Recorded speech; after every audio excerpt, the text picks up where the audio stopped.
In a room, dozens of zombies lay motionless on the floor. They had fallen into a deep slumber due to the prolonged absence of fresh blood and flesh. Tonight, a team of survivors slowly descended from the roof of a building. They landed carefully in the gap, afraid to make a sound. The visitors were none other than the crowd from Alexandria's safe zone, and the purpose of their visit was the food in the warehouse next to them. Luckily, the zombies were all asleep, making their mission less difficult. This was a situation they had never encountered before, and as long as they didn't disturb these zombies, their mission would go smoothly. Approaching the door, Maggie and the group realized that it was locked. Magna took out her knife. She had been in prison for stealing before the end of the world. Opening locks was a piece of cake for her. Meanwhile, Carol noticed that most of the zombies on the ground were armed. Gathering these weapons could provide an additional layer of security for their community. However, Maggie shook her head, emphasizing that their priority was to find food. Just then, a noise sent shivers down their spines, but luckily, the zombies on the ground remained motionless. They cautiously opened the door and stepped outside. Entering a quiet hallway with no immediate signs of danger, they proceeded carefully to the end of the corridor and opened the door to the warehouse. Inside, two zombies lay dormant on the floor. Magna crouched in front of one of the zombies, exchanged a knowing glance with Kelly, and silently dispatched them. Only then did they focus on the shelves. Carefully removing the lid of one of the crates, they discovered military-grade compressed food bags, mostly containing beef, which was perfect for long-term storage. It seemed like their trip was indeed a success. They began packing these supplies and transported the loaded bags back to the rooftop. Daryl and the others, due to their heavier weight, remained on the rooftop to assist. Everyone was extremely cautious, trying not to make any noise while hoisting the bags. Any disturbance could potentially awaken the zombies below. Everything was going smoothly until an unexpected mishap occurred. The rope holding one of the bags snapped just as it was about to reach the rooftop. Fortunately, Daryl acted quickly and managed to grab it in time, preventing it from falling and alerting the zombies below. However, in the process, Daryl aggravated his injured arm, causing blood to flow down and drip onto a zombie's face below. The scent of blood stirred this particular zombie, showing signs of awakening. Gradually, more zombies began to react, and the group realized the situation was dire. Magna, inside the warehouse, also heard the growling and rushed out to investigate. Despite the urgency, the experienced survivors didn't panic. They picked up their weapons and fought off the awakened zombies, buying time because there was still some food left to be taken from the warehouse. Soon Magna has packed the last two bags. They quickly make their way to the room, but they're greeted by countless zombies. Luckily, Daryl and the others were up there covering them with their bows and arrows. Carol also picked up a rifle from the ground, but unfortunately, it was empty. Maggie found a handgun with a few bullets inside. Carol finally found a gun with bullets and handed a magazine to Maggie as well. With the cover of two rifles, the pressure on the group was greatly reduced. Kelly and Magna quickly retreated as well. When they got up there, the hook was lowered. Rosita and her two companions immediately tied the rope around their waists without hesitation. Carol stayed behind to provide cover fire with her rifle. Soon, the rope was lowered once again. Carol's rifle was out of bullets, so she was ready to secure the rope and prepare to retreat. But at that moment, Carol noticed a box of food in the corner and ran over to grab it. Daryl, who was above, understood Carol's intention and used his crossbow to cover her. Carol stuffed the food into her backpack without paying any attention to the zombies behind her. She trusted Daryl to watch her back, and he didn't disappoint. After securing the food, Carol finally tied herself to the rope and retreated, leaving behind the zombies waving at her in place. After Carol came up, everyone breathed a sigh of relief. Overall, this mission had its share of surprises but was ultimately uneventful. Carol also brought Daryl's twin knives up with her. In the early morning, they returned to the Alexandria safe zone with their harvests. Since it was already autumn, the community appeared particularly desolate. Coupled with the previous destruction of food crops by the Whisperer's fire, recovery was going to take some time. These supplies were crucial. Furthermore, with the growing population in the Alexandria safe zone, food shortages were becoming a major concern. Negan, upon seeing everyone return, eagerly stepped forward to take the bags. Maggie, however, didn't look pleased. She held deep resentment towards Negan. Suddenly Maggie's son came over and said he had some good news for her. Maggie looked up, and three people approached her. They were part of Maggie's group from before but had gotten separated and had now found their way here. They had been like family to Maggie over the years and were well aware of Negan's presence. They all cast unfriendly glances at Negan. Of course, that was just a minor incident. After a while, Gabriel called for a meeting. Due to the influx of new people into the community, their food supply would only last for a week at most, so preparations were essential. The community's walls were also in constant danger of collapsing, requiring reinforcement by manpower. As everyone looked at each other, uncertain about what to do, Maggie spoke with a somber expression. "I know where there's still food. That's where I was before. At Meridian, we had to flee with the rest of our people because the Reapers had slaughtered so many of us, but there are still plenty of supplies and water storage there. The area also has wild game. We don't know much about the people who attacked us. They invaded our camp at night, and anyone they saw got killed, so we've named them the Reapers. However, one thing is clear, they aren't numerous, otherwise, they wouldn't have sent just a sniper after us. So, we can go there, bring back the food, and have enough to last until Alexandria's safe zone gets back on its feet." When this plan was proposed, Aaron was the first to object. He thinks that running so far away is too risky, and there's also a group of crazy people whose intentions are unknown. Moreover, the walls need reinforcement right now. Eventually, they had to resort to a vote. The majority supported Maggie's proposal, leaving Aaron with no choice but to accept it. That evening, they set out, but the weather took a turn for the worse, with heavy rain forcing them to press on through the storm.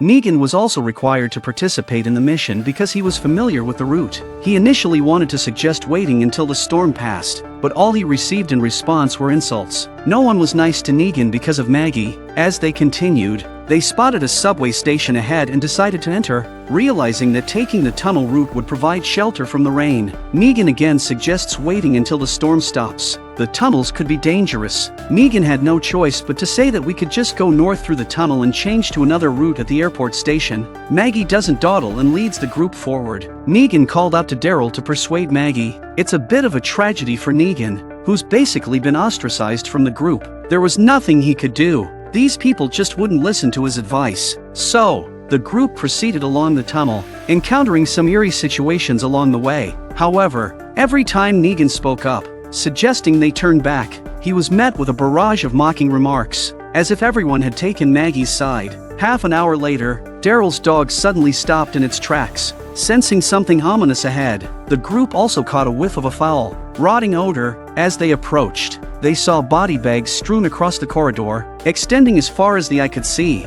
Everyone gasped in horror at the chilling scene. Daryl bent down to examine the situation, wanting to determine whether the bags contained corpses or zombies. A sudden movement startles them. Daryl swiftly dispatched it with his knife. Someone noticed that this zombie didn't seem to make any groaning sounds. Daryl opened the bag and found 2 fatal wounds on the neck of the corpse, almost decapitated, and it seemed like it had died not too long ago. They couldn't fathom who could be so cruel to kill so many people like this. A chill ran down their spines. Negan, in particular, questioned, "Are we really going to continue through a large graveyard?" Others turned their gaze towards the overall commander, Maggie. After a moment of silence, Maggie looked ahead at the writhing corpses and decided to press on. She ordered them to move the bodies aside to clear a path. Maggie led the way, and her followers didn't complain. As they walked, they killed zombies, then moved the bodies to the side. One of the young men, however, felt reluctant. He had lived under the protection of others before and was not willing to do such things. Distracted, he even missed a bag, and a zombie stood up and lunged at him. Negan rushed to his aid, pushing the zombie against the wall and smashing its head with a shovel. The crisis was averted, but no one thanked him. Maggie simply warned everyone to be more careful. Negan heard this and couldn't hold back his temper, questioning, "How should we be careful? Is this your great plan? Maggie, please tell me, what is there to be careful about?" Negan's point was simple. He believed that Maggie didn't know if this tunnel had an exit or if those killers were still around. He thought it was reckless to lead everyone into danger like this. After saying that, Negan prepared to leave. He didn't want to recklessly move forward, knowing there could be significant dangers ahead. The teenager also had the courage to speak out against it. He was also scared by the zombies. The others supported Maggie unconditionally, saying that if Negan wanted to go, let him go. But Maggie thinks Negan is familiar with Washington, and that having him as a guide will save him a lot of time. Suddenly, Negan mocked, "That's a nice thing to say. All these people, and you still need me to lead the way. Can't any of you read a map? You've called me out here just for one thing. Maggie, you want a chance to kill me. Even if we complete this mission in the end, you won't let me walk away alive. Will you? If you want closure, why don't we settle this right here?" right now, but I won't go out the way you want me to. Dying in this filthy tunnel is out of the question, just like Glenn. Speaking of Glenn, Daryl couldn't hold back and punched Negan because Glenn was a pain in his heart too. Maggie was infuriated by Negan's words and stepped forward, glaring at the bastard. After this brief episode, the group continued to move forward, still clearing the path as they went. At this moment, Negan noticed something ahead. When they heard Negan's voice, they all shone their flashlights forward. In front of them, a train was blocking the tunnel, and the corpses were piling up at its end. Alden's torch had run out of batteries and needed to be replaced. Their supplies were kept by 2 people, but they were not here. Everyone looked around and saw that the 2 were really gone, and one of them was the teenager. Looks like they should have run away in fear. One person began blaming Negan for scaring them away with his earlier comments. Just then, Daryl seemed to hear something and gestured for everyone to be quiet. All heads turned towards the darkness behind them, where more zombies were emerging, and they were not in small numbers. They stopped arguing. This was not the time for disputes. Daryl and a few others stayed behind to fend off the zombies, while Gabriel and the rest continued clearing the path ahead. They soon reached the back of the train. However, Negan, looking into the crevice, saw that it was blocked by rubble, making it impossible to pass through. Alden, checking the situation on the other side, found the same problem. Their only option was to try to pry open the train doors and see if they could pass through from the inside. They made several attempts, but the doors remained stubbornly sealed shut. Meanwhile, the number of zombies on Daryl's side continued to grow. If things continue like this, they won't be able to withstand it at all. He can only shout for a few people to retreat to the rear. Duncan, seeing that Alden's group couldn't open the door, signaled for them to move aside and took a running start, slamming his shoulder against it. Daryl made a quick decision, telling everyone to climb up onto the train's roof. There was no time to break open the doors now. They climbed up in an orderly manner. Daryl tried to evacuate with the dog in his arms, but the dog went straight through a gap in the side. The dog had become Daryl's companion, so he and Maggie agreed to meet at the next platform. With that, Daryl followed suit, chasing after the dog. The dog had vanished, probably having crawled out from under the train. The zombies from behind were closing in gradually. Maggie glanced back, realizing it was just her and Negan left. Negan wasted no time and quickly climbed up onto the train. Once Negan made space for her, Maggie followed suit. At this point, one zombie was dangerously close to Maggie, ready to grab her at any moment. Just as Maggie managed to grab the edge of the train's roof, the zombie seized her leg. Negan observed Maggie's dire situation and noticed the approaching zombies behind her. An evil thought crossed his mind. In that moment, Maggie felt hopeless. With so many zombies below, there was no way she could survive a fall.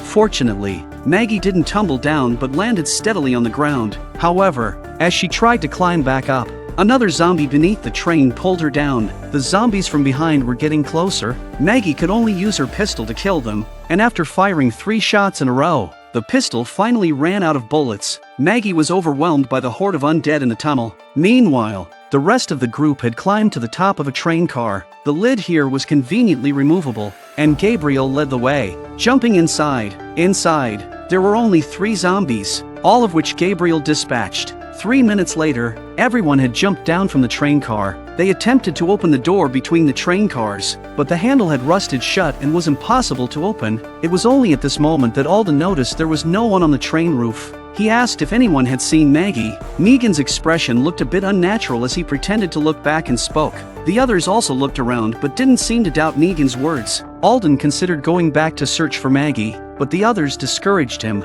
Maggie had told them not to go back and look for her if she fell off during the operation, but to keep going and finish the job. Gabriel also adjusted his mindset. Now that the squad needed him to command it, he believed their current task was to pry open the door and proceed to the first train car. So, with their tools in hand, several people began working on the door. After 5 minutes of concerted effort, they finally managed to open the door. The group entered the train car in an orderly fashion. There were no zombies inside this car, and they headed straight for the door, ready to open the next one in the same manner. But at that moment, they heard a pounding sound, like it was coming from the train's roof. Negan suggested it might be zombies banging against the car, and just as he finished speaking, the sound became louder and more distinct. This time, it seemed to be originating from under their feet. Negan was uneasy. He had a guess he didn't want to admit. Negan's guess turned out to be correct. It was Maggie. She had somehow survived and was down there. The The first thing Maggie did when she came up was to look at Negan. Negan wiped away some nosebleed and admitted it outright.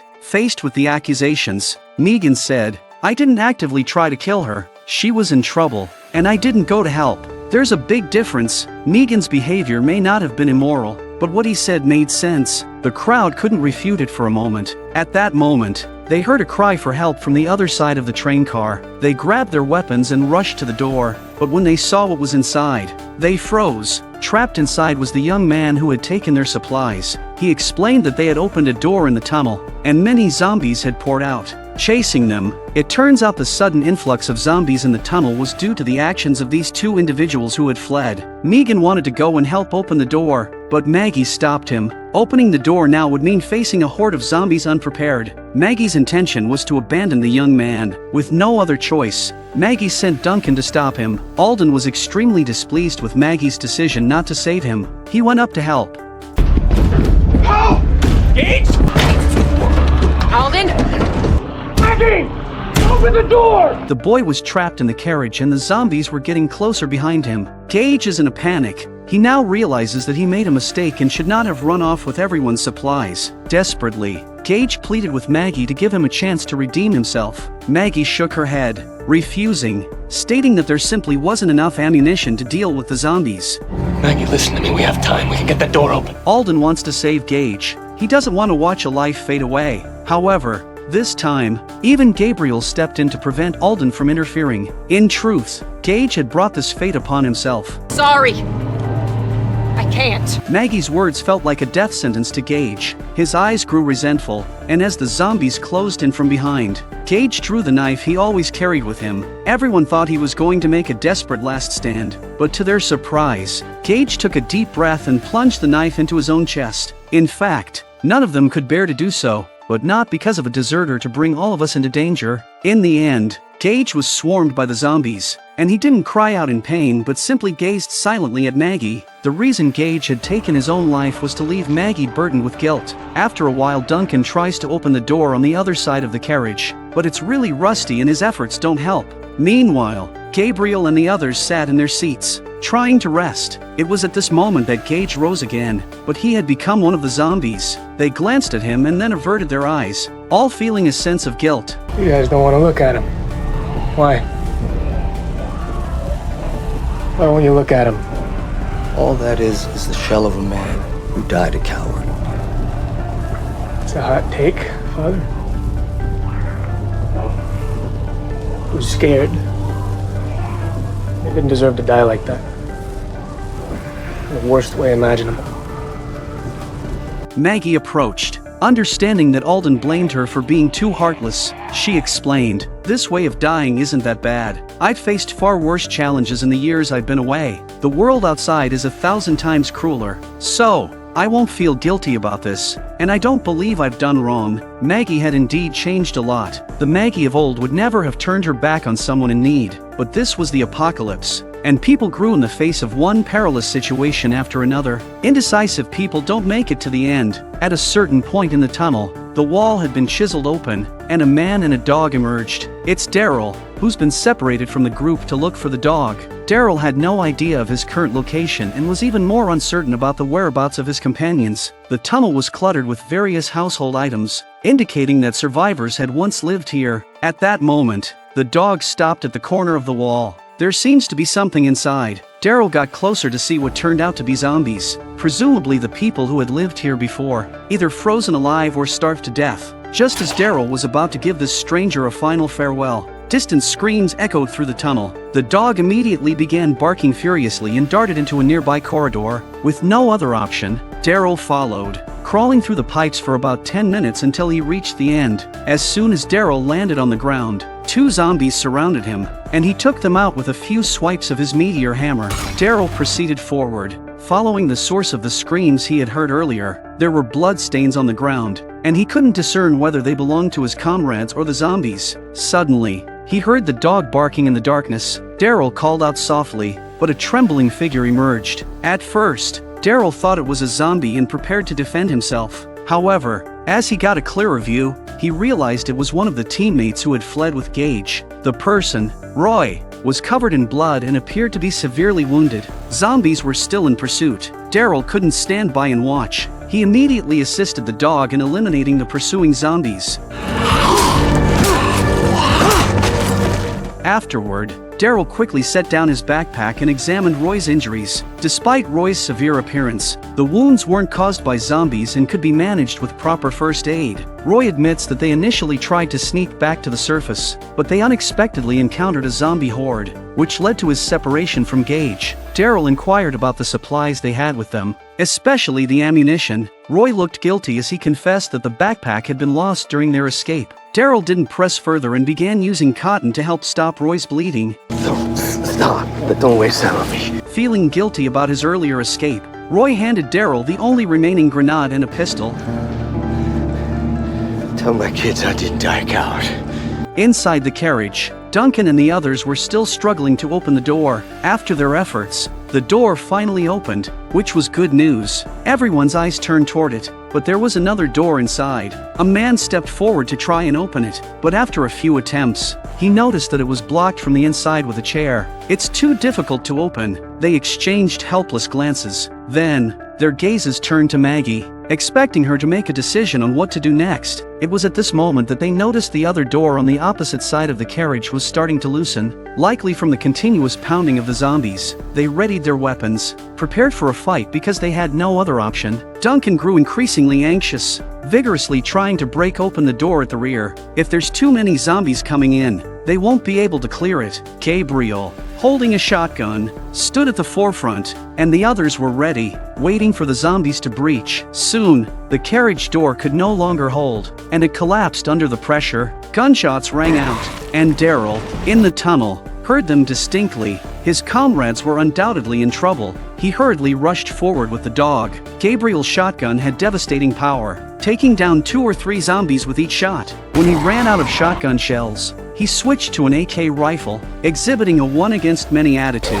However, their ammunition was limited, and for the remaining zombies, they had to rely on bows and hand-to-hand combat. Over the years, Maggie had already taught her subordinates Rick's combat tactics. In this narrow space, they worked in pairs, taking turns to kill zombies to avoid chaos and friendly fire. Duncan finally managed to smash the door open slightly, enough for a hand to reach through, but when he looked inside, he was surprised to see that zombies had also entered this section of the carriage. He hesitated for a moment and then ran over to inform Maggie. Maggie loaded her pistol with ammunition and handed it to Negan, who was standing nearby. Negan was also surprised that this woman still trusted him. Holding the pistol, he ran toward the rear of the carriage. If they didn't break through this door in time, it was likely that everyone would perish here. The zombies pouring in from the other side were simply overwhelming. Despite Maggie and her group's valiant efforts to take down the zombies, they just kept coming endlessly from behind. Meanwhile, Daryl had crawled into the carriage, drawn by the sounds of gunshots, and the zombies were now converging toward the noise. Daryl is positioned just behind the zombies, so he's ready to sneak up on them. The pistol Roy gave him came in handy. Daryl didn't think of any strategy. He just went straight for it with his pistol in hand. Maggie and the others were fighting to kill the zombies, but the number of zombies behind them continued to grow. Daryl eventually ran out of bullets and had to rely on his knife to clear the remaining zombies. He quickly dispatched them, then noticed the carriage door blocked by a chair. Understanding the urgency of the situation, he swiftly removed the obstacle. Maggie and the others retreated quickly. There were too many zombies there. Once everyone was inside, Daryl pulled out the hand grenade Roy had given him, pulled the pin, and shoved it into a zombie's mouth. Then he kicked the zombies out with all his might. The grenade blew the zombies to a bloody pulp. They all breathed a sigh of relief as the crisis had finally been averted. Daryl had cleared the rear carriages, making it easier for them to reach the next platform. Of course, Daryl hadn't truly given up on Roy. He had also helped treat Roy's injuries. They walked to the exit and found places to sit down and rest. Everyone was exhausted after the events of the night, and Negan gave Maggie her gun back. There's no telling how their feud will end. After a brief rest, Maggie decided they should continue on. Their people had previously established a supply station nearby with backup food and water, a place to rest for a while. As they approached the supply station on the surface, the sight ahead put them on high alert. There were bodies hanging upside down on both sides of the road, and it looked weird as hell. Negan, who was leading the way, suggested going back the way they came and finding another way round. Before Negan could finish speaking, an arrow pierced Roy, followed by a throwing knife that severed Elijah's arm. Everyone quickly took cover, realizing they were under attack. The assailants were none other than the group they had mentioned before, the Reapers. There's about a dozen of them, masked and armed, coming towards them. The aura they emitted instilled an intangible sense of oppression.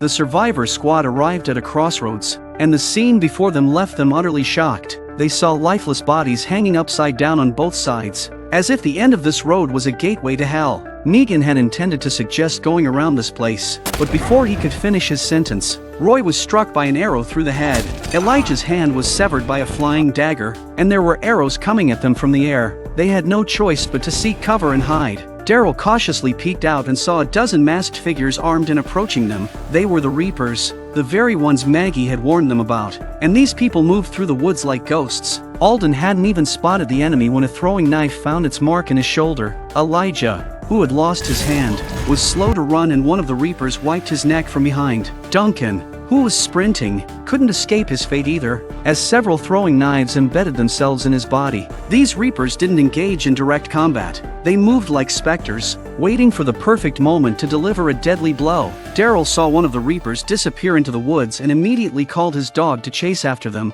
with several Reapers following suit. Maggie tries to sneak up on them, but a rope catches her around the neck, and Cole sees it and rushes over to back her up.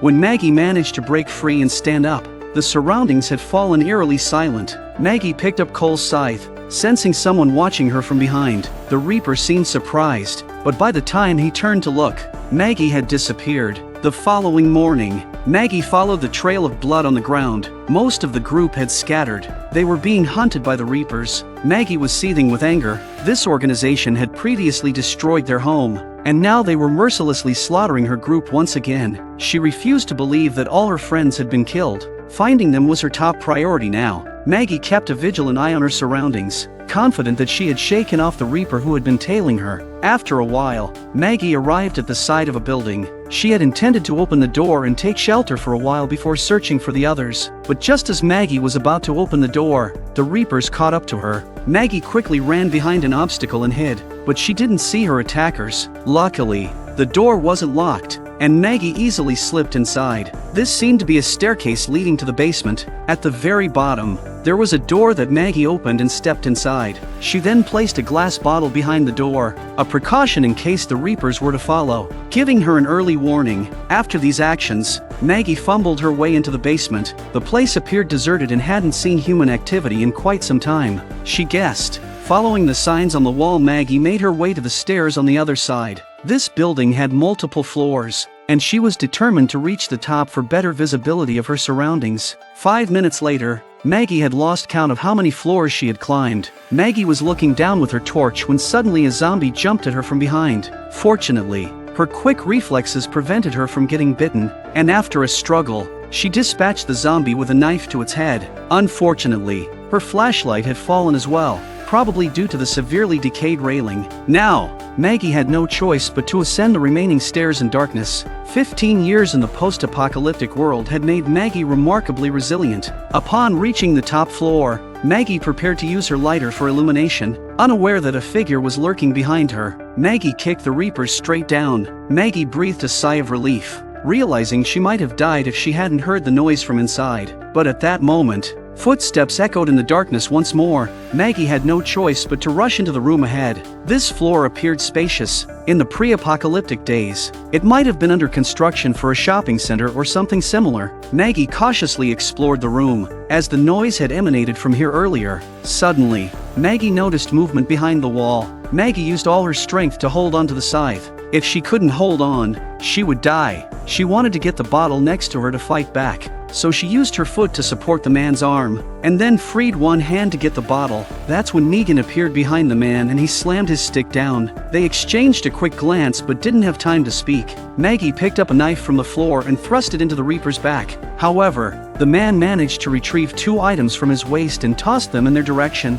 Negan pulled Maggie out of the way. When the smoke cleared, the Reaper who had just died was nowhere to be found, leaving only a pool of blood on the floor. They moved over to Alden, who was lucky to be alive but had sustained serious abdominal injuries. There were 4 wounds on his stomach, but judging by Alden's condition they shouldn't be deep, but walking might be a struggle. Even in his condition, Alden insisted on heading to the supply station, believing that their comrades could survive and catch up with them. This left Negan quite puzzled. Maggie reiterated her determination that the plan wouldn't change, and they would continue on to the supply station. After all, the people of Alexandria's safe zone were counting on them to bring back food. This woman was truly stubborn, and in the end, Negan gave in. Since he can't change her mind, he's in. They continued, supporting Alden, but progress was slow due to his severe injuries. It had taken them half an hour, and they still had 16 miles to go. Suddenly, they heard a woman's voice up ahead. Maggie didn't hesitate. She assisted Alden and walked in the direction of the voice. It could very well be their comrades in trouble.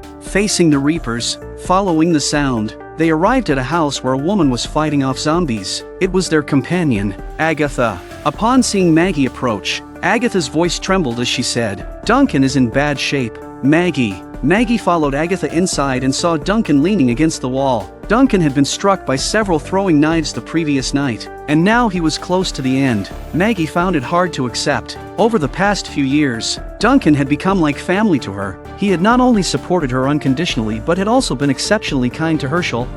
Duncan, for all of it, I'm so sorry. Why?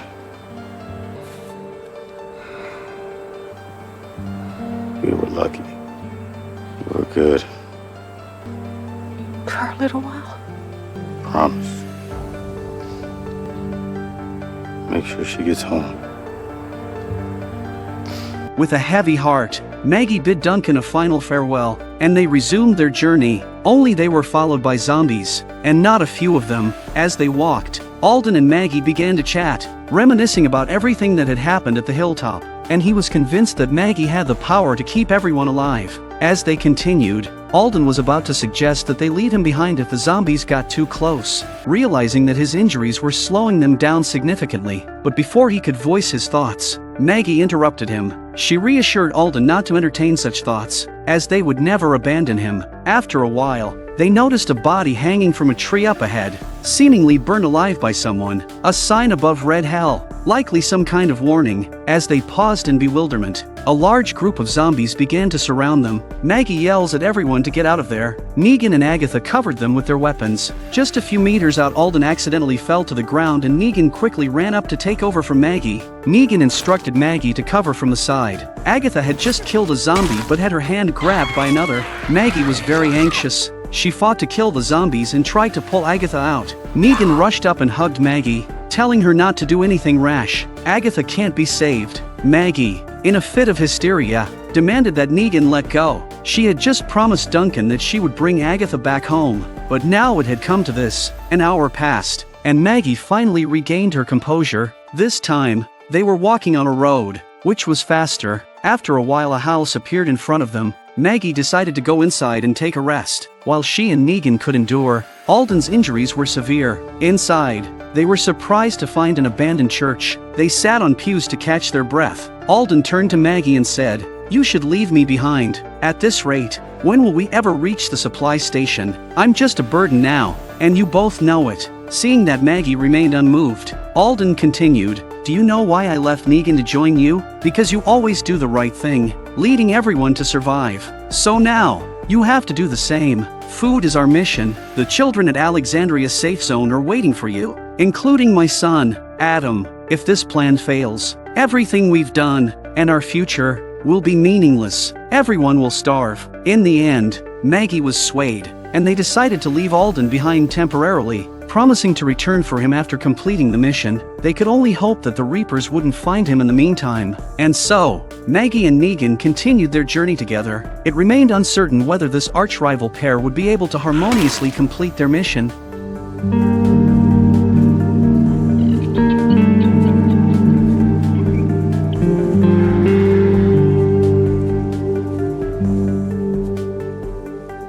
Meanwhile, in a wooded area, Gabriel sat on the ground, resting. Last night, he was slashed on the neck by the Reapers. Fortunately, the wound was not deep and located on the side. Although he had survived, he was now being hunted by the Reapers. There was a struggle and the awl is still stuck in his thigh, but Gabriel was also more ruthless. The Reapers were seriously injured and were now fleeing in the distance. Gabriel glanced in that direction, gritting his teeth and catching his breath. He intended to catch up and finish that bastard off. The apocalypse had driven people to madness. Even a priest could become a butcher. 10 minutes later, Gabriel reached a wooded area where the man's shoes were discarded on the ground. The wounded Reaper lay beside a tree, gasping for breath. You moved slower than I thought you would. Why does you always come for me? You tried to kill my friends. Pray for me. I thought you were a man of God. God isn't here anymore. In the previous episode, the survivor team ventured out in search of food but fell into an ambush by the Reapers. Amidst the chaos, Daryl spotted one of the Reapers entering a dense forest and immediately pursued. Guided by his loyal dog, Daryl arrived at an abandoned house, where the Reaper was scouring the hallway. Seemingly searching for him, Daryl picked up a stone from the ground and threw it in the distance to divert the Reaper's attention. The man was indeed drawn to the sound and moved in that direction. Daryl silently circled around from behind, planning to ambush the Reapers. However, just as Daryl closed in, the Reaper seemed to vanish into thin air. Daryl became wary, scanning his surroundings, and at that moment, he sensed faint footsteps behind him. The Reapers were slowly closing in on him, and so, they engaged in a fierce struggle. Daryl seized the opportunity and firmly held onto the man's hand, preventing him from using his knife. The Reaper was equally strong, locking Daryl down and relentlessly attacking his back with elbow strikes. They grappled without either gaining the upper hand, refusing to release their grips. In their tussle, they rolled down a slope, finally separating. Daryl's dog also took advantage of the chaos and rushed in, biting the man's thigh, causing him to scream in agony. Meanwhile, two more Reapers approached from behind as Daryl stood with his back to them. The middle Reaper seemed to anticipate something. After hurling a throwing knife, Daryl wasted no time and sprinted away. It wasn't the moment for a protracted fight. The next morning, the Reapers were still in the vicinity, searching for Daryl but unable to locate him. Instead, they found his loyal dog. Daryl hadn't gone far. He used zombie blood and flesh to camouflage his face before embarking on a search for his canine companion. This faithful dog had been his closest companion for many years. Suddenly, he heard the distant barking of his dog and immediately rushed towards the source. 3 minutes later, Daryl crossed a grassy field to reach the sound's origin. His dog was indeed there, but the situation was somewhat precarious because there was a Reaper nearby. Strangely, the dog appeared obedient beside this individual. Said let him go. The Reapers didn't reply but took off their masks. It was a blonde woman and she was quite good looking. The moment Daryl laid eyes on her, his mind went blank, and his stern expression softened. This woman turned out to be his girlfriend. I never thought I'd see you again. Yeah, I thought the same. Let's rewind time 7 years ago. Does everyone remember this river? Rick blew up that bridge and hasn't been heard from since. Daryl couldn't believe his best friend was really gone, so he kept searching relentlessly. 2 years passed, and still, there was no sign of Rick. Then one day, as Daryl was about to return to his makeshift shelter, he heard the distant barking of a dog. A cute little pup emerged from the woods, not afraid of Daryl but rather happily bounding towards him. Daryl picked up the puppy, and they played for a while. Where'd you come from, huh? When the puppy seemed tired, it wriggled out of Daryl's arms and headed back in the direction it came from. Clearly having an owner, Daryl didn't force the puppy to stay and return to his shelter. He resumed studying the map of the river, marking X's on places he had already searched. Today, he had eliminated another location. Daryl couldn't help but sigh and wonder. Rick, my best friend, where are you? Daryl is the most emotional person on the show. There's no one like him who can wander around alone to find his brother. He wandered alone, using the sky as his roof, the earth as his bed, and enduring hunger as a daily companion. Worse still, he had to endure harsh storms, his flimsy shelter feeling like paper. Every time he faced such conditions, he gritted his teeth and persevered. 1 year later, Daryl encountered the same dog on the road, but now it had grown significantly. The dog seemed anxious, as if it needed help. Daryl suspected that its owner might be in trouble. Following the dog, he arrived at a residential area. 2 zombies lurked outside one of the houses, and there was commotion inside. Armed with his crossbow, Daryl burst into the house and found a zombie. Suddenly, a woman rushed out. I asked you a question. I'm leaving.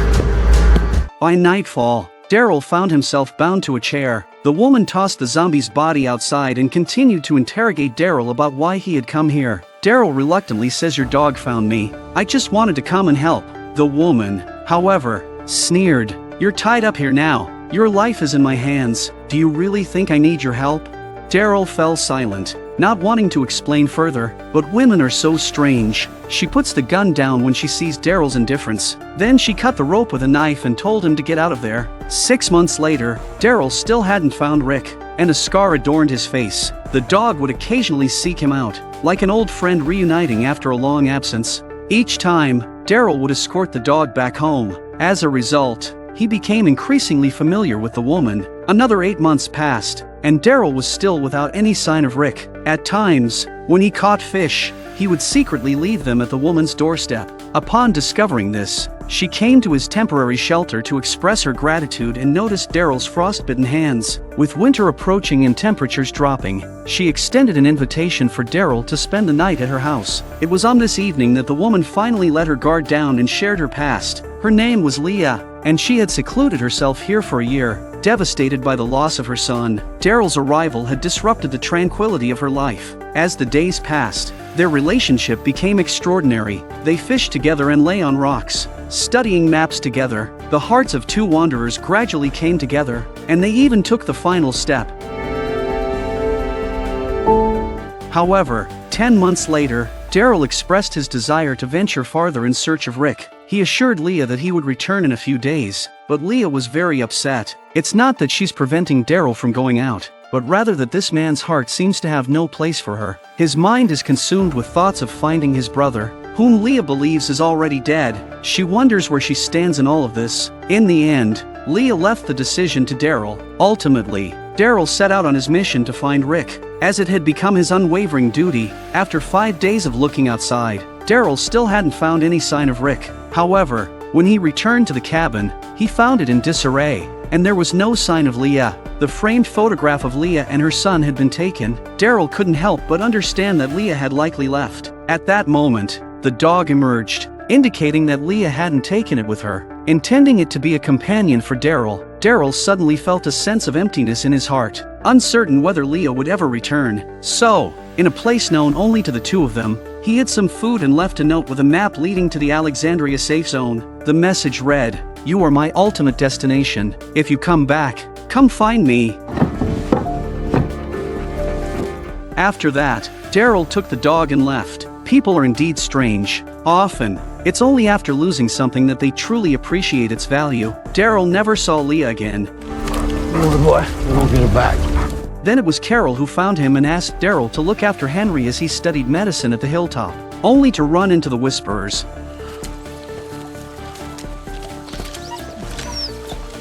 Watch this. After dealing with the threat of the Whisperers, Daryl returned to the small cabin with Carol, but it was deserted and there was no sign of human habitation.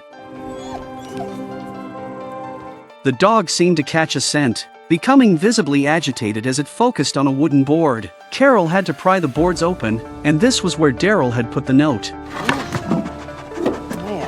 The dog retrieved one of its former toys and ran outside. Carol found the note, bearing only Daryl's handwriting, indicating that Leah hadn't returned. Daryl felt a sense of regret, realizing that he might never see Leah again in his lifetime. He just didn't realize that after 3 years, they would be meeting in such a situation. Leah had become a member of the Reapers, seemingly holding a significant position within the group. It explained why the dog hadn't run away but sat obediently by her side. What are you doing out here? You alone? See anybody with me? Leah appeared more distant now, wanting to know the origins of the people Daryl had been with. She even aimed a gun at her former lover, just like their initial encounter. Naturally, Daryl couldn't reveal that Alexandria's safe zone existed, as it would jeopardize the community. He stated that he was still a loner. Gonna go. Come on, boy. Come on. Facing Daryl's call, the dog remained motionless on the ground. Well, that's funny. What's funny? I always thought he liked you better. Look, I don't know who you're fighting, but I am not part of it. We're going. Come on! Suddenly, two more members of the Reapers emerged from the surrounding woods. Daryl was captured by this mysterious organization and taken to the Reapers' headquarters. Through the slit in the hood he wore over his head, Daryl could see Leah and the dog following. Along with the body hanging in the air, the Reapers patrolling the neighborhood also looked over, because Leah's rank in the Reapers is very high. Why did Leah suddenly bring back a dog today?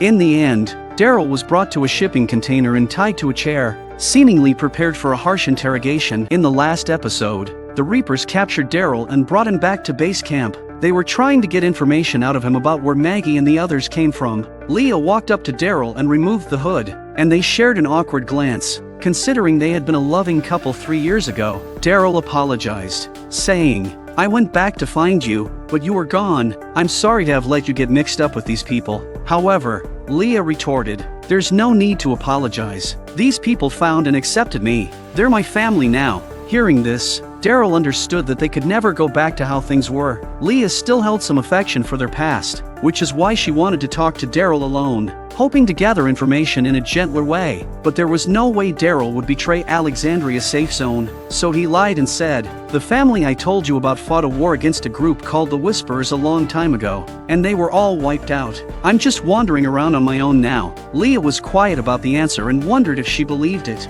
You're filthy. Later, Leah brought a damp cloth and gently wiped Daryl's face, as if their relationship had regressed to 3 years ago. But then, by the time Daryl was conscious again, cold water was pouring in through his mouth and nose. The Reaper on the right, named Brandon, held a strong grudge against Daryl because he liked Leah. Again! The others. Are they still out there? I don't know. Who's the leader? Is it the woman? I ain't one of them. Since he didn't believe Daryl's answer, they resorted to more torture.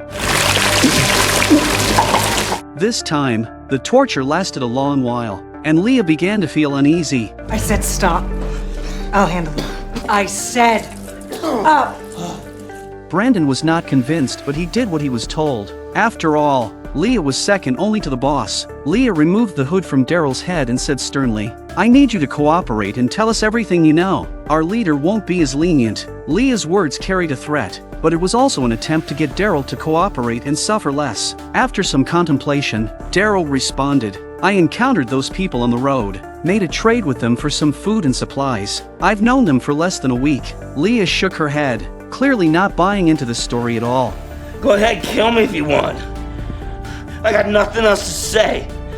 Following that, Daryl was locked in a cell, and it was unrealistic to escape with armed guards patrolling nearby. At this moment, a cough came from the cage across from Daryl. To his surprise, it was one of his former squad members, the one who often accused Negan. Daryl quickly turned away, not wanting this guy to recognize him. He was worried that talking to him might reveal something. But, as fate would have it, the worst-case scenario unfolded. Daryl, is that you? The others, are they okay? I don't know where your friends are. Understand? I want no part of it. Leave me alone. Got it?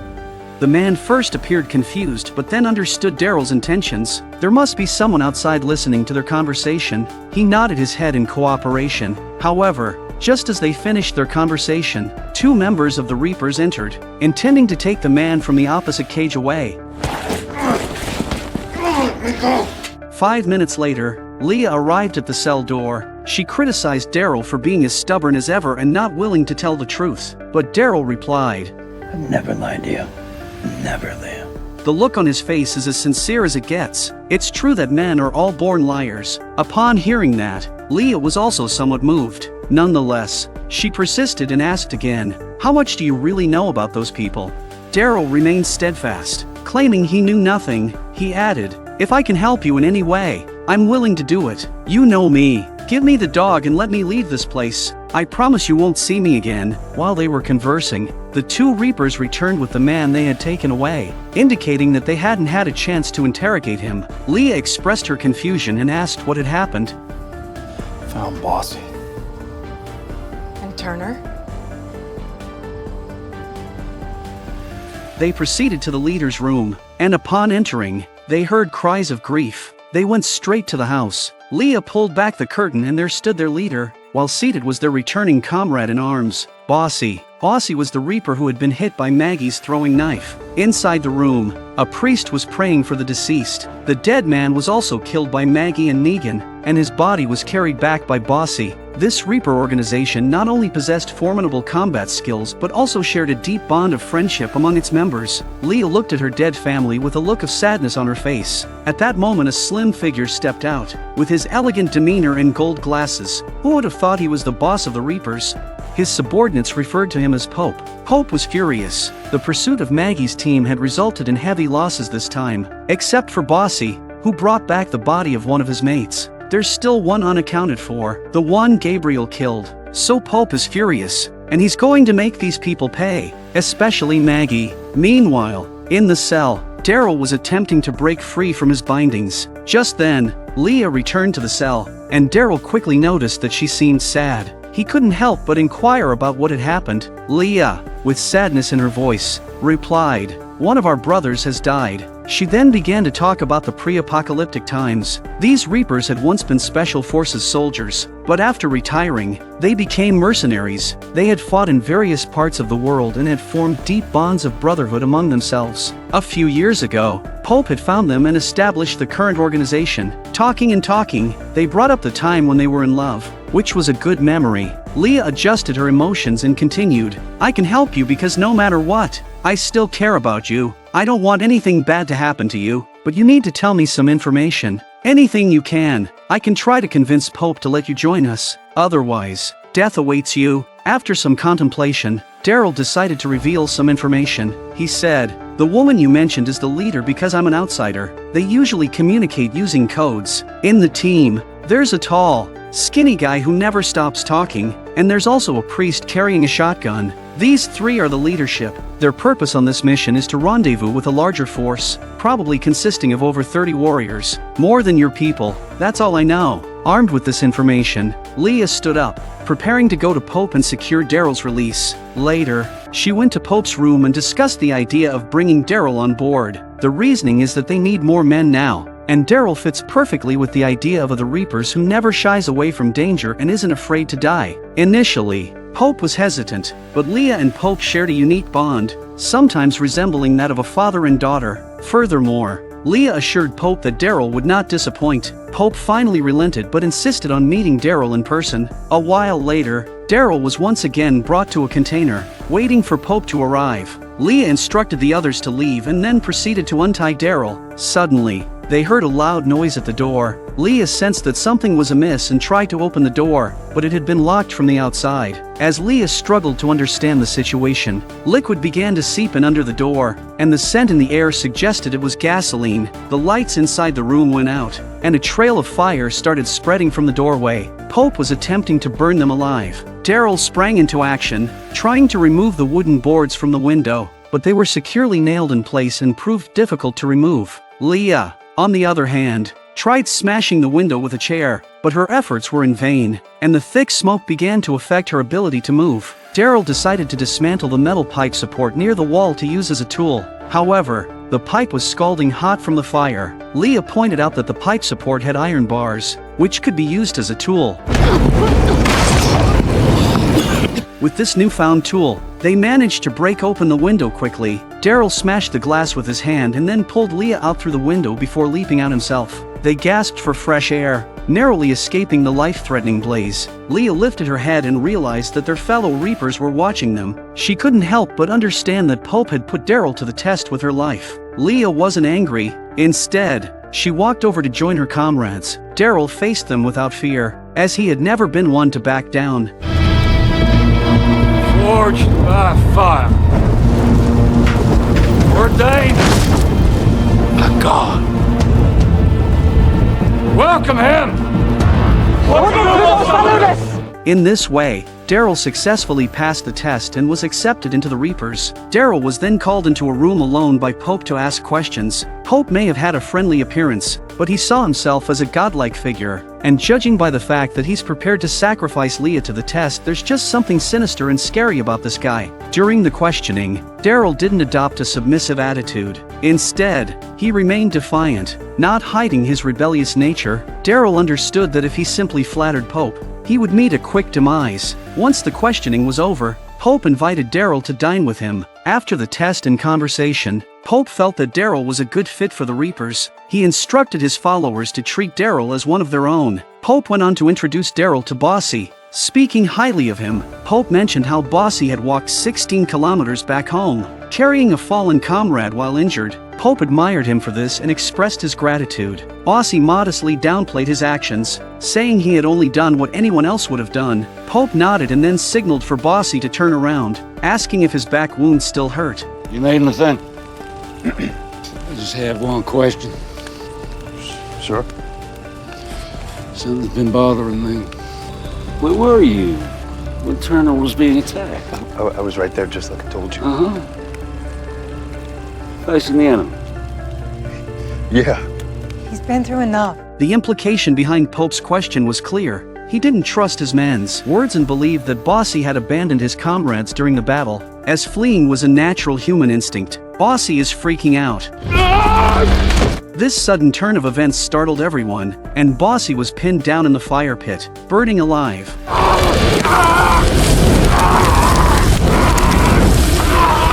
This incident served as a warning for Daryl to never display any suspicious behavior, otherwise, death would await him. It was clear that this old man was incredibly paranoid. In the forest, a woman grasped a dagger, and a man held a pry bar, cooperating to take down zombies. It was none other than Maggie and Negan on their way to a supply station. We should get moving. The others could already be at the satellite post. Or it could just be us. It's interesting that they have a blood feud and now they're working together. Negan remained wary of Maggie, fearing that she might not resist the urge to kill him. So, he suggested, "I think we should trust each other to survive together." Maggie, unapologetically, responded, "Why should I trust you if I want to survive? The only way is for me to disregard you." Negan shook his head helplessly. If that's how you feel, I don't understand why you haven't put me down yet. As soon as Negan finished speaking, his face turned horrified. Though Maggie's strike was aimed at the zombies, she didn't care about his life or death. Negan reminded himself to stay extremely vigilant for their future actions. An hour later, they finally reached the supply station, a town that had long been abandoned and in disrepair. They carefully surveyed the surroundings, wary that the Reapers might be monitoring nearby. The beige house was where their team had left the supplies. Maggie found the food, all of it hidden in the basement. Negan checked the house and concluded that no one had been here before, possibly meaning that their companions had been killed by the Reapers. Maggie, however, was convinced that someone had survived and would come here eventually. All they had to do was wait. Negan tried to persuade her. The longer we wait, the higher the chance those lunatics find us. And what good does it do to take this food back? How long will this little bit last?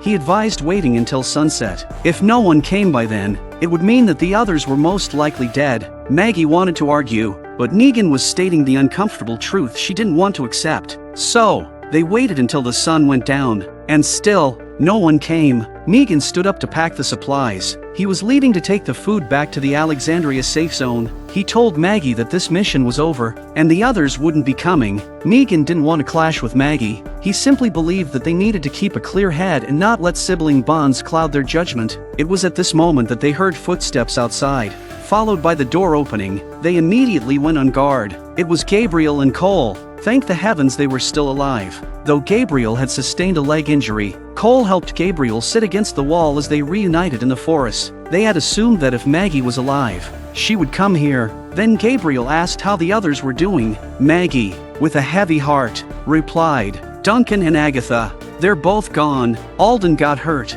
so we left him at a church by the roadside. Daryl and Frost are missing." After Maggie spoke, she glanced at Negan. Negan didn't bring up leaving anymore. He simply sat down with them, waiting. Little did they know that the people they were waiting for had been captured and taken to the Reaper's camp. Frost was being tortured just to get him to tell them where the others were. Pope was looking at Daryl with a cozy smile on his face. This bother you? Done worse. Why don't you take a turn then? Daryl understands that these people don't fully trust him and want to test him. As Daryl witnessed his comrade being tortured and mangled, anger surged within him. Tears welled up in his eyes, but he dared not show it. Daryl stepped forward, his forearm clasping Frost's neck. This ordeal lasted for a grueling dozen seconds. Then, he released Frost and retorted, "I know what I'm doing. Don't need your damn interference." Daryl locked eyes with Frost. Just give them a location where your friends are hiding. You do that, this all goes away. Yeah, that's a good offer. Or, and hear me out, you all could go eat shit instead. Just a thought. Brandon, growing impatient, quipped, "Is this all you've got? I have used these methods." Daryl understood that Frost was trying to play along. Daryl shed his jacket and turned to take a knife from Leah. At this point, both the Reapers had their weapons ready, wary of Daryl's intentions. I don't think you understand. I'm the best shot you got. Why? We friends now. No, not because we're friends. Because I'm the one holding the knife. Daryl's words carried the unspoken message that he was prepared to use the knife to eliminate these Reapers and rescue Frost. But Frost looked at Brandon and Leah's hands. That was also a warning to Daryl not to do anything rash. I know you're close to her. The leader. Close enough to know where they're hiding. Daryl then pressed the knife against Frost's index finger. Pope nodded and Brandon had his gun out and ready. If Daryl truly belonged to their group, he might turn against them now. Just say a location so we can all walk away happy. Frost naturally understood that Daryl was imploring him to reveal the location, and that Maggie and the others would deal with it themselves when the time came. Daryl's cut was so strong that even Leah was moved. Location! Tunnel of the 23. Yellow house! Daryl let out a sigh of relief. If this guy didn't talk soon, he wasn't sure whether he should continue or resist. Pope was satisfied. He had both tested Daryl and learned the location of those people. Leah volunteered to scout ahead, but Pope insisted she take a small team and bring Daryl along to investigate. After this incident, Daryl had gained their initial trust, and he was allowed to keep his weapons. Half an hour later, a group of 6 arrived at the small town and quickly spotted the yellow house that Frost had mentioned. They immediately went on high alert, taking cover behind their vehicles to observe. The area around the house was eerily quiet, showing no signs of recent human activity. There were 2 entrances, one in the front and one in the back. Leah issued orders, instructing her team to split into pairs and attempt to flank the house from behind. They then proceeded cautiously toward the direction of the house. Daryl trailed behind Leah. Feeling uneasy, he contemplated what to do if Maggie and the others were indeed inside. He hadn't been assigned a specific task. He was simply told to support from behind.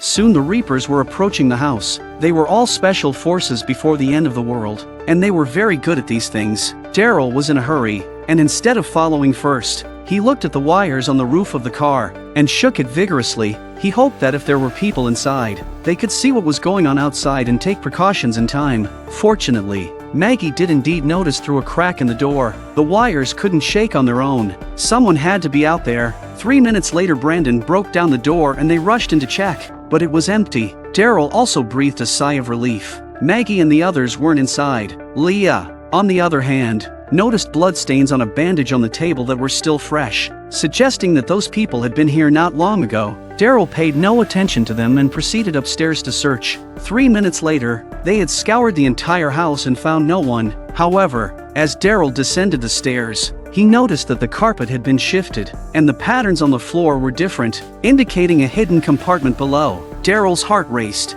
Maggie and the others were likely hiding down there. It's important that the Reapers don't see this. So, while no one was looking, Daryl quickly adjusted the position of the carpet. Brandon came over to report that there was no one in the upstairs rooms. Daryl promptly suggested, "Maybe they escaped from the back. We should go after them." Negan and the others did hide in the dark compartment and they could hear Daryl clearly. Leah realized that they were both hostile and that it was normal for them to argue and that they would be fine as long as they were separated. So Leah orders Brandon to go upstairs and double-check to make sure he's not missing anything. Then, Leah advised Daryl that since they were all part of the same team, he shouldn't provoke Brandon any further, or it wouldn't end well. After Leah left, Daryl stepped onto the carpet, making sure that the people below wouldn't be discovered.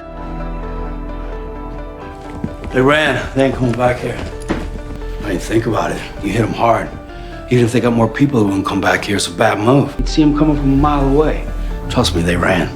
Brandon was quite puzzled by Daryl's sudden change in attitude. In reality, Daryl's brief comments had already given away the Reaper's position and approximate numbers to Maggie and the others. Later, Daryl pretended to have a dispute with Brandon to divert attention. Brandon was pissed. He wanted to teach the guy he thought was a rookie a lesson, and Brandon advised Leah that Daryl was in cahoots with the group. As we all saw, however, Leah stood by her judgment and Daryl saved her from the roaring fire.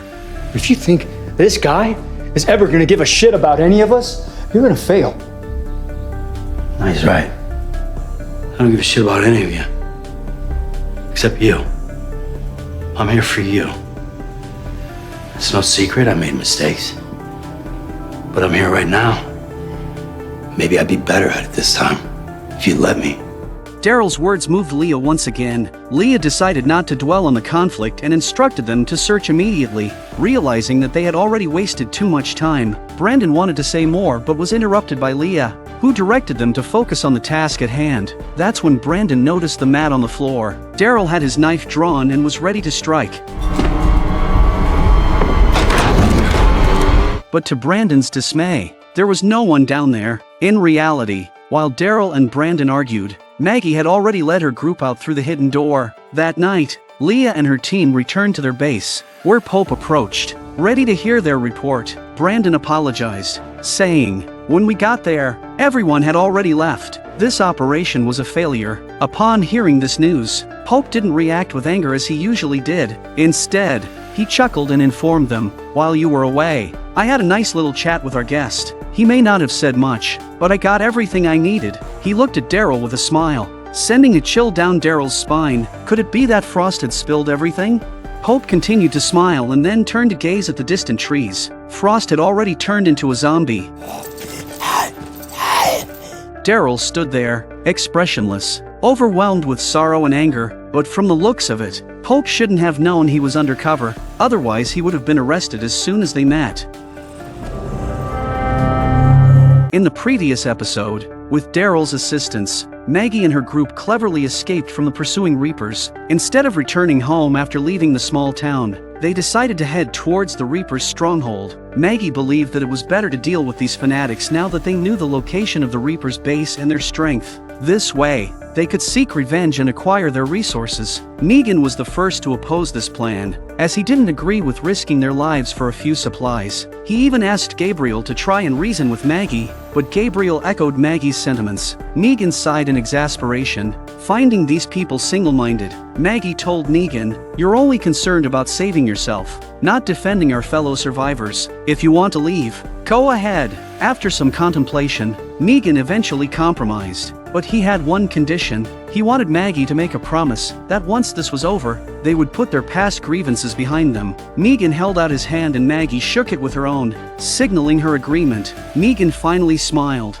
unable to help but marvel at the prospect of finally being able to live a peaceful life. At that moment, a zombie approached them, and Maggie stepped forward to dispatch it. But Maggie didn't look so good because this zombie was one of her team, Cole's sister's best friend and just a kid. They were once like family, but the heartless Reapers had mercilessly attacked their community, slaughtering them without reason. Maggie swore to make these monsters pay. As the group was feeling low, 3 more zombies appeared, with the lead zombie having a black beard. He was also a former comrade of Maggie. Cole was about to approach them with weapons in hand when Maggie stopped him, because Maggie suddenly thought of a way to use the zombies against the Reapers. Maggie then looked at Negan, then they tied the 3 zombies to a tree and buried the body, and Gabriel said his last prayer for her. After completing the farewell ceremony, Maggie handed a pair of binoculars to Gabriel, because they had just agreed that Gabriel would go to the Reapers' camp 5 kilometers away to reconnoiter. Maggie urged Gabriel to be careful. After all, his leg is not yet healed. If you come across a single the Reapers, kill them if you can. After Gabriel left, Maggie approached Negan. The idea she had come up with was to have Negan teach her how to mimic zombies and use the Whisperer's methods to gather a horde of zombies for an attack on the Reapers. Meanwhile, Daryl wasn't idle.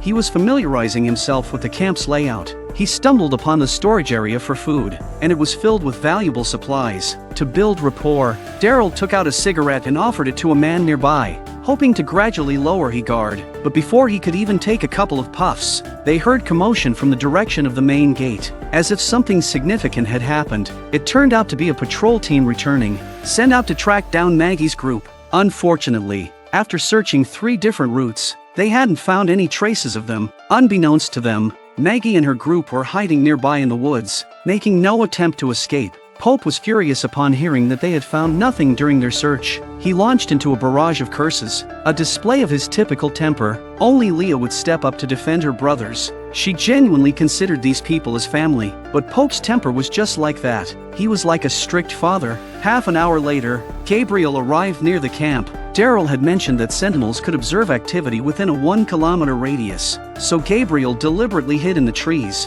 His main objective was to ascertain the camp's basic layout and the distribution of firepower, so the zombie attack could be more purposeful. Suddenly, Gabriel spotted a lone figure approaching. Walking in his direction, the person appeared to be another priest. After a few minutes, he reached a cemetery. Gabriel happened to be concealed in a tree directly above him. The man knelt in front of a grave and began to pray. However, he abruptly stood up, looking warily towards the woods, as if he had sensed something. Gabriel had his long knife drawn, ready to strike, but the man didn't make any further moves. Instead, he gazed at the sky, seeking guidance from God. After completing his ritual, he turned and walked away. Gabriel breathed a sigh of relief. He wanted to do it, but the wound in his leg made him unsure. In the woods, Maggie donned a mask and began to mimic zombies.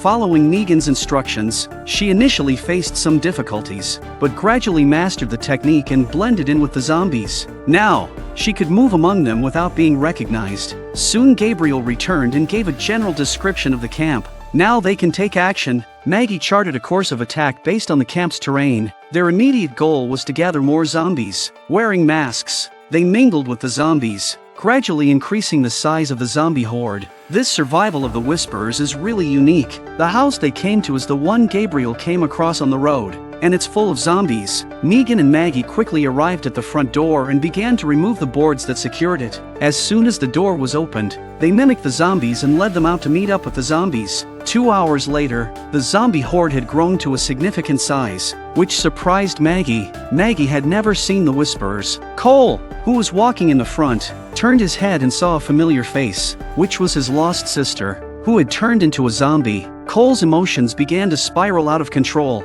His sister was his only family in this world. Originally still hoped that his sister is still alive. Did not expect to meet in such an occasion. Maggie noticed that Cole's mood was abnormal, and reached out to hold his hand to give him some comfort. And so the zombies marched on under their leadership. Early the next morning, Hope and his group stood on the wall. As something unusual was happening in the distance, a group of zombies had appeared at the gate, but strangely, they did not approach. Instead, they circled around the house. This behavior was perplexing and unprecedented. Pope sensed that this abnormality was not a coincidence. There had to be a reason behind it. He turned to Daryl, inquiring about his thoughts and whether he had ever seen zombies behave this way before. Daryl calmly replied, "I've seen it before, but I don't know why they're doing this." He then suggested that he could lead the zombies away and return safely, reducing the risk involved. To Daryl's surprise, Pope agreed with his proposal, but he assigned another man, Paul, to carry it out. Confidently,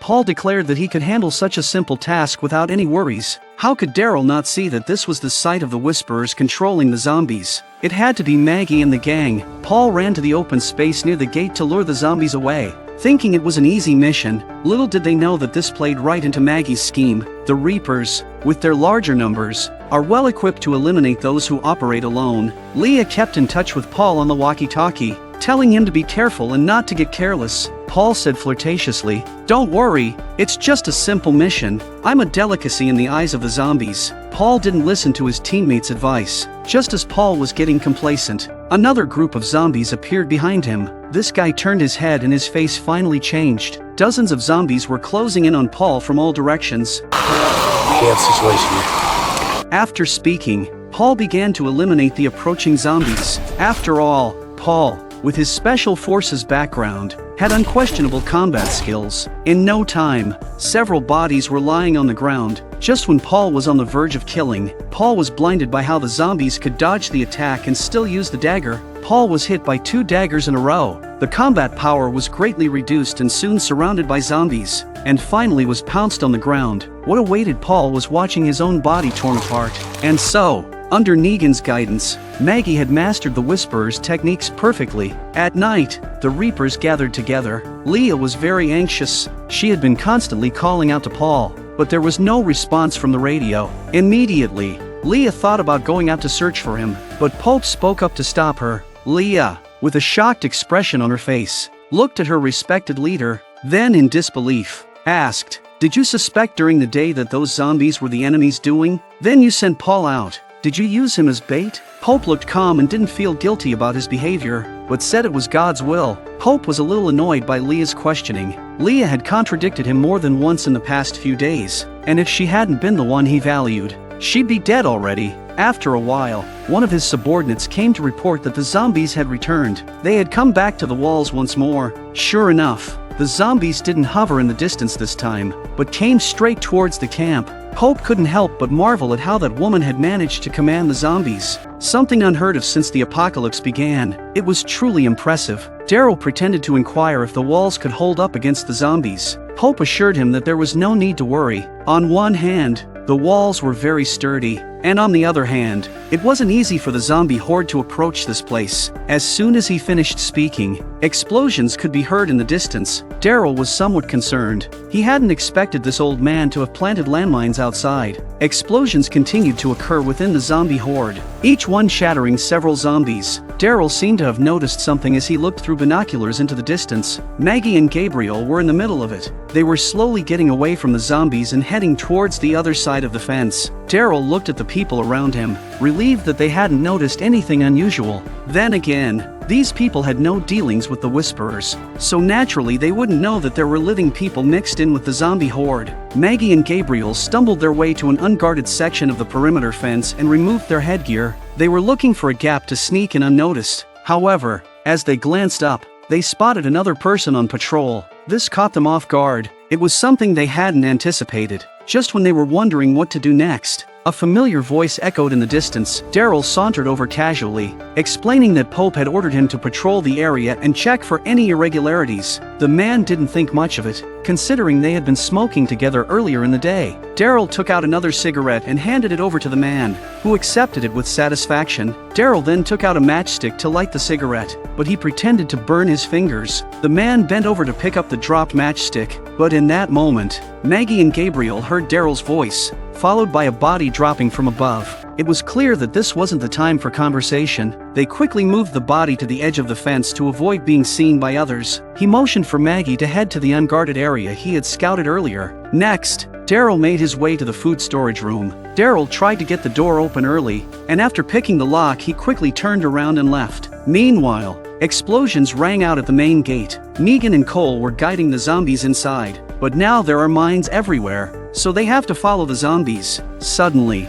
a nearby zombie triggers a mine. Shrapnel hit Cole's thigh, and Negan's arm was also injured, but they both gritted their teeth to hide the pain. After a short adjustment, they support each other and continue to lead the zombie forward. It was their job to get the zombies under the wall. By now Daryl was back on the wall. Leah notices his absence and asks where he's been. Daryl raised his hand and said, "I went to get a weapon." Leah found it strange that the zombies below seemed to be congregating again. Little did she know that the 2 lead zombies were actually living people in disguise. Negan and Cole endured the pain and continued to disguise the fence is getting closer. Pope's face is also grave at this point. The enemy is tougher than he thought. So, he instructed Leah to prepare a secret weapon. Daryl has a bad feeling they're hiding something else. He couldn't help but worry that Maggie's plan might encounter a sudden twist. Meanwhile, in the rear of the camp, Maggie emerged from a corner. She knew about this gap because this had once been their home. Before it was ruthlessly taken over by the Reapers, the air was thick with the stench of decay,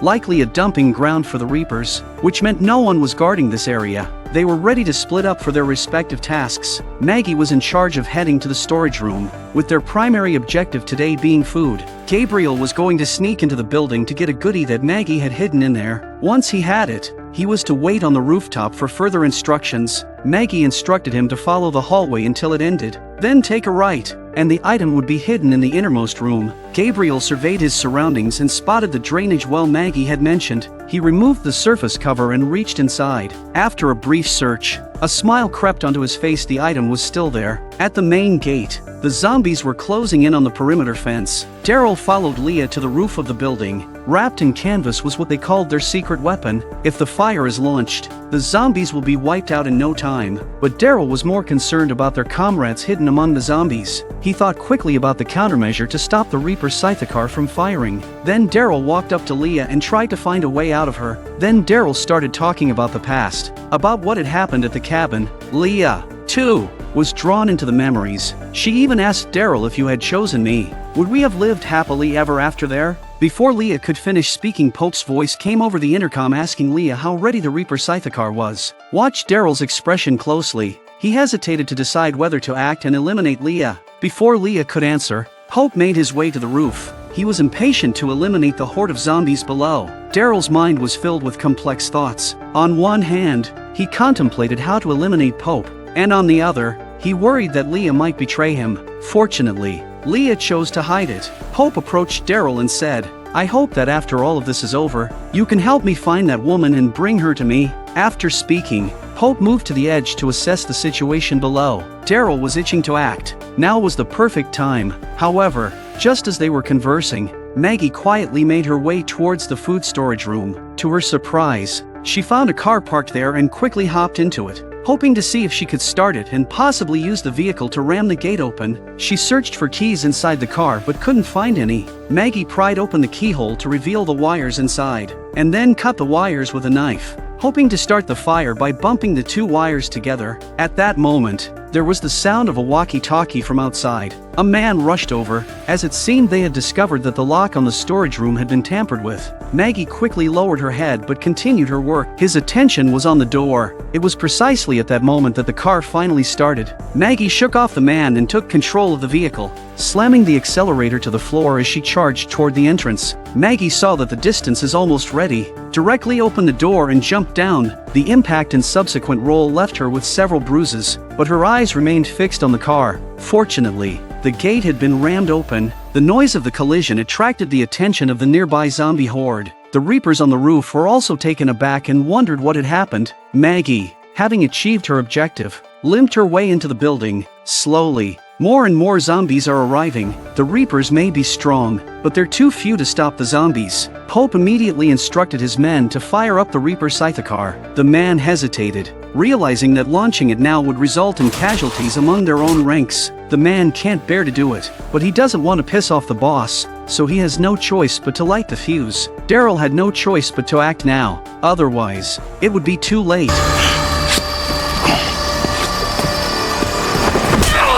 To get the zombies inside the camp, the woman drove the car at full speed toward the gate. Maggie suffered multiple bruises from the fall, but kept her eyes fixed on the car. She wasn't disappointed the gate was successfully breached. Soon, the horde of zombies entered the camp. Despite the efforts of a few Reapers at the entrance to resist the zombies, they couldn't halt the horde's advance. Pope, witnessing this, was infuriated and immediately ordered his men to launch the secret weapon. Leah rushes forward to stop them, because once fired, it will be an indiscriminate attack, and his own people will also die. But the old man had gone completely mad. believing that their sacrifice would be glorious. The men don't want to piss off the boss, so they have to light the fuse. Daryl had no intention of hiding any longer. This thing should never be lit. He has family members disguised as zombies mixed in. The sudden turn of events has left him in a state of panic. Daryl's knife pierces the man's chest, and he immediately rushes up and pulls up the man's knife and cuts the fuse. Meanwhile, Maggie, who had crashed through the door, was hiding. Fortunately, the Reapers were too preoccupied with killing zombies to notice her. Suddenly, one of the Reapers spotted Maggie. She made the first move but was blocked by the Reaper and knocked to the ground by the man. Gabriel saves Maggie, and the valuables he finds are a sniper rifle. Maggie smiled appreciatively and stood up. The Reapers try to come after them but are dissuaded by the sniper rifle. On the rooftop, Pope was now on the brink of death. Leah walks over and crushes Pope under her feet. After giving Pope his final farewell, Leah glanced at the bodies of her fallen comrades. Lost in thought, to outsiders, the Reapers might seem evil, but Leah had long regarded them as family. She saw them as brothers and sisters. Leah killed Pope to protect the innocent members below, and Daryl just killed a fellow man she considered family in a light-hearted manner, so she's not going back with this man. Leah told Daryl solemnly, "You'd do anything for your family, and so would I." At this moment, the sound of footsteps could be heard echoing in the stairwell. Daryl understood that staying behind meant certain death. He took one last reluctant look at Leia and tumbled off the roof. Daryl had just left when Brandon and the other guy came up, and it was too late to catch up. Downstairs, Negan and Cole had brought more zombies inside the compound. Maggie once again rushed out to lend a hand. These individuals were truly remarkable, boasting extensive combat experience as former Special Forces operatives. At this moment, Leah's voice came through the walkie-talkie, ordering them to retreat immediately. The Reaper scythe is about to be launched. Several of the Reapers quickly departed from the area. Negan was somewhat surprised by their sudden departure. Maggie, on the other hand, felt uneasy and sensed that something was amiss. She looked up and saw the woman watching them coldly. Meanwhile, the fuse on the Reaper Scythicar was rapidly burning down. They finally realized that something was terribly wrong. The Reaper Scythicar was flickering with fire and smoke. It was made on the same principle as a skyrocket. Maggie, they split up and took cover. It's a horrible thing, but if you're hit, you'll be blown to bits. One of the Reapers, who hadn't managed to retreat in time, found himself on the opposite side of Maggie.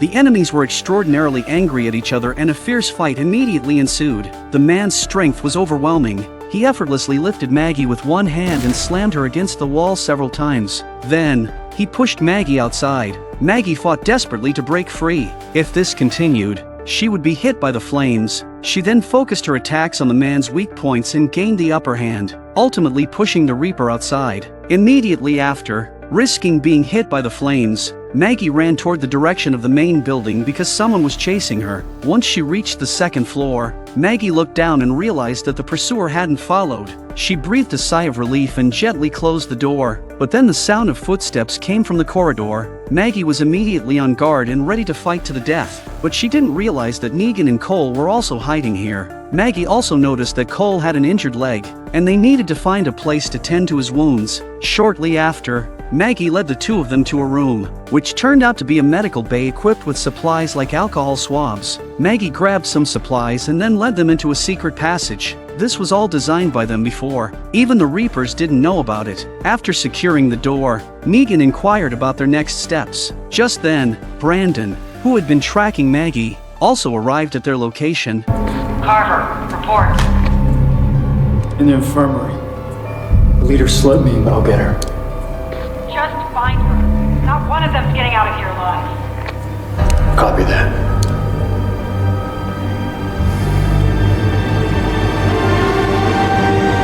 The day was gradually breaking, and the Reapers had cleared out the zombies, reclaiming the upper hand. Some of the Reapers were patrolling the rooftop with their guns. Gabriel perceived he as a significant threat and decided to eliminate the one on the roof first. Taking advantage of the Reapers' diverted attention, Gabriel attempted to stealthily cross the courtyard and approach the main building. Unbeknownst to Gabriel, he had already been spotted. Just as Austin was about to pull the trigger, Daryl charged in from the side, tackling him to the ground and using his fingers to block Austin from firing. After a brief struggle, the handgun was knocked out of their hands. they both instinctively drew their waist-mounted knives. It had to be said that despite their smaller numbers, the Reapers were undoubtedly not to be underestimated when it came to hand-to-hand combat. Daryl was overwhelmed in melee for a while, and even almost got killed a few times. Austin's knifed Daryl with experience to barely block, and finally found an opportunity under the bitter support. Austin, in disbelief, stared at the blade in his abdomen. He desperately wanted to escape, knowing that staying meant certain death. Daryl wasn't about to let him get away. He charged forward, pulling Austin back and wrapping his arm tightly around Austin's neck. Austin tried to struggle, but the wound in his abdomen made it difficult for him to exert force. At that moment, a nearby zombie was drawn to the commotion, banging on the door incessantly, but suddenly the zombies were shot in the head from the outside. It must be the Reapers who were attracted by the zombies. Daryl tightened his grip on Austin's mouth. Daryl's upping the ante again as he tries to make quick work of Austin. Daryl gently placed Austin on the ground before quickly grabbing his weapon. Just then, outside, someone shattered the glass and reached in, opening the door. Leah was devastated. Too many of her friends had died in the last 2 days and she was furious. Leah then left the room. She wanted to kill those bastards. As they departed, Daryl pushed aside a blackboard. He hadn't had time to escape earlier, so he had to hide here. Meanwhile, Gabriel had finally made it inside the building. He intended to reach the top floor and take out the patrolling guard, or else none of them would make it out alive. However, as Gabriel entered a series of interconnected rooms on one floor, someone had been waiting for him all along. It's Father Mansaya from the Reapers. Their encounter would lead to a very intriguing conversation. Gabriel was very surprised that the man actually put away his weapon. Gabriel bowed his head in shame. He was really getting far away from God, so he hesitated. However, moments later, Gabriel glanced towards the stairwell, gritting his teeth as if making a decision. Mansaya was greatly taken aback. He had assumed that Gabriel had been swayed by his influence, but he never expected this man to ignore the guidance of God.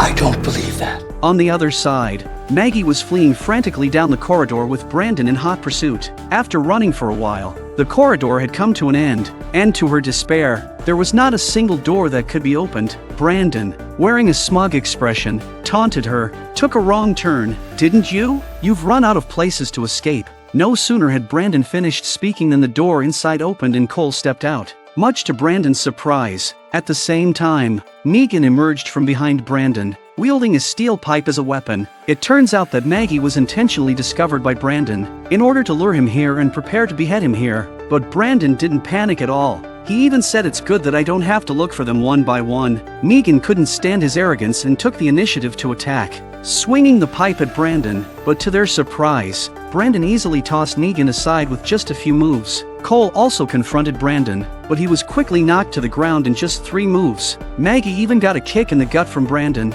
Seizing an opportunity, Negan struck Brandon in the abdomen with the pipe, but it only seemed to further ignite Brandon's fighting spirit. Brandon grabbed the pipe and gave them another lecture. Negan looked up at the sand in the room and had a plan. A direct confrontation with Brandon proved futile. Brandon was too powerful to be defeated head-on. Brandon's blow left Maggie bleeding from her face, and her injuries were so severe that she couldn't fight back. At the critical moment, Negan managed to turn the game around by using his plan. Otherwise they would all be accounted for here today. Maggie stood up with difficulty. Just now that hit directly to her confused. She looked at Negan and although she said nothing, there was a sense of recognition that wasn't there before. Maggie then handed her weapon to Cole, indicating that he should avenge his sister, but Cole handed the weapon back to Maggie. He wanted Maggie to do it for him. Meanwhile, Brandon was showing signs of regaining consciousness. Maggie steps closer to Brandon and raises her scythe to Brandon's head. Daryl tells them that now is not the time to kill Brandon. If we want to make it out of here alive, we need this guy as a hostage. He said, "Do what we want and go home." I promise. Leah. It's me. We need to talk.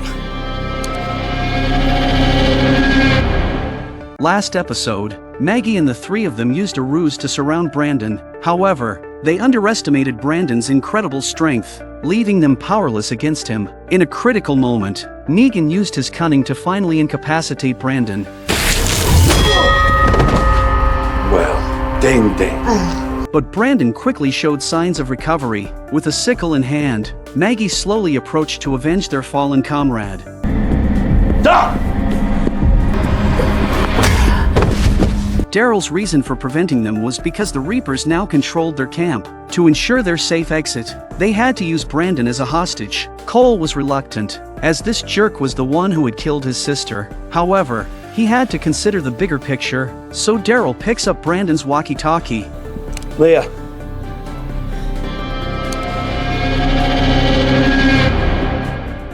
It's me. We need to talk. After a while, the two sides agreed to meet in the courtyard, and they carefully walked out with Brandon in tow. Anything could happen during negotiations. To be safe, Daryl handed his gun to Maggie. As soon as Daryl said that, Leah came out of the door. Daryl held a knife to Brandon's neck and walked into the courtyard. Leah came out with two men when she saw that her partner was okay. After this unexpected turn of events, the Reapers suffered heavy losses, and only a few of them remained. Daryl firmly said, "Drop your weapons and head north without looking back. I'll kill him if anyone disobeys. We'll let Brandon go when we're far away." Leah seemed torn, having been deceived by this man once before. After a moment's thought, Leah spoke. No more lies. Jensen? Everybody out! The Reapers had someone else on the roof with a gun, and the tide had turned. Maggie and Negan had no choice but to help Cole out into the yard. The last one! Lower the knife, cut the rope. Jensen, the woman. Fine. Daryl reluctantly released Brandon and cut his ropes. Brandon taunted them, making a mocking kissing gesture. Cole couldn't contain his anger any longer. Brandon's mocking look intensified when he saw how weak Cole was. This perplexed everyone. Leah, too, was puzzled and questioned her subordinates over the radio. However, an unfamiliar male voice responded. No Jensen here. Call me Gabriel. It turned out that Gabriel had killed Mansaya and successfully made it to the rooftop. After a fierce battle, he took down the sniper. Negan smiled, appreciating Gabriel's behavior in that moment. Leah sighed knowing that the die had been cast and softly asked Maggie if the deal she had just made was still valid. Maggie responded mockingly, "I gave you all a chance. You wanted to take us down one by one just now, didn't you? Well, now Gabriel will do the same to you." Leah stood up and retorted forcefully, "Your friend does have a gun, but I bet we can take out all of you before he kills us. The camp is yours, and we'll leave." Daryl agreed, and Maggie didn't object. Leah stood there in contemplation for several tense moments before finally giving in. She told her men to drop their weapons and said goodbye to Brandon. Leah couldn't let her people die for the sake of one man. With that, the matter was finally resolved. Maggie knelt down, looking at the suffering Cole. For all of them. After hearing Cole's words, her eyes grew stern. She then turned her gaze toward the departing trio. The deep-seated hatred from the past couldn't be easily forgotten. So, Maggie followed them and slowly pulled out the gun Daryl had given her earlier. Negan stood by, watching with a detached demeanor, knowing he might have done the same. In truth, when Maggie infiltrated the camp from the beginning, her primary goal was not food, but revenge. After the Reapers killed so many of their people, how could Maggie easily let go of this hatred? Maggie then approached Brandon and raised the gun, only to find it empty of bullets. Brandon saw an opportunity to resist and escape using the nearby dagger, but Maggie wasn't about to give him that chance. Negan couldn't help but marvel at how much this woman had changed. Meanwhile, Daryl had been trailing the bloodstains left by Leah, who had been hit in the shoulder and fled in disarray. Daryl surveyed the area and noticed the blood trail disappeared at a particular spot, indicating that Leah was hiding nearby, possibly just behind an obstacle. Rather than searching further, Daryl spoke from where he stood. "This isn't the ending I wanted. We both had a chance to start over, but it's happened now. So go away, before I change my mind." With that, Daryl left. Leah breathed a sigh of relief. No one wants to die like that if they're alive. The Reapers are over. After tending to Cole's injuries, they loaded all the supplies from the warehouse onto the carriage, preparing to take them back to the Alexandria safe zone. This outing had finally yielded some rewards, but Daryl was angry and he didn't want to talk to Maggie for a while. Then she thought of something, so she told Gabriel and Cole to take the food and get going. She'd catch up with them soon. Negan watched her as she walked away and seemed to guess what she was going to do. Half an hour later, Maggie arrived at an abandoned church. They left Alden behind here earlier, and it has been 2 days now. They have no idea how he's doing. Maggie softly called out Alden's name at the entrance. Inside, There was no response in words, but there was movement. Maggie sensed something was amiss and cautiously pushed the door open with a knife in hand. As soon as she entered,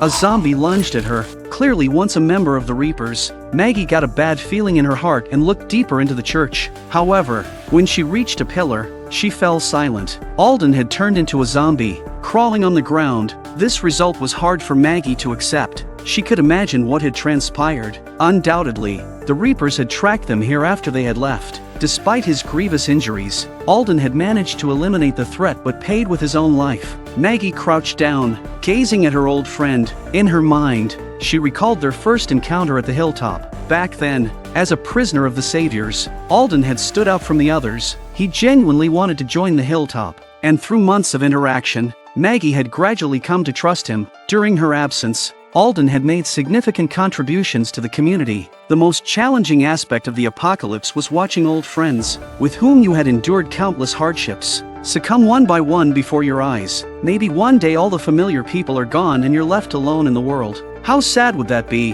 An hour later, Maggie buried Alden beneath a tree, but the sorrow remained undiminished. At this moment, Negan approached quietly from a distance, holding an iron bar as a weapon. Maggie suddenly became alert, not understanding why Negan was following her with an iron bar in hand. She grew tense. Negan, with a serious expression, spoke. "You were bound to do it eventually, Maggie. I don't blame you, really. I knew from the moment you killed those Reapers that promises have no hold over you now. You'll definitely kill me. It's just a matter of time. So, I won't give you that chance." Maggie didn't respond, but she discreetly placed her hand on her waist to guard against any attack from Negan. To her surprise, Negan had followed her not to harm her but to bid farewell. Later that evening, while escorting the food, Gabriel and the others took a break by the roadside. After a while, Maggie came back. She looked sad and shook her head. Daryl and the others understood and didn't ask any more questions. They couldn't help but lament that out of the dozen or so people who had initially set out,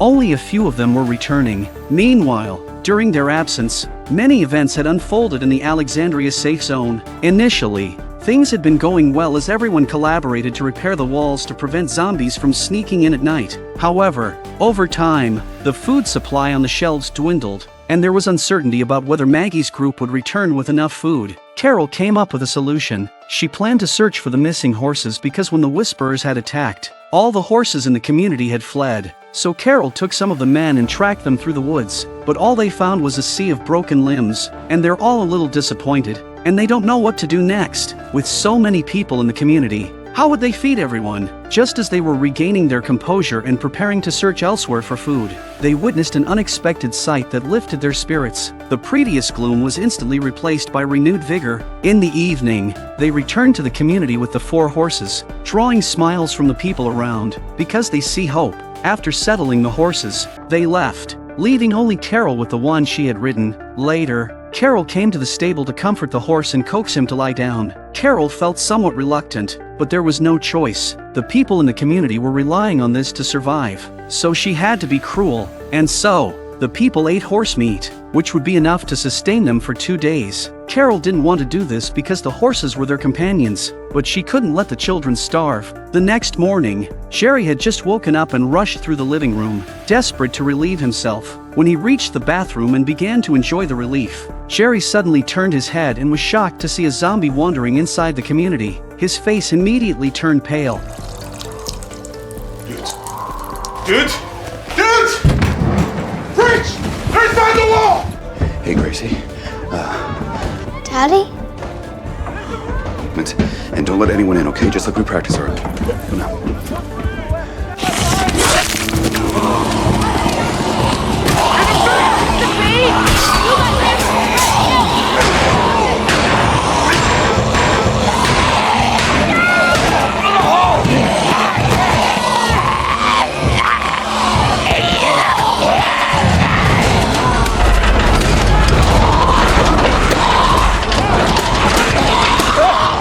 In the early morning, Jerry, with an expression of bliss, relieved himself while lazily gazing at the scenic view outside. However, he unexpectedly spotted a zombie wandering within the Alexandria safe zone. Jerry's face immediately turned pale. Upon hearing the shouts, the others swiftly emerged armed with weapons, but it was too late. Some had already met with the unexpected, while others were blocking the zombies from the gaps in the walls. Carol and the rest rushed to provide support. The immediate priority was to rebuild the collapsed walls. Otherwise, zombies would continue to pour in. Quickly, everyone collaborated to lift the iron plates. One zombie, however, managed to get on top of the plate, leaving them unable to deal with it. Fortunately, Rosita swiftly killed the zombie from behind, while the frontal zombies were blocked. One leaped onto Aaron. Jerry took over the axe and killed the zombies. Finally, with a collective effort, they managed to erect the gate. The next step was to reinforce it to prevent further collapses. Aaron gasps helplessly. The situation in Alexandria's safe zone was deteriorating rapidly, with food shortages and damaged walls compromising everyone's safety. After a while, they temporarily sealed the breach.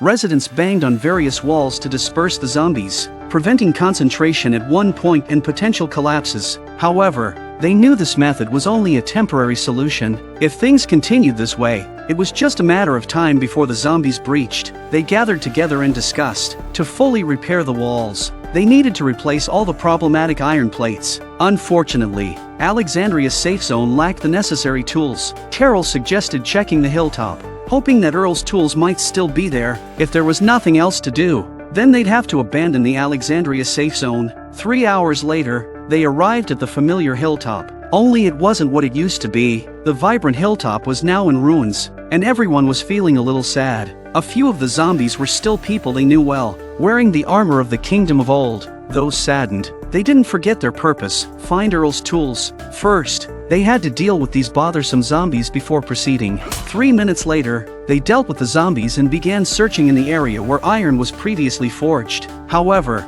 the results were disappointing. They hadn't found what they were looking for. At that moment, Carol alerted everyone to another batch of zombies approaching from a distance. They armed themselves, ready to confront the threat, but soon they realized something was wrong. The zombies were hovering in place. Lydia saw the Whisperer's tactics at a glance. Aaron, grinding his teeth, realized these bastards hadn't died off entirely. When he thought that Alexandria's safe zone's miserable situation was due to the Whisperers, his anger rose to the sky. So when it came to killing zombies, Aaron also gave it his all, punching them one by one, until only one Whisperer remained. This Whisperer, named Keith, was visibly frightened. If Lydia hadn't opened her mouth, this man would have killed him. Trembling, Keith claimed, "I'm Keith. I've never harmed anyone." After Alpha died, the Whisperers fell apart, and I'm the last one left. Aaron didn't believe him at all. He thought the man was hiding something. They decided to lock Keith in the cellar until they figured out what to do with him. But when they got to the cellar,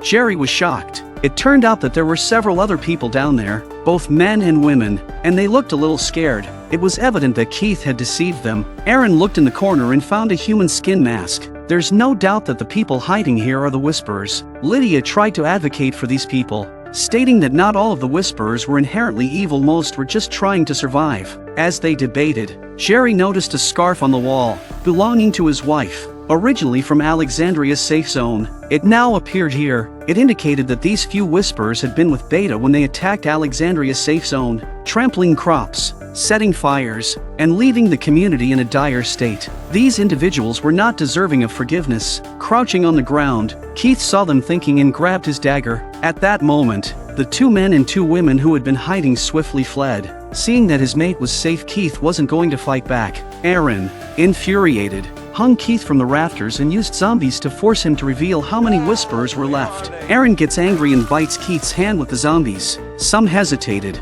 finding this method too inhumane. Carol grabbed Aaron, urging him to remain calm at all times and not let hatred cloud his judgment, so that he doesn't do something that will make him feel uneasy in the future. Otherwise, no matter what he does in the future, he will carry that past with him. She did a lot of wrong things because of her son Henry's hatred. She had harmed those who cared about her and didn't want Aaron to follow the same path. Aaron, influenced by Carol's words, regained his composure. He understood what Carol meant.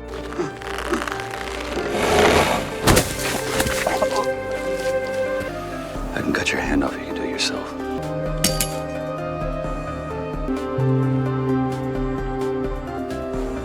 Choice is yours.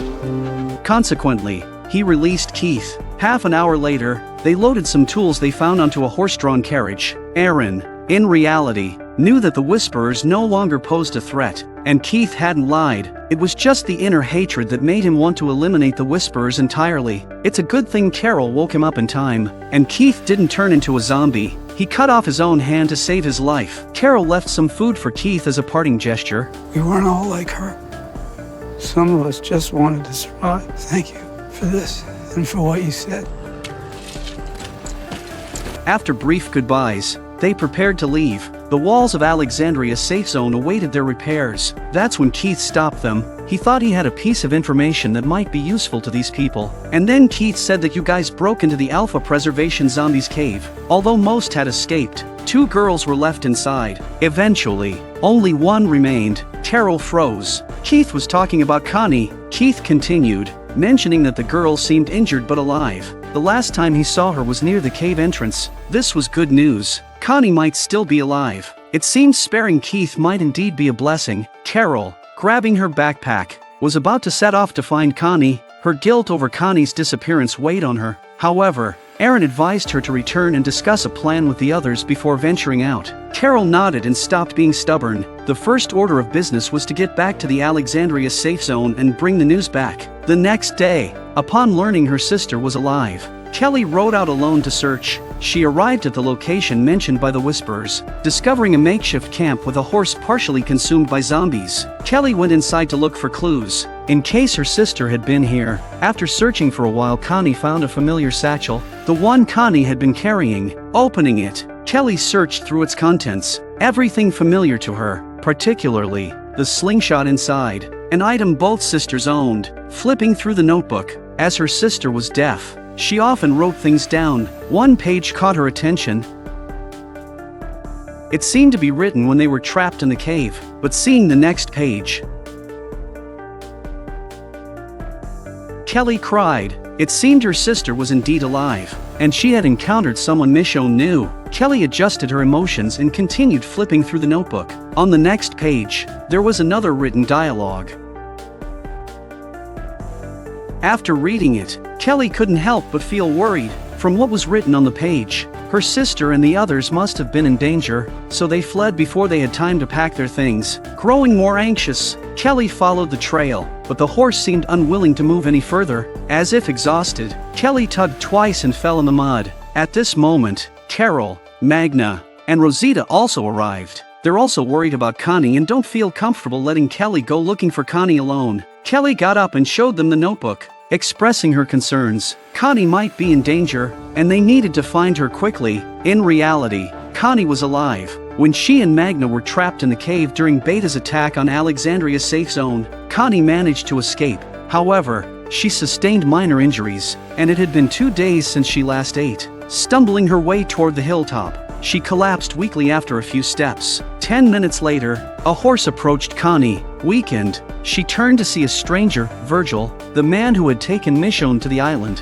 Unexpectedly, he had also left the island and encountered the severely injured Connie. Virgil sets up a makeshift camp for the next few days, and Connie gradually recovers under his care. However, they sensed something ominous approaching and, without time to pack, fled. It's unclear how long it took, but eventually, they all ran out of energy. They came to a road and there was some disagreement. Virgil suggested going left, where there were mailboxes indicating houses for shelter. Connie argued against waiting in a house and advocated continuing to run until they lost whatever was chasing them. As they debated, roars echoed from behind, and the rustling of the grass indicated the approaching threat. The situation was eerie, as if they were being stalked by some carnivorous creature. Now Connie couldn't care less and pulled Virgil towards the house.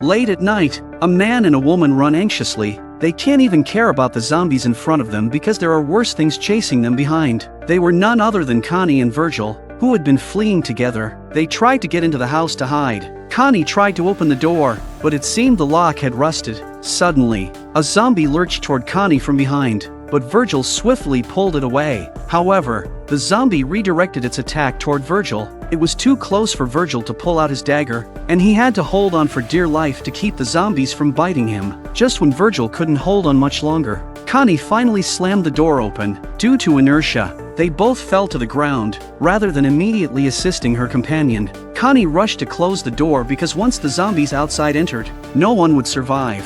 Virgil, after a struggle, finally pulled out his knife and dealt with the zombie. It was so dangerous just now. Connie quickly locked the door and, to be cautious, used her body to block it. Being deaf, she couldn't hear the outside commotion but could sense the increasing pressure against the door. Their earlier noise had attracted nearby zombies. It only took about 10 minutes for a swarm of zombies to form outside the house. As the dawn gradually broke, Connie observed through the door crack. Outside, the zombies were still on the prowl, but thankfully there was no sign of the monster that had chased them before. Now all they had to do was wait for the zombies to disperse and they could leave. Connie sighed in relief. Compared to the zombies, the eerie unknown creatures were more frightening. Virgil was not idle either. He went upstairs, checking room after room to ensure there were no threats inside the house. After about 10 minutes, Virgil completed his thorough inspection both inside and outside. He also gestured to Connie in his unskilled sign language, telling her not to worry, that the house was safe. Seeing Connie still tense,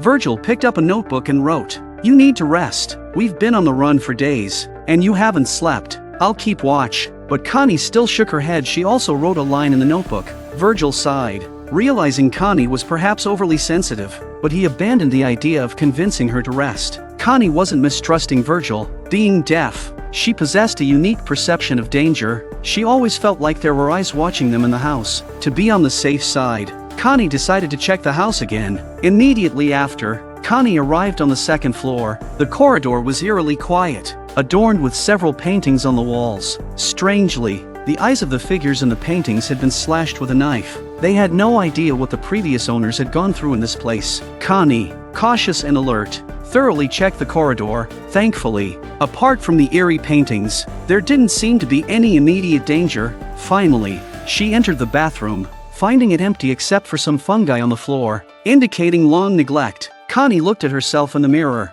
Nervous and haggard, she said optimistically, "You look great. Don't be too anxious." After adjusting her mindset, she opened the mirrored cabinet, hoping to find something useful. The only thing in there was a bottle of antibiotics that had expired. It was then that she noticed a dark hole in the cabinet, indicating that it was hollow inside. Curiosity took over, and she leaned closer to take a look.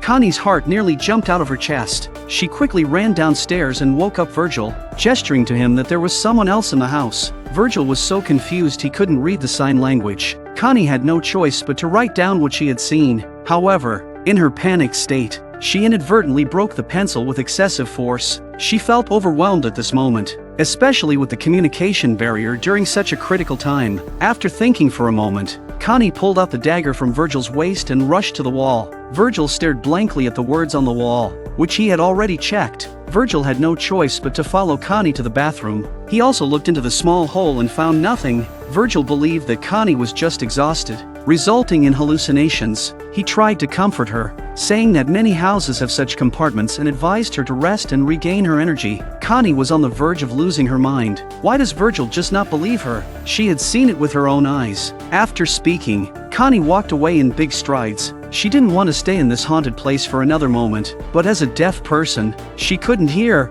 and when she turned back, she was surprised to find an additional door behind her. She's sure it's the guy in the cubicle. Turning her head, she looked back. Even though there was nothing in the hallway, the sense of danger grew stronger. Connie controlled her bad mood and moved a little bit towards the outside. Afraid that the thing would come out at once, she kept walking until she turned the corner and still couldn't find anything. The world of the deaf and mute is so helpless. Their contact with nature can only be through sight and touch. Suddenly, she felt a slight vibration in her hand, indicating that something was approaching her. Without looking back, almost instinctively, Connie started running because the vibrations were getting stronger. It was hard to imagine that the one chasing her was a human, but moving around like an animal on all fours. Finally, Connie quickly reached the staircase, closed the door, and pressed her feet against the wall. The creature kept pounding on the door, occasionally letting out a beastly roar. After about 5 minutes, Connie felt no movement behind the door. The creature had likely given up.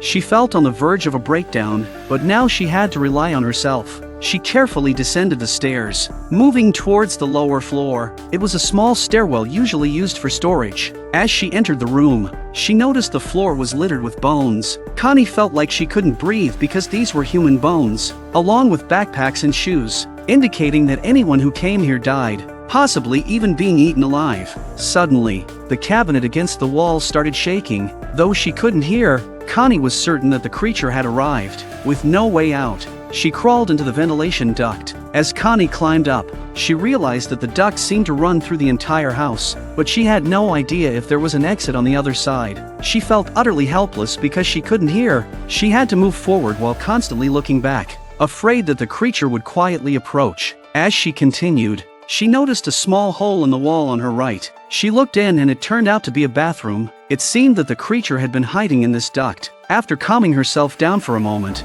Connie continued moving forward. Meanwhile, Virgil had also taken refuge in a room. Now he believed everything Connie had said. The creature was right outside his door, relentlessly banging and emitting inhuman screams. It was more terrifying than a horror movie. Meanwhile, Connie was groping around in the passageway when she saw a flash of light and a small hole in the wall. She saw that Virgil was moving a cupboard to block the door. The monster should be outside Virgil's door. Connie slapped the wall as hard as she could.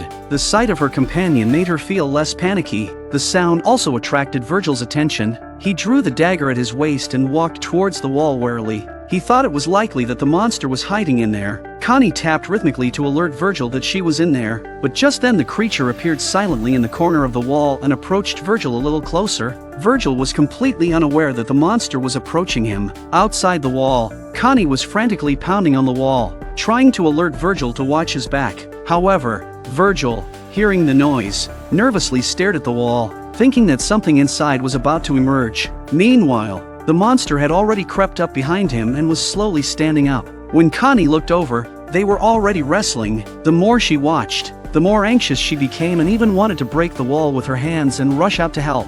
Virgil was in a chokehold and couldn't move. The cannibals were too strong and he was going to die soon. Virgil mustered all his strength to reach for a knife, while Connie pounded on the wall to divert the monster's attention. Seizing the opportunity, Virgil thrust the knife into the cannibal's abdomen, relieving the crisis. The cannibals didn't die. He fought back the pain and crawled to a corner of the room. Connie breathed a sigh of relief and continued pounding on the wall. She had thought that Virgil had figured out she was inside, but little did she know that Virgil still believed there was another cannibal inside the wall. Connie desperately tried to widen the hole, fearing that if they didn't break free from the wall, they might be killed by their own companions. Connie anxiously tries to break through the wall, but Virgil, seeing that the hole is getting bigger and bigger, is ready to strike at any time. What a false alarm it turned out to be. Fortunately, at the critical moment, Virgil recognized Connie's bracelet. Later that night, near the house, Carol and the others followed the trail and found themselves here. After crossing the grassland, they arrived at a crossroads,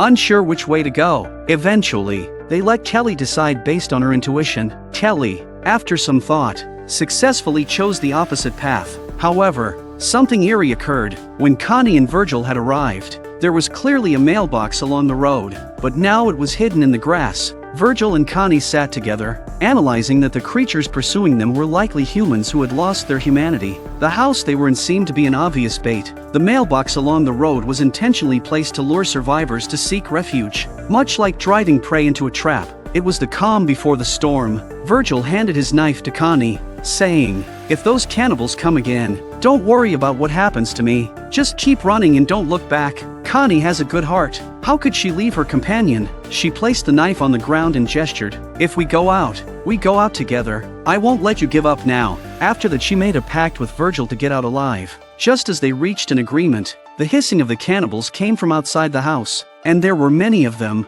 It was time to fight. Virgil hands Connie the dagger and he picks up a stick. Staying in the room meant waiting for death, so they chose to fight their way out. They took a deep breath, looked at each other, pulled open the locker, opened the door to the room and rushed out together. The corridor echoed with howls, but there were no cannibals in sight. It was the perfect time to leave. They reached the end of the corridor, but the door wouldn't open. They had to find another exit. Suddenly, several cannibals crawled out from the corners of the room. They hurriedly escaped into another room. Just arrived here, a female cannibal stabbed Virgil 3 or 4 times in the back with a wooden stick. The cannibals retreated with their wounds. Connie checked Virgil's injuries. Severe but not fatal. She struggled to drag Virgil and continued their escape. After a lot of trouble, they finally arrived at the door. Before they could catch their breath, a cannibal descended the stairs, fixating on them like a hunting lion. Another one appeared in the corridor. Connie shielded Virgil, quickly contemplating a strategy. Suddenly, she had an idea. Connie dragged a zombie's corpse over and swiftly smeared its entrails on herself. At this moment, the cannibals were already approaching, and 2 more cannibals came from the other side of the passage. As they lunged, Connie swung the door open. Zombies poured in. The cannibals started to retreat, but 2 of them were still pounced on by the zombies. Although these cannibals have lost their humanity, they still have team spirit. When they saw their companions in trouble, they rushed forward without hesitation. Connie closed her eyes, and the entire room was filled with screams and a strong smell of blood. 3 minutes later, she helped Virgil walk out. However, Connie's body was too weak. After a few steps, they both fell to the ground. She tried to lift Virgil again, but he insisted that she should go on without him, as he was only slowing her down. It was at this moment that a cannibal caught up with them. Connie, without fleeing, continued to shield Virgil. Kelly arrived just in time. They walked in one direction for a while without finding any traces, so they turned back to track in the opposite direction. Kelly happened to rescue her sister. The 2 sisters looked at each other with tears in their eyes. One had endured torment outside, longing to return home, while the other had been searching and waiting at home. Now they were finally reunited. Next, they had to return to Alexandria's safe zone because it seemed that a storm was approaching. Until 2 a.m., they finally reached home, but the storm had already arrived, and it looks like tonight's storm is a little unusual, like it's building up to destroy everything. Aaron and others gathered in a house, reinforcing windows and doors to avoid being swept away by the violent winds. Connie had changed into clean clothes, and Virgil had his wounds bandaged. The thunder roared throughout the night, and the wind made the house creak. Many children upstairs were scared and crying. Judith comforted the older children, telling them not to be afraid, as there would be a rainbow after the storm. Suddenly, a gust of wind blew open the door. Aaron quickly rushed to deal with the tree trunks, and others came to help close the door. Even Judith actively participated. Looking through the window, they saw that the windmill had caught fire, probably struck by the earlier lightning. They also noticed a piece of iron blown onto the street. Rosita's expression wasn't good because it meant that there was a breach in the wall, and zombies could come in at any time. After a while, Aaron called a meeting to discuss the situation. The community's situation is somewhat dire. Not only is the windmill on fire, but there's also a section missing from the wall. So, they must go out now to address these 2 issues. They needed to form 3 teams, 2 to go out to extinguish the fire and repair the wall, and 1 to stay behind to protect those inside the house. The operation is voluntary. Aaron had just finished speaking and Carol volunteered to lead a crew to fix the fence. Connie, who has a sense of responsibility, immediately raised her hand and said she would go along. Following suit, Kelly, Magna, and others actively participated. Even Virgil wanted to contribute, but he was rejected by the group due to his injuries. Rosita asked Virgil to stay behind with her to protect the people inside the house. Aaron took charge of leading a team to extinguish the fire. The group started to get ready. Judith approached, expressing her willingness to help. However, Carol told her, "You can be more helpful here, protecting your little siblings and making sure they're not too scared." Judith could only nod. Aaron comforted his daughter Grace, telling her to stay with her friends. He emphasized that in the apocalypse, everyone fears death, but someone has to step up and fight for their family. After they left, the remaining people continued reinforcing doors and windows. Grace, envious, told Judith, "I really admire you. You never seem to be scared. I wish I could do that." Judith comforted her. "Actually, I'm scared sometimes too, but my mom taught me that the more scared you are, the calmer you should be. That way, you can run faster and fight better." Grace didn't seem so scared after hearing that, and she brandished Judith's long knife. This scene was seen by Virgil on the other side of the room. In Michonne's absence, Judith and her brother missed their mom a lot. Sometimes, other kids would mock her, saying their mom would never come back. and she kept the sadness inside. Now, hearing Virgil's words, Judith felt much better. It strengthened her determination to become a powerful and resilient warrior, just like her mom. Tonight's storm was unusually fierce, and the girl swung her long sword with determination. Suddenly, a zombie grabbed her from outside the window. Judith rushed forward, picked up a weapon, and swiftly severed the zombie's arm, then dealt a fatal blow to the creature. However, as soon as one zombie was taken care of, another one lunged at her. Upon hearing the commotion, others rushed to help. It became evident that the damaged outer walls were more than just a single breach. Rosita told Lydia to contact Carol, who's out there fixing the wall, and tell them that there are gaps elsewhere. Realizing the gravity of the situation, Rosita directed Judith to extinguish all candles to avoid attracting more zombies. Rosita's face was grave. It was worse than she thought. Tonight's storm was unusual, but with the zombies outside, the reinforced doors and windows feel like papier-mâché. Rosita rushes up and presses her body against the door, but Lydia soon realized that the chain holding the door shut was about to break and it was only a matter of time before the zombies got in. Rosita thought it was not a good idea to go on like this, so she went to the table and put on boxing gloves with her right hand and picked up her weapon with her left. She had to go out and clear the zombies. It was a risky move, but it was the only way. Concerned for Rosita, Judith ran to the window to watch. The sight left her mesmerized. The figure outside was brave and resilient, as if she wouldn't let the zombies pass as long as she had breath. Judith's eyes filled with awe.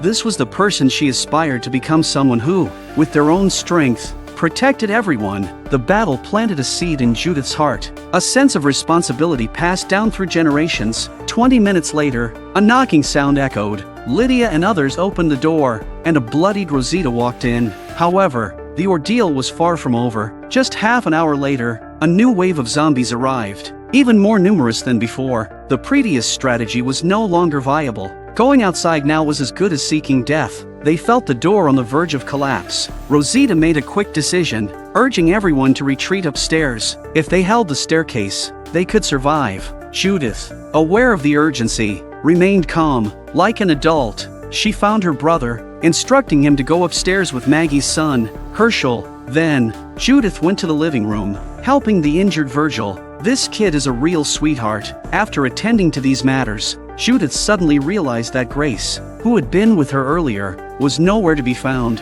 Anxiously searching, she heard Grace's response when she reached the entrance of the basement. Grace was in the basement and had no idea about what was happening outside. Judith descended the stairs, but upon looking up, she saw the basement windows shattered, rain pouring in, and the water on the floor already exceeding 5 centimeters. Quickly reaching the bottom, Judith asked Grace why she had come down. It turned out Grace, inspired by their bravery, came to find a weapon to fight zombies. Judith scanned the surroundings and picked up a mop lying nearby. However, as the two kids reached the door, they came face to face with zombies, frightening them back into the basement. The main entrance had been breached, and zombies were advancing inside. Everyone else had moved upstairs. Judith closed the door and ran for the bottom of the stairs. They weren't sure if this door could hold the zombies, and the rain was also becoming a hazard. Unbeknownst to them, the day gradually brightened. Rosita and Lydia were at the stairwell, continuously fending off zombies. The situation was perilous, with several close calls of almost being dragged down by the zombies. The number of zombies this time was overwhelming,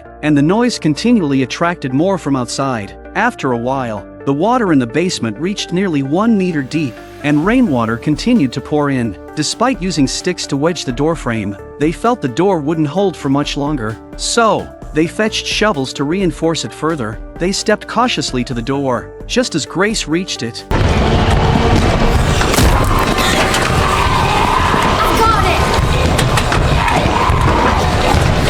After doing this, the two kids rushed downstairs in case the zombies suddenly broke through the door. However, as soon as they descended, the door clanged open, simultaneously. Outside, Aaron and Jerry, who were trying to extinguish the fire, were in a dire situation. The windmill's blaze was too intense, and even the rain couldn't quench it. They had attempted many times with minimal success. Aaron spotted Magna and the others rushing towards them and immediately shouted for them to gather here. Carol came in and said that the gap in the fence had been closed, but when she went to fix it, she didn't see any zombies. However, the sudden appearance of numerous zombies in the community indicated there were other breaches. Aaron proposed that tackling the fire together was crucial, as the windmill's collapse could create an irreparable gap in the wall. After discussion, Connie and Magna volunteered to inspect the wall for breach locations, while the rest stayed behind to fight the fire. Just as they moved towards the house, a whistle sounded. Aaron froze. It was the signal he and his daughter had agreed upon for moments of danger.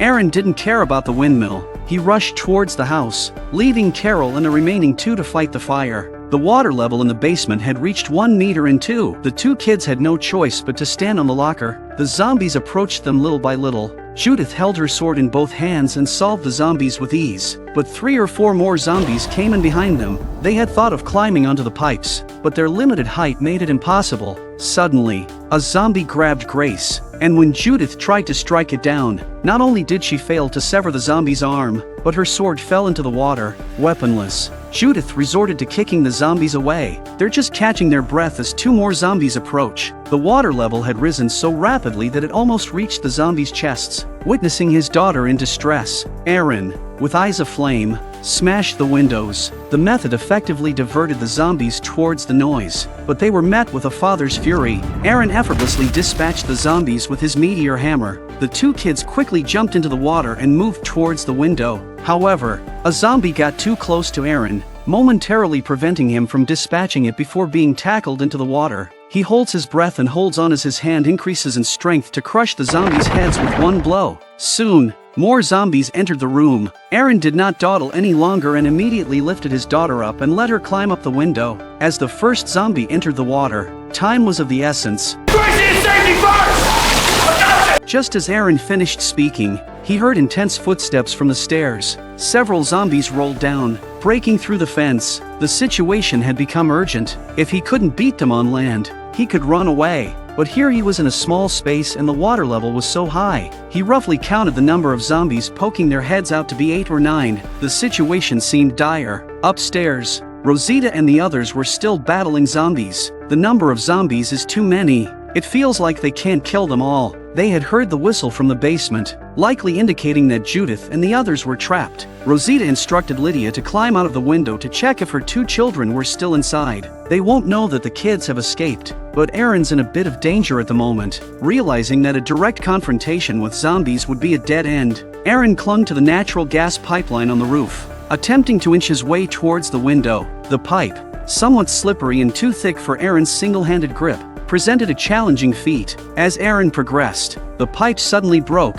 nearly causing him to fall. Swiftly readjusting, he managed to secure himself back on the pipe. However, his strength wouldn't hold for much longer. A voice like an angel called out to him. Seeing Aaron's predicament, Lydia urged him to hold on, promising she would be right back. Lydia eventually returned with a rope, rescuing Aaron just in time. If she had delayed any longer, Aaron might have become zombie fodder. After their escape, they didn't rest. Others still needed their help. It wasn't until the next day that the crisis in the community was averted. The windmill fire was extinguished, breaches were sealed, and zombies were cleared away. The sky, after the storm, seemed remarkably clear and bright. Suddenly, their expressions changed as they stared into the distance. Daryl and the others were back. They had successfully defeated the Reapers and secured food. After 2 days of travel, they had returned to the community. However, their faces bore no smiles. Jerry was puzzled. How could over a dozen people have left, but only 4 returned? A sense of foreboding crept in.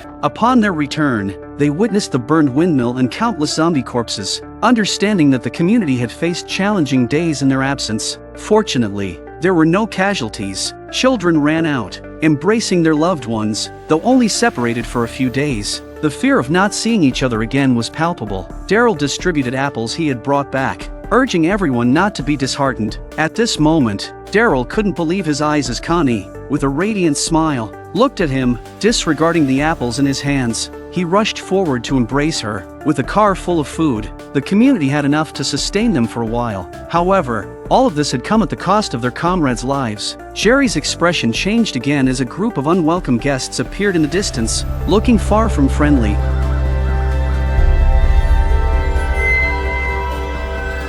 Hey!